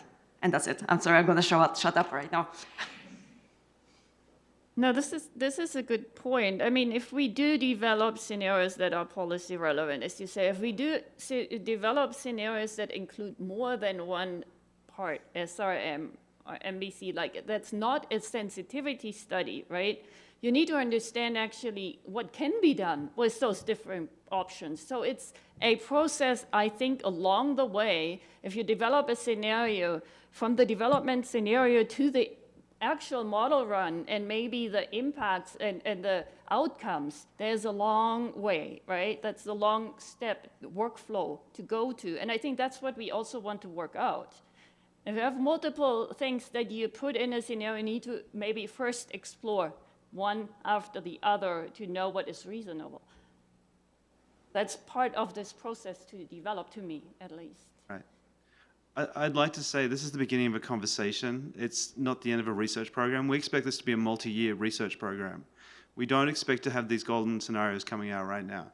This is like basically getting the right people in the room to start a conversation. And so the framework is to help us formalize the things that are coming out of that conversation, the start of that conversation. I think Dale's comment about the steering committee, the workshop committee getting together and trying to work this, and having a meeting in the morning to work this out is a really good one. Because I think we could just keep on going on this for hours. And I think just from the pragmatics of it, let's do what Dale suggested. Yeah. Yeah. And Michael has one more. Yeah. Everyone just take a break. All right. So I'm assuming these slides are in the drive and we can review them tonight? Yeah, so I think, did you put this exact slides? No, not this one. So we put them in the folder, and there are these different, and you can read it, and you can see what people suggested. And So, then- yeah, I think it would be great if we all took some Yeah. time tonight before we meet tomorrow and read through these slides and think about the Padlet thingy and how these all work. And it sounds like what we want to do is talk about these scenarios and not have the scenario tomorrow. So maybe everybody can do some homework tonight and we can come more prepared tomorrow to These are topics. The way that the activity is designed is almost you're doing a thought experiment to think about how you would address these things. Yeah. So we're definitely not expecting some well-conceived scenario after 2 hours of people with diverse perspectives and expertise talking. And it sounds like there's some uncertainty if people should go to what they're really passionate about or what or be randomly assigned. So I would just politely ask you guys to think about that and and tell us how it's going to work in the morning. Like, Can we just take a quick vote? Who wants to be able to pick the parameters of the scenario that they're going to explore with people from different disciplines? Raise your hand. I mean, If you want to choose, You do you mean want to it choose? as opposed to random or what? I don't know. As because- opposed to random. Yeah, Choose as opposed I to don't, random. I don't know because I don't know what serves, and I'm not really super clear about what our output product is at the end of tomorrow. So I think you guys should decide what the most useful configuration, so we don't all glom onto like one scenario or something. You can find information about expected outcomes and stuff in the breakout day 3 folder if you want to review that tonight too. I just want to add another contextual thing, and that part of the goal of what we're doing today and bring in tomorrow is not to make a scenario or a content, but to also think about, is there a better way, a more systematic, transparent, coordinated way to make scenarios? And so this is a thought experiment that can we create multiple scenarios, but do it in a coordinated, unified way so that they're more interoperable with one another. And so that's why we have this funny matrix, perhaps, is a way to think about one possible way to do it. So I think it's not so much a thing to maybe get hung up on that matrix, but get hung up a little bit on the idea of making kind of systematic, transparent, reproducible, interoperable scenarios, rather than doing it in a totally ad hoc way, which people have talked about. So keep that in mind also. Yeah, please. I'm not sure if the microphone is on. One suggestion I have is, and maybe people are thinking about this already when they're talking about scenarios, is knowledge gaps. I think it's important that we identify the key knowledge gaps so that as the other scientists going forward looking at these things can also have some idea of what needs to be addressed so that we can work together as a community. That's a great point, and that's actually one of the primary questions that we have on the sheet for the thought experiment, because obviously we can't account for everything when we're thinking about these scenarios. So what are the questions that we need? Who needs to address them? Because all the experts aren't going to be in the room. So this is really also thinking about the process and what the process would look like.